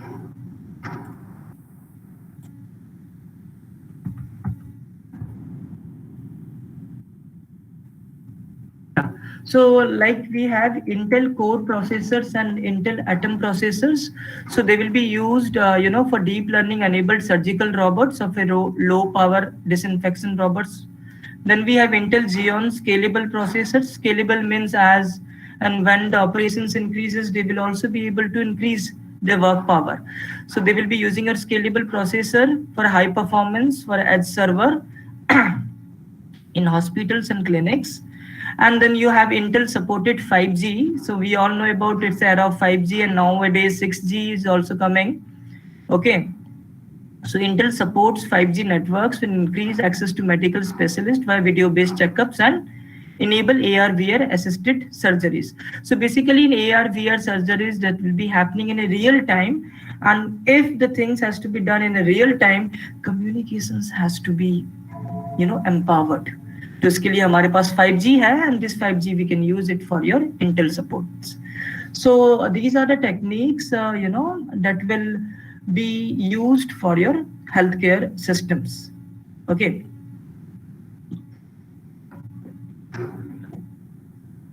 So now I will be moving back to a case study of your, cloud computing resource management. And this cloud computing resources has been utilized for healthcare systems. Okay, and we have given a name for this one, which is called as a SLAM framework. Okay, that is service label agreement management using monitoring and prediction of your AAS cloud. AAS is a infrastructure as a service. So this has been published recently in your IGI Global. Okay, so to make understand the concept or the things that has been done here, I will tell you about the scenarios. Okay, so this is the basic scenario for the research work which has been carried out in a private cloud, and we have implemented some of the deep learning concepts like reinforcement learning and LSTM. The scenario goes like this. We have various medical records we have classified the medical records based upon the different types of treatments. Like if we are doing image analysis, then we conclude that it is much more CPU intensive job. If it's storing a patient's data, I can tell that it's much more memory intensive jobs. So likewise, what we did, we classified different medical terminology with respect to their resources utilization. Okay, so हमने अलग-अलग task को अलग-अलग resources के साथ हमने connect किया. So then what we did, these, when we have run these medical records onto the cloud, private cloud that has been implemented using your OpenStack, we have seen that the cloud resources has been used in a very abrupt way, and sometimes based upon the data, it is under provision, sometimes over provisioning, likewise and all. So हमें cloud के resources को manage करना है for this medical records and all. And you can just imagine, like the medical records are dynamic in nature. So if they are dynamic, the cloud should also be dynamic to maintain those medical records and all, isn't it? Am I audible? Hello? Hello? Yes, sir, you are audible. Okay, how much time I'm having, ma'am? 20 minutes more, sir. Okay, no problem. I will be able to complete this one. So this is the overall scenario for the same. Okay, so let me just switch back to the next, I hope it's there. Yeah, so full screen mode. So basically this is the research work which has been carried out under my guide. My guide is, she is a professor and HOD at Nirma University. And we both has worked on this private cloud settlement and to maintain the resources that has been used for a medical record savings and all. Okay, so basically we have identified some of the research gaps that is presently available into the research survey. So we have seen that we require some monitoring techniques, that way real-time monitoring techniques has been required right now. And then we need to identify the cloud resources every time, let it be a peak or scalable, but we need to every time identify that how much resources are remaining and can we accommodate the forthcoming medical task that has been coming back to the cloud computing. So the CSP does not have enough time. CSP is your cloud service provider. So we have something called as a burst time. Burst time means at time T1, so many medical related queries will be coming back to cloud. So how to solve this one? The bigger challenge is to identify or reduce your SLA violations. I'm moving quite faster. If you have any doubt, you can stop me in between and you can ask me the doubt. The other research gap is the online learning. Online learning in the case is that as in when the cloud resources are changing, the deep learning should always be able to learn the changes of your cloud. So these things are called as online learning. Okay. Then we have behavioral pattern. Every time the pattern has to be identified so that if the pattern is coming next time, we will be ready for that type. So research should be done in proactive and reactive way. There are so many researchers, they have worked on reactive. Reactive means usi waqt jab problem hua, we need to identify its solution. But people are focusing more on your proactives. Proactive means आपका कुछ भी problem हो उससे पहले हमें उसे पकड़ के उसे शांत करना. We need to mitigate from there. So proactive is the best approach. We have a DST project where we are working on proactive approaches for your cloud management. So then we have pattern length. जैसे जैसे आपके cloud के pattern है उसके training के pattern length भी जो है वो चेंज होने चाहिए. सो पैटर्न लेंथ क्या होता है, कैसे चेंज करना है, will be telling you now. Then we have different workload patterns, we have and different kind of workload patterns, and if you are able to identify these patterns well in advance, this will be very much easy to maintain the resources of a cloud, and we are doing it by making use of your deep learning concepts. So the motivation is to efficient monitoring and prediction techniques are required. So we have come up with the SLAMP, okay, which you make uses of your deep learning, that is reinforcement learning, LSTMs. We are also making use some of the like terms like your hidden Markov model, smart contracts and all. I won't be speaking much about smart contracts because we need to focus on your deep learning concepts only. So there I will be focusing more. So the problem formulation is to manage the Ask Cloud, and the Ask Cloud should manage the resources. They should handle the complex infrastructure. They should handle the sudden demand of your resources. Peak resources को वो handle करने चाहिए. So SLAM framework has been implemented to solve this problem, to solve your peak demand and others. So the objectives are to design and develop a scalable framework for monitoring the cloud resources, and these cloud resources has been used for your medical records. Please do remember. To deal with current status of the cloud resource utility and to manage your SLA and to support your prediction of resources.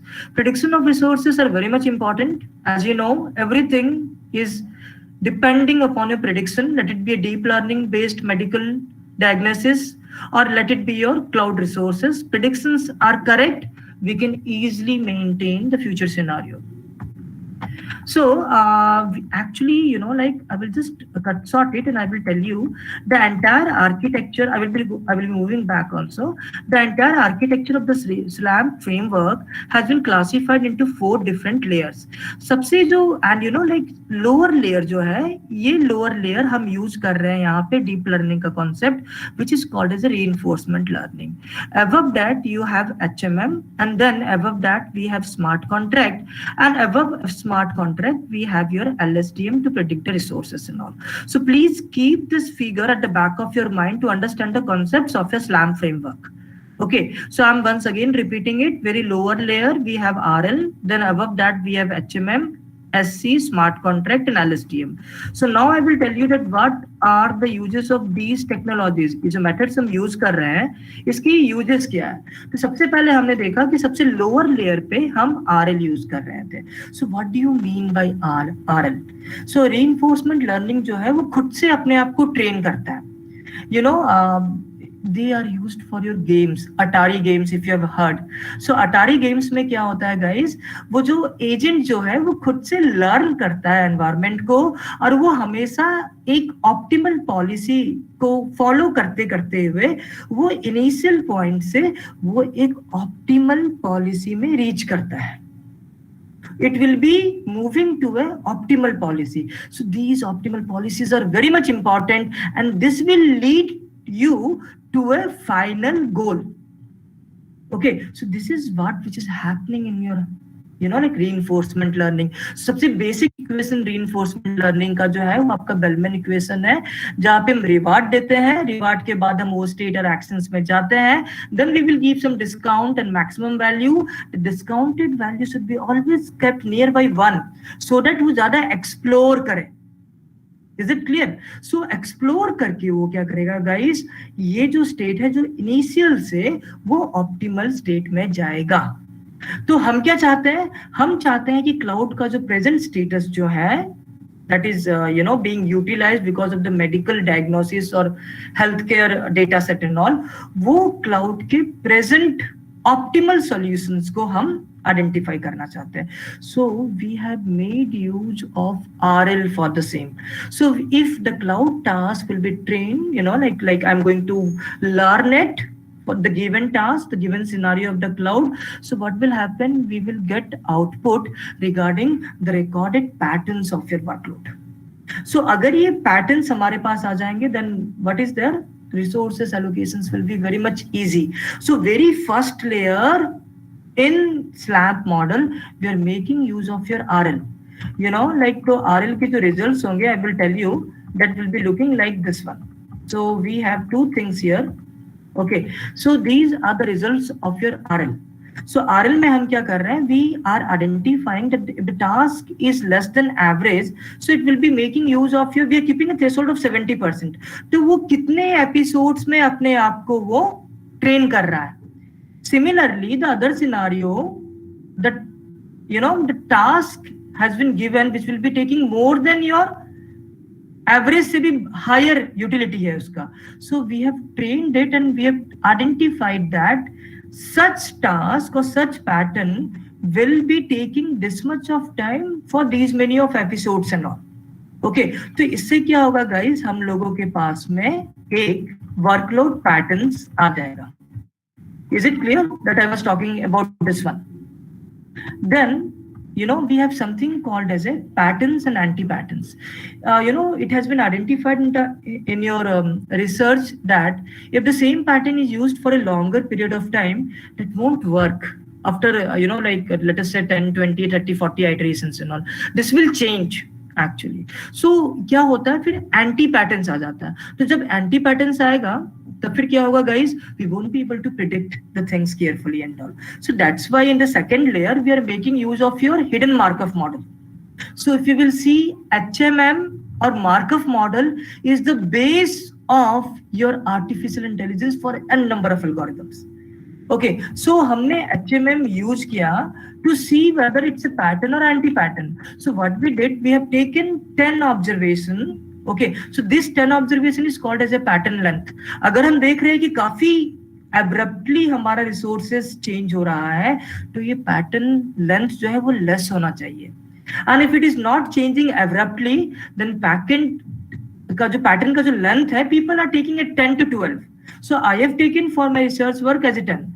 So what I did, I classified the entire workload into high, average, and low.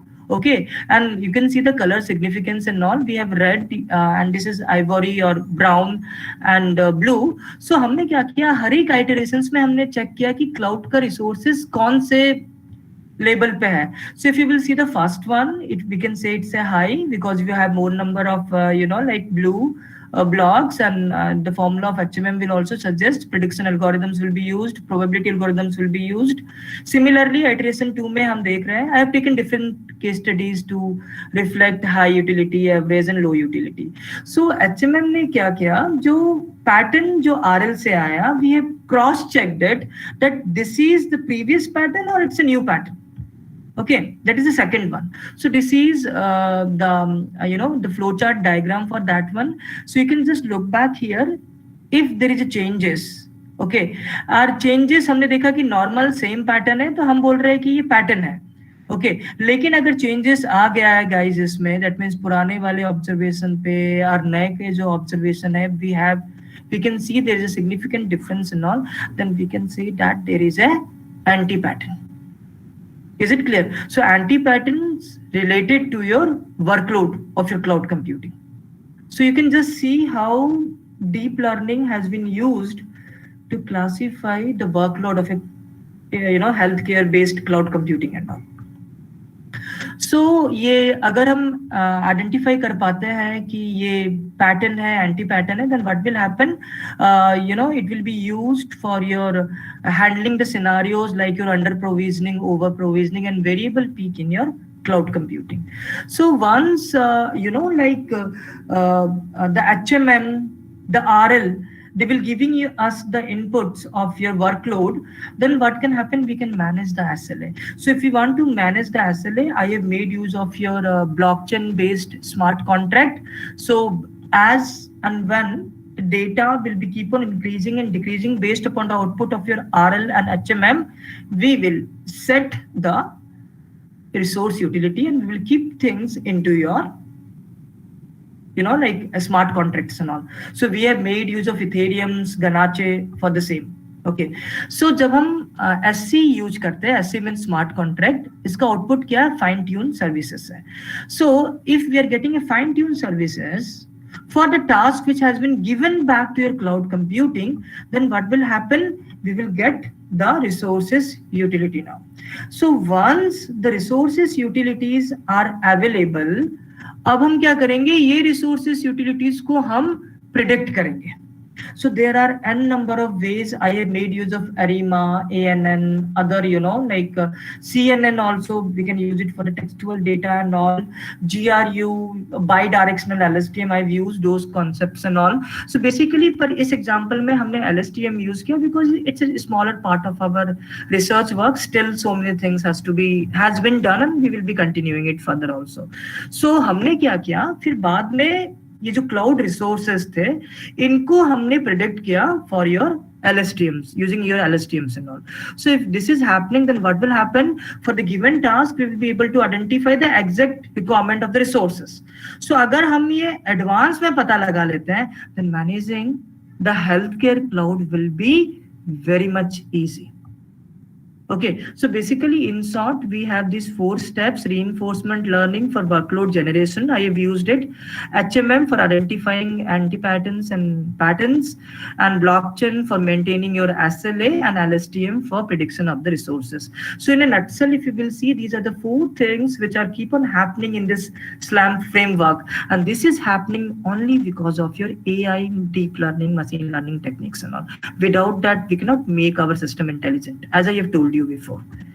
So this is the architecture for the same. Okay, this is the entire flow: monitoring, task generation, patterns, checking for anti-patterns, HMM, maintaining SLAs and all, and LSTM using for your resource prediction and all. And we need to connect it back to your SLA. So the workflow to SLAM framework, I won't be going into a deep of this one because I have told you in a very brief way, and I hope you all listeners have understood it. These are the database, and this is the private cloud setup. Like we have used so many databases, and one of the database has been taken from this URL, where you can get the database of a private hospital, where we have the image analysis workout and all. Most of the other databases you can also get it from the Kaggle. There also it is available, you can use it. So what we did, we created some of the scenarios in our private cloud, and then we have worked, and some of the experimentation analysis has been done upon the data sets of medical data sets which are available in Kaggle and this URL that I have shown you here. So this is the output of the RL. These are the different parameters of the RL. We will be making use of memory fraction. It is of DQ type to make operation faster. Discounted value, that is 0.8 and nearby your 1. So उसके बाद ये जो value था ये आपका pattern का है, because if you will see this one, the workload seems to be same for these many timestamps and all. So we have done, we have used HMM to take the readings from here. So we have taken this for average. आप देख सकते हैं यहाँ पे हमने low utilization, average utilization and high CPU utilization में classify किया उसको. So we have seen it, the utilization is less than 70%. That means वो भी average में है. So these are the 10 readings that we have taken it with the help of your monitoring tool Nagios from your cloud computing. So you can see that it will vary from, it is always less than the 70. So all the 10 regions you can see higher and smaller values. So it is less than 70. So we can tell that it's in your average pattern में है ये. ठीक है. So then based upon this pattern, we used smart contract and we have allocated the resources as per the pattern. So आप देख सकते हैं ये जो blue वाला जो line है यहाँ पे, that is the result or the given resources which are, and the red one is your actual resources utility. So we have managed it because of RL and HMM concepts and all. Similarly, based upon that, we have done analysis or prediction using LSTM, and this was with respect to your pattern. So we've also checked out for your anti-pattern also. Anti-pattern in the sense like अभी हमारे पास medical images के data आ रही थी और अभी हमारे पास AR VR का data cloud में आ रहा है. So obviously this will be utilizing much of the resources of a cloud computing.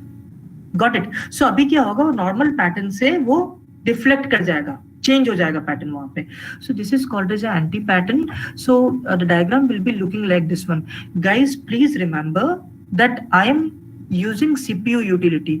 इसी तरह से हमने अपने डेटा सेट के लिए हमने मेमोरी यूटिलाइजेशन भी यूज किया है, network bandwidth, disk read write, ये सारे like parameters we have used it based upon the type of medical data that they are putting it on the cloud computing. So ये anti-pattern है, and if you will see that from your this like 4500 reading के आसपास ये change हो रहा है. So we have checked out from that place and we can see that the readings are more than 70%. देखिए यहाँ पे 80s 90s के पास चला गया है. So we have taken the reading and ultimately what happened, your HMM identified that it has changed from pattern to anti-pattern. Different pattern has been encountered. So उसके हिसाब से हमने smart contract में feed किया data. We have given the resources back to the cloud.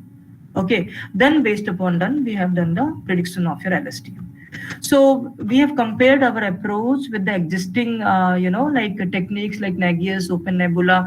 So we find out that these are the properties, and our approaches are following much of the properties as comparing to these, techniques and all. So that's all. The contribution is SLAM, which will be used for manage dynamic cloud allocations and all resources.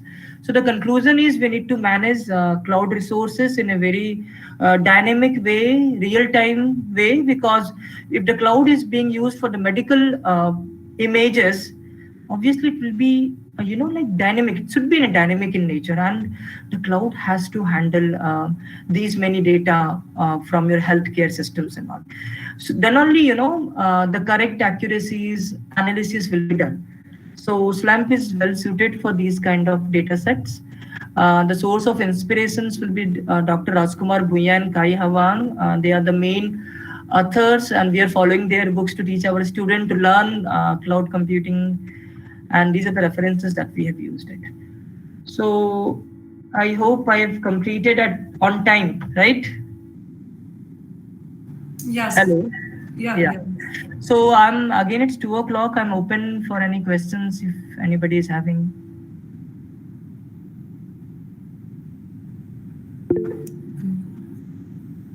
Yes. Yes, Mohammed Adamu Tukur has raised his hand. I don't know, like he has been given the rights to speak or not. Or you can write it down in the chat box. Does anybody is having any doubt? I have told you in a very fast forward way because I need to complete the applications, and as well as I need to show the work, showcase the work of mine, small part of the PhD work that I did it, and which uses deep learning and machine learning concepts and all. So anyone is having any doubt, I will be happy to give answer for that one. People are doing lots of work on reinforcement learning because it will adapt the environment by its own. So that's why it's a very important concept. So anyone is having any doubt? I was fast. The people can tell, or do you understand my pace was good actually or bad? I does not know.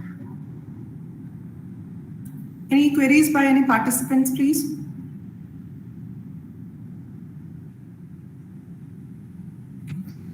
So either two things has happened, I understood whole or else. Okay, sir. Thank you so much, sir, for sharing the time. Yes, thank you so much. I hope I was not fast, right? No, that's fine, but sometimes it's become a bit difficult for the. Yeah. We have audience, a mix of a kind of audience. We have students, we have research scholars, and we have faculties. So the consumption of the knowledge may be at different levels. Yeah. Okay, sir. Thank you so much. Okay, thank you so much. Thanks.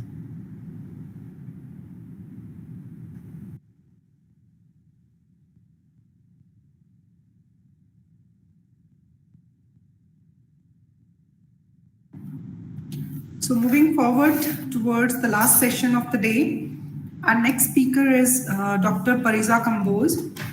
She is currently associated with Sarvajanik College of Engineering and Technology, Surat, as a professor and head of department in Computer Engineering Department. She has received her PhD from MDU Rohtak in year 2011. She did her MTech, Computer Science and Engineering, with distinction from Kurukshetra University. She has teaching experience of 25 years. Her research interest areas are deep learning, machine learning, IoT, big data analytics, data science, Python for data science, wireless sensor network, mobile ad hoc network, computer networks, and network security. She has published a total 47 research publications in various different journals and conferences of repute. She is a member of various professional bodies like Institution of Engineers, Computer Society of India, Indian Society of Technical Education, International Association of Computer Science and Information Technology. She believes in lifelong learning and keep on updating her knowledge base with latest know-hows and has done more than 33 trainings on deep learning for computer vision. So without taking much time, I would like to invite Pariza ma'am for sharing the knowledge and just everything that you have. She's just full of knowledge, like, so we can grasp at own level. So welcome you, ma'am, and thank you for sparing the time for us. Thank you so much. Am I audible and my screen is visible? Yeah, ma'am, it's visible. Okay, thank you so much for such a nice introduction, Professor Jasleen. And basically, she told right that I am a keen learner, and even after 25 years of experience in teaching, I devote approximately 4 to 5 hours daily to my studies. And I think that it is very much mandatory in the era of when technologies are changing every very, very fast pace. So I'm very happy to be here with you all to share my knowledge.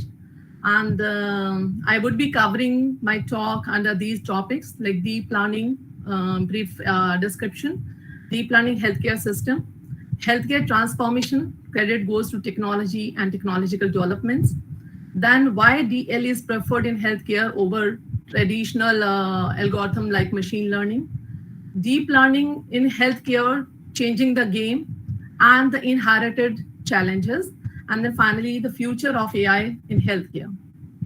So aim of this talk is to highlight the important principles and applications of DL in healthcare and the inherent challenges in the medical field. We know that human body is the most complex anatomy. And just 1 second, please. It is the most complex anatomy we all know, and taking care of it is very, very difficult task. And moreover, our modern lifestyle, it has increased this complexity in the form of diseases to the next level. But thanks to the advancement of various technologies and the machine learning, which proved to be a boon to the mankind. I was reviewing plenty of resources to help my research scholars in formulating their research problems. So I'm sure that this webinar will help those struggling to find some research problem. So machine learning has demonstrated its value in helping clinical professionals to improve their productivity as well as precision. Machine learning in healthcare algorithm, it is mostly the ANN, that is artificial neural networks. And it is a branch of machine learning, we know, that where the mathematical models are inspired by the biological brain and they excel at pattern recognition. The use of DL, it has received big attention in the last decade for the analysis as well as diagnosis of the healthcare problems. And it is also playing a fundamental role in identifying the health issues early, which is very, very important, because thereby it can help the medical professionals improving and providing far more personalized and relevant patient care. So several definitions are there in the literature for deep learning, but I like this definition the most because I feel this is very comprehensive. It says that deep learning is a series of algorithms having multiple layers. If we compare the ML model and the DL model, so what is the basic difference in these two? Basically, in case of machine learning workflow, features are extracted manually from the images, and which is very, very tough task. It is time consuming because it also requires domain knowledge. So these features which are extracted, then they are used to create the ML model. This ML model then finally categorizes the objects in the image. So this machine learning, it is also known as shallow learning, because I'm talking now in concern of the difference between the ML and DL. So ML, it is also known as shallow learning. Why so? Because after a certain level of performance, even if you add more training data to your model, more examples to your model, then also the performance is not increased. It is having a max cap, you can say. While in case of deep learning models, the relevant features, they are extracted automatically. from the images, specifically in the CNN, that is convolutional neural network. And there is the end-to-end learning. So what is this end-to-end learning? So basically you can see here the feature extraction and the classification, they are merged together. And in this case, whenever training process happens, so it improved both the things, feature extraction as well as the classification task, both are improved. Other important advantage of deep learning over the machine learning model is that it is scaled with the data. So that means if you are going to increase the size of the data set, then the performance will also increase. So that is the most important advantage of deep learning over machine learning. This is a working principle of DL model. Maximum of you would be knowing, but I'm just reiterating this. In case of deep learning model, there are not many hidden layers, and every layer is having certain number of neurons. So during the training phase, each neuron is tuned. It is tuned until the patterns identified by the model, they reach up till a good prediction value. If they are not, then the training phase will continue. It will resume until unless this happens. Finally, the model which is devised out of this training, it can be used to make predictions on the test data, on the unseen data, new data. And in this way, it generalizes the learning to the new data. So how it helps the healthcare? In case of healthcare, this kind of multi-layered DL models, they are used to identify very subtle abnormalities which may be there in the medical images. It can cluster the patient which are having similar kind of characteristic into risk-based group. It can even highlight the relationship between the symptoms and the outcomes, wherein the data could be huge in size and the data could have structured as well as unstructured data. A report in Lancet Digital Health Journal, it establishes the credibility of DL in healthcare. It says that performance of deep learning models to be equivalent to that of healthcare professionals. And this is a very big remark for the DL. So there is a high credibility of DL in healthcare nowadays because much research has been done already, and DL has already made a niche in this market, in the healthcare market. So what is about this healthcare system? We can divide that into 3 segments. The first thing is the domain knowledge base. So in domain knowledge base, basically we should collect the right kind of data set in which there could be the patient demographic information, personal information, and clinical data, and also the past clinical decisions and outcomes. This data set is then pre-processed, it is harmonized, and then after pre-processing, it is passed to the next segment, that is the artificial intelligence analysis. So this data is then analyzed using various kinds of algorithm, that may be machine learning algorithm or deep learning algorithm. And then a CAD, that is computer-aided diagnosis, is devised after the modeling. And then treatment selection happens. So because this data can be of varied variety, it can be the image, like your MRI and all, it can be the signals, it can be the audio information, it can be the video information, it can be the data from the sensor, because many type of data could be there. So we might got different results from different models on these different data sets. So finally, we synthesize all the results and we try to find out certain recommendation out of that. Next comes the another segment, that is clinical decision support. Now what happens, whatever recommendations we are getting out of the analysis phase, out of the modeling, then these recommendations, they are discussed between the patient and the clinicians. And finally, a clinical decision is taken, which is more accurate, faster, and most important is it is timely diagnosis. As per Bernard Marr in Forbes, there are 9 biggest technology trends that is going to transform medicine and healthcare in 2020. And we have already witnessed that. So these are all major technologies which have played their important role in case of the healthcare. That is AI and ML, robotics, computer and machine vision, wearable technologies, genomics, 3D printing, extended reality, comprises of virtual reality, augmented reality, and mixed reality, digital twins, and then 5G. So what is genomics basically? An organism complete set of DNA, it is known as genome. So when a person's genomic information is used to determine personalized treatment, that concept is known as genomics or genomic analysis. And this is very, very important, especially for some crucial diseases like your pharmacology, oncology, infectious diseases. Genomic medicine, it is making a very high impact. What is digital twin then? Digital twin is nothing but in healthcare, it is known as lifelong data record of an individual. And this data can be very helpful in deciding the personalized care for an individual. So next is the technological development. So various improvements in various data technologies, including storage size, computational power, data transfer speeds, that all has enabled the widespread adoption of DL in healthcare. We have seen that. What is BMD? That is the big medical data. So now we see that there is an explosion of the BMD, big medical data. Estimated amount of healthcare data stored in 2011 was around 150 exabyte. And hospitals are now producing almost 50 petabytes of data every year. By 2020, it was expected that medical data will double every 73 days. This is all research. But now what is the issue? The issue is that this data can be received in the form of various formats.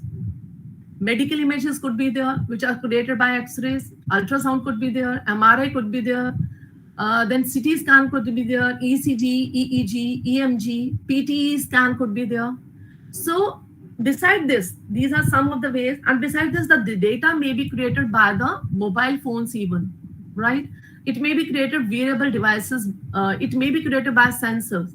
And then there are the data which are available in the form of EHR, that is electronic health record. So this all variety of data, when it is digitized, it becomes the BMD, big medical data.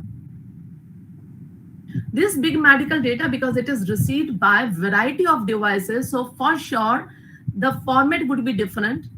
Data could be structured, data could be unstructured. So that's why we are thinking for the technologies which can handle the structured as well as unstructured data. And DL serve that purpose. We have already seen that many of the technology giants like your Facebook, Google, IBM, they have already made their niche in the commercial space also. We have seen the examples, live examples of Siri by Apple, Google Assistant, DeepMind Network by Google, that says machine that dreams, Alexa by Amazon, and Watson by IBM. So this is due to all this development in the technology. That's why we are moving towards the machine learning, AI, and deep learning more and more for the healthcare also. Then why there is a preference of DL over the traditional ML algorithm? There are many features. Like in case of DL, the current interest in deploying DL for healthcare, it shows due to all these multifold reasons. It is unsupervised. Why so? Because DL network automatically discover the representations which is needed for detection or classification. And that's by reducing the need of supervision. DL models, they are generalized because they adapt properly any model, any prediction to the unseen data. But that data obviously should be drawn from the same distribution as the one which is used to train the model. Then DL, it also requires less pre-processing of the data. It automatically takes care of many of the filtering process, many of the normalization tasks, which are really very tedious when they are done manually, as in case of the traditional ML algorithm. In ICU, if suppose some patient is admitted, in that case, the patient would be needing round-the-clock attention, and large and continuous data feed is required to be monitored, interpreted. And what is the need then? There is a need for a fast and accurate decisions. So there again comes the DL, it serves that purpose because it can analyze data at exceptional speeds without compromising on accuracy. One convolutional neural network, it identified melanoma disease in dermatology images with more than 10% accuracy than expert. That says a study in Annals of Oncology in 2018. Researchers at Mount Sinai Can School of Medicine, they have developed a DNN which is capable of diagnosing crucial neurological conditions such as stroke and brain hemorrhage, and that too 150 times faster than the human radiologist. And then the very important feature of DL is that it is scaled with the amount of data. So you can use, if you have very big chunk of the data, very big size of the data, then you can utilize the deep learning model, which are really very large neural networks. So with the size, with the increase in the size of the data set, the performance will also be increased if you are using a DL model. DL, we can say it is changing the game in healthcare especially. So I have jotted down here some of the use cases, and I have categorized them into three parts: patient care, R&D, and insurance. So because Professor Mayuri Mehta has already covered this part, this is related to the use cases or applications. So I'm not going to cover that in big detail, just mentioning the name. A big research has been done already in medical images. It has been used in disease identification and diagnostics. Healthcare data analytics is there. Telemedicine is there, which we have witnessed a lot during the pandemic. Mental health chatbots are there.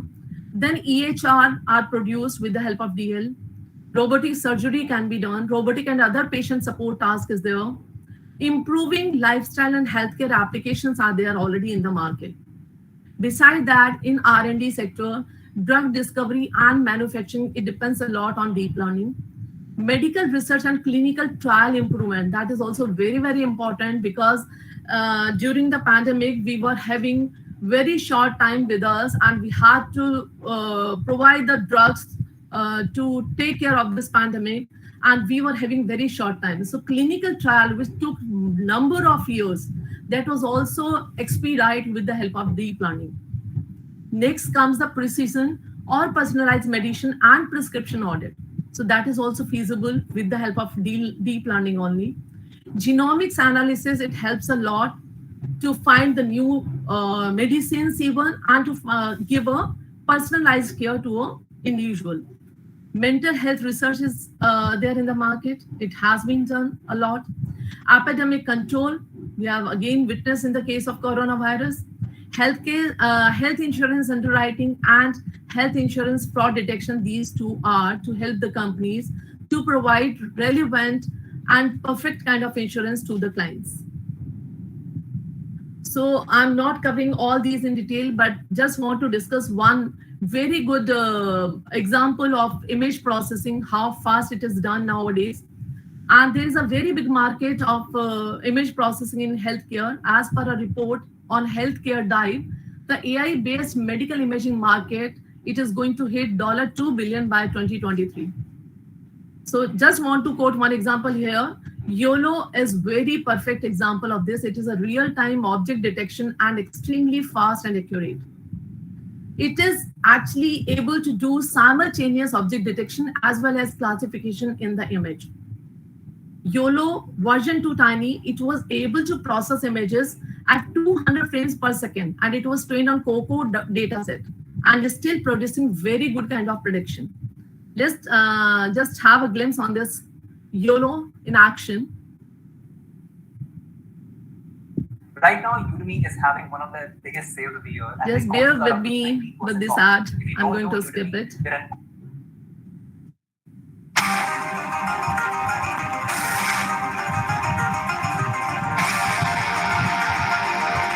See how precisely it identifies the objects, that too in a video. The speed, the accuracy.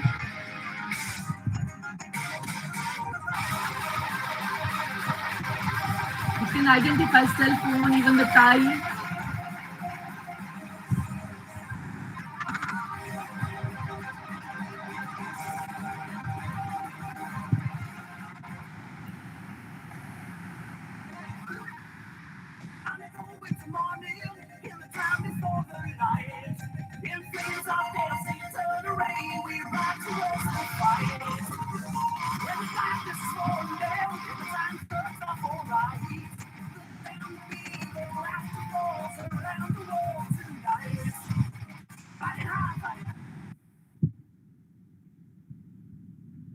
I hope you are able to see that.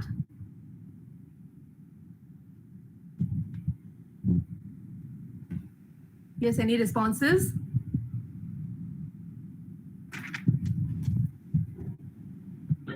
No, ma'am. Were you not able to see the video? Hello? No, ma'am, we couldn't see the video. It is not visible. Oh, I'm really sorry, but you didn't inform me. Okay, let me try again.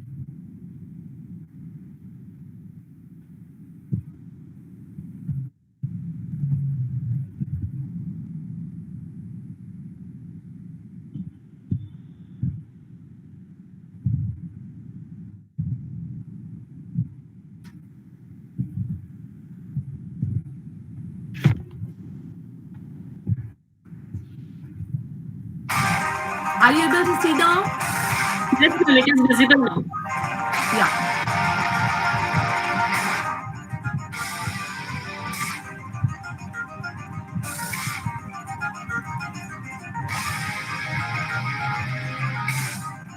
So I just want to demonstrate that how accurate and how fast it is. You can identify the cell phones, very small device. You can identify the tile on the person. A chair on the side which is not very clear.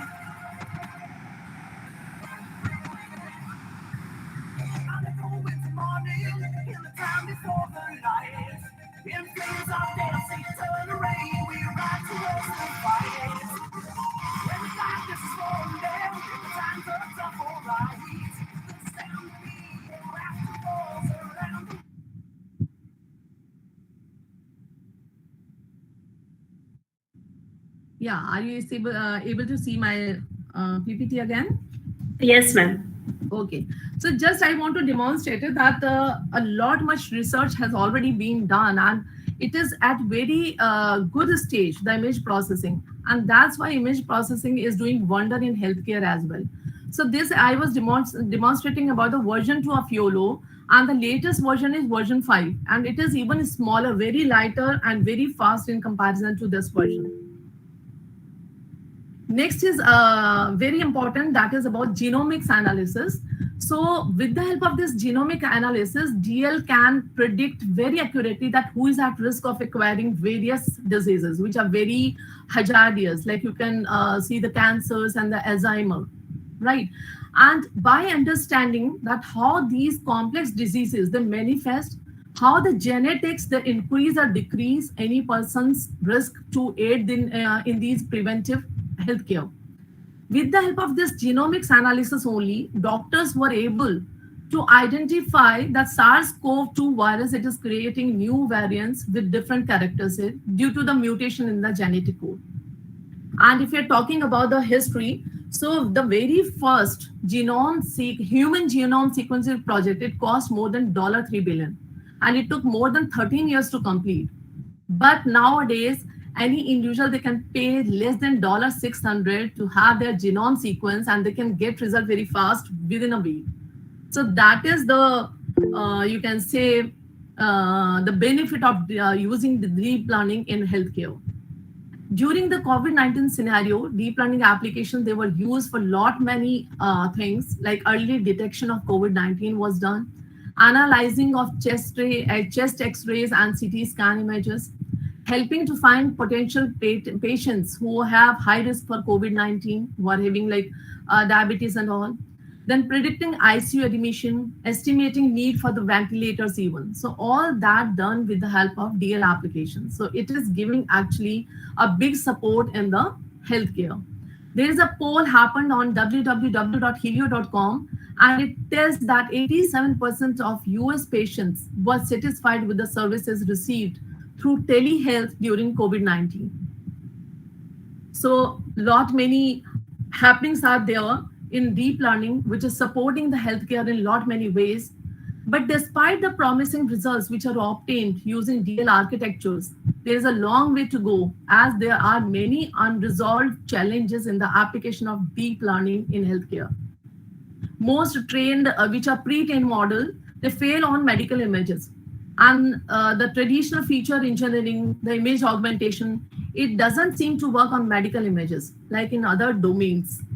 So that is the most cruciality of this deep learning. If you want to utilize, if you want to deploy that in healthcare, then we have to take care of all these challenges which are posed specifically in the healthcare domain. And the very important, the very first one is domain complexity. We know that medical field, medical domain is very, very complex, and it is not so easy to understand by a layman. So problems in biomedicine and healthcare, they're very, very complicated. Diseases are so heterogeneous that nobody is having complete knowledge on the causes of most of the diseases and no idea about how they progress. When we want to do certain kind of research, we don't get the plenty of data to make a robust model. Very limited number of patients are there in practical scenario and very limited data is available. Next is very important, temporality. So because we know that diseases, they always very progressing, specifically the cancer, Alzheimer, and many other critical disease. So they change over the time, and that too in non-deterministic way. So whatever existing DL models are there in medical domain, they are actually assuming the static vector-based input. And this static vector-based input, it cannot handle the time factor in natural way. So the need is that we should deploy certain deep learning models which can handle the temporal data in much better way. And that research is also going on. Like many models are there. There is one, it is not a DL model, it is ML model, ARIMA, ARIMA. There is another one, SARIMA.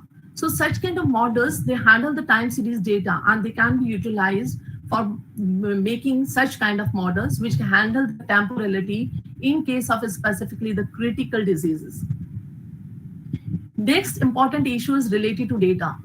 And it is there for every field, every domain, but it is very, very crucial for the DNN, for the deep neural network, especially for medical data analysis due to the data access, the privacy issue, monetary issue, data protection issue. So we can divide that again into two parts, the data volume and the data quality. When we are talking about data volume, so we all know that all the deep learning models, they are data hungry. DL models, they are highly intensive computational model. And there is a general rule of thumb that we should have samples at least 10 times the parameters in the network. We all know that diseases and their variability, as I discussed just now, it is very, very complicated. So we require more data in comparison to other domains whenever we want to train an effective and robust DL model for the healthcare. Coming to quality, when we are talking about the healthcare data, so that healthcare data, because it is of varied format, it is very heterogeneous, it is ambiguous, it is noisy, it is incomplete. And moreover, data, it is in various formats. There are medical images. When we are talking about the familial data, so it would be in textual format. There would be quantitative clinical data. There would be qualitative health outcomes. And there is data which we are receiving from the sensor-based technologies, which is of time series kind of. So the need is that we should try to develop a model which can handle several issues related to data, like the data format, sparsity, redundancy, and missing values. Analyzing big medical data is a big issue because when we train any model, so in at that time, all the features in the data, they are actually used to create the parameter in the neuron so that we can achieve good prediction. So in that case, again, the reiteration is that we require large quantity of data so that we can make very highly accurate models. But it is really difficult to acquire big medical data. As I told you that there are lot many issues. There may be a danger of data misuse, which can compromise the privacy of the patient. Legal issues are there, costly equipments are there. Like if you're talking about MRI, if you're talking about CT scans, so these devices are very, very costly. And then the medical expert, which is required for such kind of data. When we have big medical data, so obviously there would be the requirement of high computing devices. So we require multi-core high-performing GPUs, which are also not available in general academic institutions and hospitals. So larger the architecture of the data learning model, the bigger the computing requirement would be. So then what is the solution? The solution could be that we can devise synthetic data. We can create synthetic data, and this synthetic data created can be integrated with the real data so that we can have a larger data size, and therein we can balance the classes as well, so that we don't get the biased kind of prediction out of the model. But again, the issue is if we are creating the synthetic data, then how much trust can be given to that synthetic data, specifically when we are talking about the healthcare. Now, medical images are very, very complex. And if we are talking about the medical images, there are many imaging machines which are producing hundreds of different anatomic structures and pathophysiologic processes. So it generates thousands of observable imaging features. Now, how to handle them? If we are talking about data for supervised learning, then in that case, we require medical image data which should be annotated, and it should be large in size as well. So it is really very costly to aggregate and create such kind of annotated medical image data, because for that purpose, we require trained physicians which can annotate that. In US, there are 35,000 trained and licensed professionals which can annotate the medical data, medical images. And even though if we got the annotated medical images, generally all the annotations, they are in unstructured free text form. And generally the links between the annotation and the coordinate of the pixel, it is also missing. So again, we are not having very good quality annotated medical images because it is really, really very tough to get such kind of data. If we talk about the unsupervised learning, so in that case, finding the pattern in medical images, let's say the example of X-ray or maybe CT scan or maybe anything, it is really difficult. Why so? Because if we take a radiograph of the chest, then there are 11 ways of doing the same. If you're talking about CT scan, there are dozens of parameters that vary to produce the images. And there is one very important, whether the patient was injected with the contrast media or not. There is a solution which is injected inside the patient. So it again depends on what kind of imaging we want to do at that time. If we talk about MRI, even more parameters than CT scan. So now if we are going for unsupervised learning, then we have to decide that which of these parameters are going to affect the output of the unsupervised system. So this is again a very big challenge. Priority of medical imaging data set, as I just now discussed. So what is the solution for that? The solution could be either we can go for the crowdsourcing images, right? That like in case of COVID-19, X-ray images were collected from the patients. So they were asked to upload their X-ray images, and using this crowdsourcing, data set has been created for that. Or otherwise, there could be democratization of the data, wherein responsible organizations, they can create the data set for the researchers, for the enthusiasts. Next challenge is very important, that is generalization. So why generalization is required? Because when we are talking about the deep learning, when we are creating a model through deep learning, so we want a model which should work for any kind of unseen data which belong to the same distribution. But what happens? The scene is that when we train a model, we generally use the lab imaging. And these lab images, they are very clear, they are high resolution compared to the real-time images. So when this kind of model, which is trained on high resolution images, when it is used to test the real-time images, then obviously it is not going to give the right kind of accurate results. Then what is the solution for that? The solution is that data set which is having consistent data, it should be utilized. For example, there is a data set checks photos. So this comprises of more than 10,000 photos and transformations of chest X-rays. Then another solution could be data augmentation. So in data augmentation, images, they can be mimicked from the actual data by adding noise, blurriness, sharpness to that. Then there is another solution using the GAN, which is generative adversarial networks. So these GANs, they are actually very smart in generating very realistic picture. and very accurate picture. So using GAN, we can create the realistic and accurate synthetic data of CT and MRI images. So this is another way, because when such kind of model would be trained on the data, wherein the difference between the training and the test data is not too much, then we would be getting the actual real models. Data collection and sampling bias is another issue. So if we are having improper sampling, if we are doing data stitching, what is data stitching? Basically, when we merge a number of data sets together. So at that time, it can lead to sampling bias. So if in the sample, there is a sample bias, in that case, obviously, whatever model we are going to generate, that would be failing in assessing the real life patient problems. That accuracy would not come when the real life patient would be given to that as a test data. Another issue is of the data leakage. So merging the heterogeneous data set, that sometimes create the data leakage.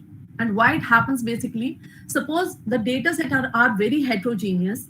In that case, it might happen that after merging the data sets, when you are picking up the training data, so that training data, it is not at all matching with the training data we were expecting for training the model, because the data sets were very heterogeneous. So when you are splitting the data, generally what we do, we split the data into training and test data.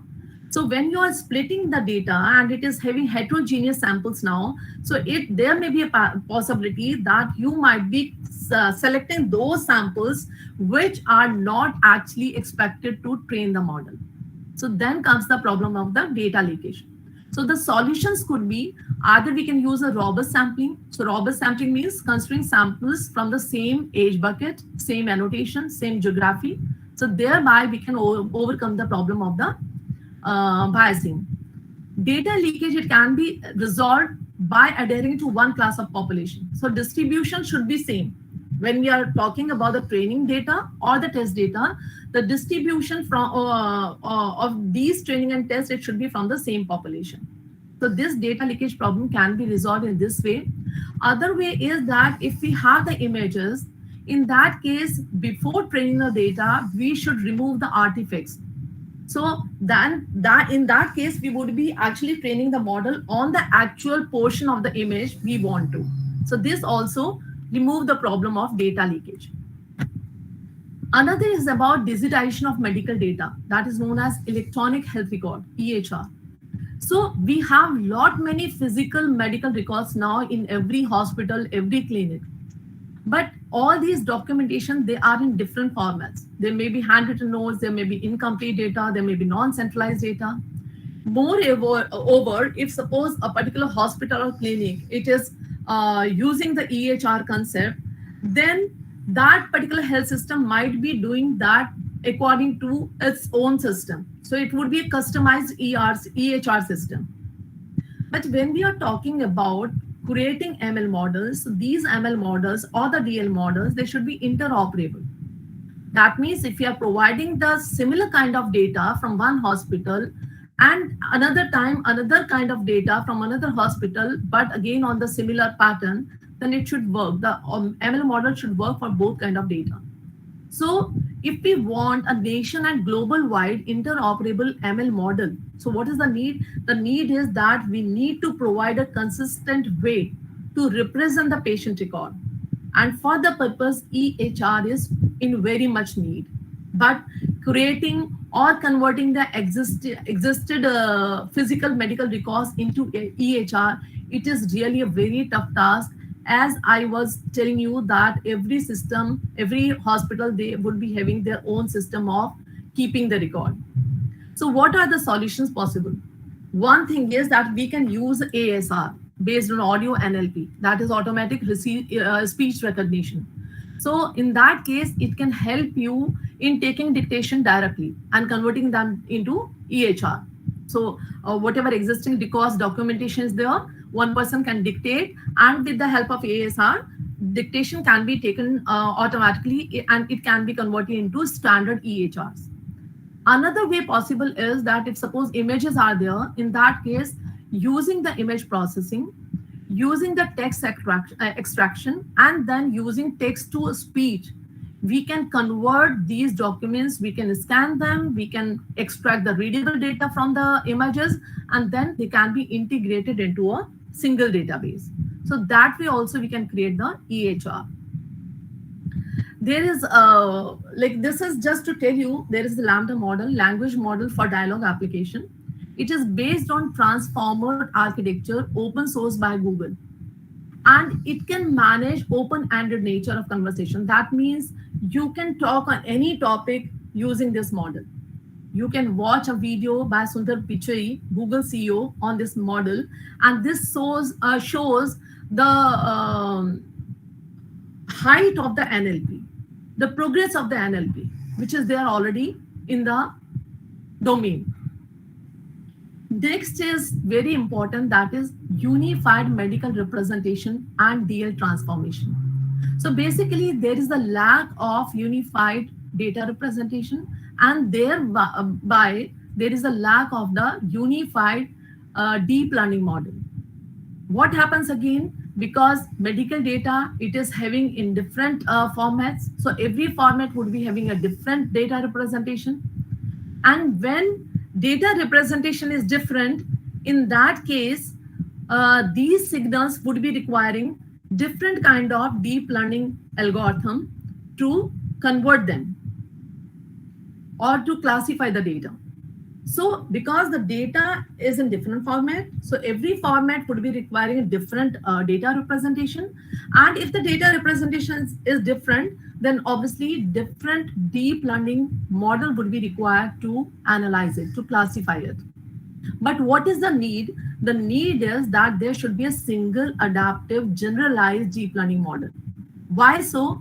Because if we have an adaptive generalized deep learning model, then it would be capable of integrating different kind of physiological data, which might have multimodal property. Multimodal property means it could have the signals, it could have image, video, or audio. And this model then, because it is a generalized and adaptive model, so even if it is taking the input with multiple data with multimodal property, then also it would be able to handle the multitasking for different classification tasks. And such model will save the time and effort. So as a solution, cross-domain featured learning algorithm, which is based on stack denoising autoencoder, it can be very helpful. It can be helpful for effective feature representation and to describe this data which is having multimodal property.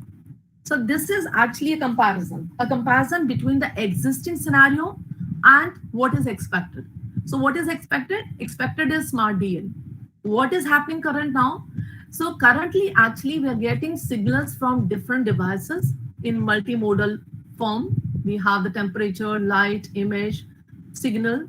So in actual medical data, when received from real world data, it is in this form only. So because they are in different formats, what happens? Everyone is having a different representation. There is specific representation. So because the representation is different, then obviously deep learning methods or models required would be different. And deep learning model, when would be working on a specific format, it would be generating one kind of response. When it is working on different kind of input, it is generating another kind of response. So this is the current methodology of DL for different format of biomedical data. But we require a smart DL, a DL which can mimic the simultaneous process of human body, where it is capable of handling multiple inputs simultaneously to decide one single response. Like in our human body, what happens? We have 5 senses, right? Through those 5 senses, in a particular critical situation, we might be getting different information. We are perceiving different information that may be in the form of different things, like maybe we are touching something, maybe we are listening something, right? Maybe we are smelling something. So all such signals, what happens, our human body, it perceives all different kind of signals together and then take a single response. So that kind of smart DL is actually expected, wherein the data received from the medical domain, although it could be in different format, but there should be a unified data representation model. So what would be helpful in that case? Actually, if suppose one kind of signal is missing, suppose light signal is not there at a particular moment, then also it would be working nicely because the data representation is unified, it is common for all. So at least it is getting other three data, other three inputs, right? So when the data representation would be same, it would be unified, then obviously we can deploy one single deep learning model. And this deep learning model would be able to generate a single response. So that is the need, that it should work like human body on different kind of data, generating a single kind of response. Now coming to the next challenge, that is medical Internet of Things, MIoT, and cloud computing. So we all know that IoT devices are on increase nowadays, and an estimated 50 billion devices were actually expected to be connected to the internet by 2020. So the current scenario is that all such data, which is collected from various kinds of devices, from IoT devices, it is stored on the cloud. And then a cloud-based deep learning model is devised. But in that case, what is the problem? The problem is because the data is there on the cloud, so obviously connection bottleneck would be there. If connection bottleneck would be there, there would be latency issues. And if there would be latency issues, then obviously there would be reduction in the quality of services. I hope I'm sounding right. So what is the solution possible? The solution possible is edge computing. So in this case, what we can do, that edge computing can be utilized, and instead of doing the whole computation on the centralized cloud server, we can shift the computing service onto the edge nodes, which are closer to the end user. So that after computation, when the end user, when the patient or the doctor, they want the data, that data would be available within no time, right? But in that case, again, there is another research area which emerged, because if you are using edge computing, then performance evaluation and measurement of DL on edge computing, it is another very big area for research. We know all that deep learning, it is very, very intensive computational model. Then if we are talking about edge computing, if we are talking about the smaller devices to compute the things, so they would be giving the same performance? So that we have to analyze. So this is the way how this MIoT happens with edge computing. So various sensors are placed on the human body, and these sensors, they create various kinds of signals. That may be EEG, ECG, EMG, MRI signal, right? So all such data, it is collected onto the cloud. Now, earlier what was happening, that it was computed here itself, and then the information was provided to the client, to the patient through mobile devices. But with the help of edge computing, what we can do, that these edge nodes, they can select, they can take the specific data from the cloud, which is required by the client. They can compute that data themselves, the edge nodes. Various kinds of computation can happen, that signal analysis, brain activities, blood pressure, monitoring treatment, then medical image analysis. Such kind of analysis can happen onto the edge nodes. And after that computation, whatever analysis, that analysis can be provided to the client through mobile devices. So this is very helpful. But again, I'm repeating that we have to see that whether we are getting the similar kind of performance when the data was computed onto the cloud storage. This is another research area basically. Next challenge is handling fast moving biomedical data stream. So if suppose there is a patient and the patient is admitted to ICU, so in that case, the patient obviously would be very critical, and there could be real-time biomedical signals which may be generated by many resources. These all signals, they might generate a huge volume of data, that may be in terms of terabytes. And this data, we have to monitor. After monitoring on the rapid rate, then we have to give conclusion after the monitoring as per the action to be taken for the condition of the critical patient. So any kind of biomedical signal could be there. There could be blood glucose monitoring, there could be brain activity, blood pressure, heartbeat monitoring, oxygen saturation level, biomedical imaging from ultrasound, from MRI. So the problem is, this is actually a still unresolved challenge. Why the problem? The problem is because effective analysis of such very fast moving, large scale streaming data, there are two issues. It is fast moving and it is large scale streaming data. So effective analysis of such kind of data, it is in fact very tough in terms of the feature selection, in terms of the memory consumption, in terms of the missing data, in terms of the computational complexity. So this is again very big area of research where we can put our efforts. Coming to the future of AI in healthcare. So basically, we know that nowadays healthcare ecosystem, it rallies around AI. During the COVID-19 pandemic only, the momentum around AI was accelerated a lot, and many startups, they estimated to have raised over $5 billion economy in 2020. Over 20,000 AI healthcare papers were submitted to PubMed last year. And leading research institutions like your University of California, San Francisco, they're using NVIDIA GPUs to power their work in cryo-electron microscopy. This is a technique which is used to study the structure of molecules, such as spike proteins on the virus. And thereby, with the help of this study, they were able to accelerate the drug and vaccine discovery, which was the need of the hour. If we see the market, so according to Elite Market Research, the global AI healthcare market will reach $22.8 billion by 2023. And for others, some specific applications, if you're talking about, robot-assisted surgery will reach to $40 billion by 2026. Virtual nursing assistant will reach to $20 billion, and cybersecurity will reach to $2 billion. So seeing this much evolution and this much market of AI, we can observe easily that there is a very high scope of AI, of deep learning, of machine learning in healthcare. As per Louis Columbus in Forbes, in an article on 19th January 2020, there are many open jobs and they require TensorFlow expertise, which is a useful way to quantify that ML is becoming very prevalent in all walks of life, be it healthcare, be it business or anything. And there is data that there are open positions on LinkedIn, which require 4134 professionals in US itself, which should have TensorFlow expertise, and 12,172 worldwide.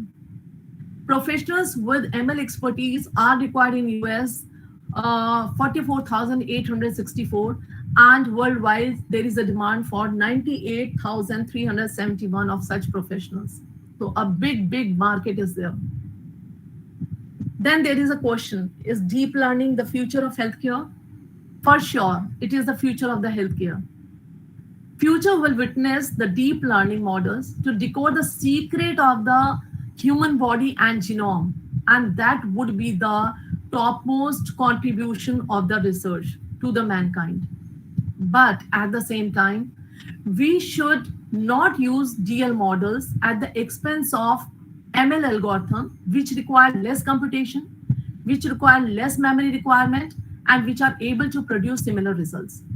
So generally nowadays, what is the trend that whenever there is any kind of problem definition, so every researcher, everyone rush to the DL models. But that is not the ultimate goal. DL at present, it is not at the point where it can replace doctors, clinicians, but it can provide a support to them so that they can serve the humankind in a better way. At the end, I want to say that a judicious use of artificial intelligence, machine learning, and deep learning only as a tool for the betterment of humankind should be used. Otherwise, it would be very hazardous. We cannot ignore the carbon impact of deep learning.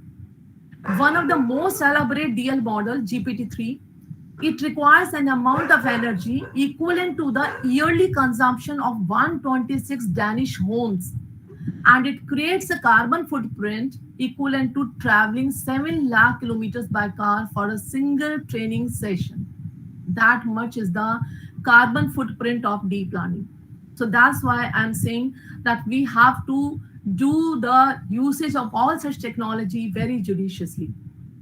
We are already in an era where a lot much global warming is happening. So a lot much care has to be taken for the usage of all such kind of technology, and especially the deep learning.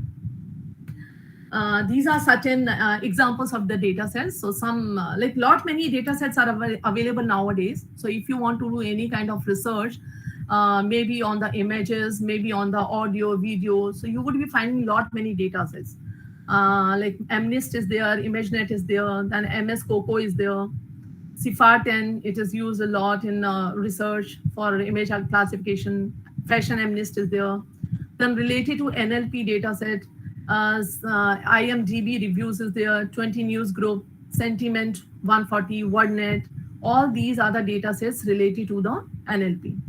Then there are datasets available for audio and speech as well. So Free Spoken Digit dataset is there. Free Music Archive is there. Ballroom is there. So these are related to the audio and speech research. And these are some very, very important data sets which are utilized by healthcare professionals for the research purpose. So Open Neuro, UK Biobank, TCIA, Abide, EDNI. All these are very important public healthcare data set which can be utilized. And a lot research is possible is still, because we have to go a long way. So data sets which are available publicly, they can be utilized for the purpose. Thank you from my side. So these are certain references and infographic sources which I referred. If you have any doubt, then you can ask the queries, please.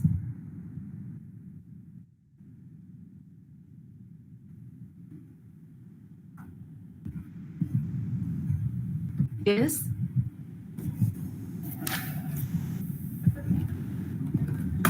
Participants can turn on, unmute yourself, and you can ask the queries if you have.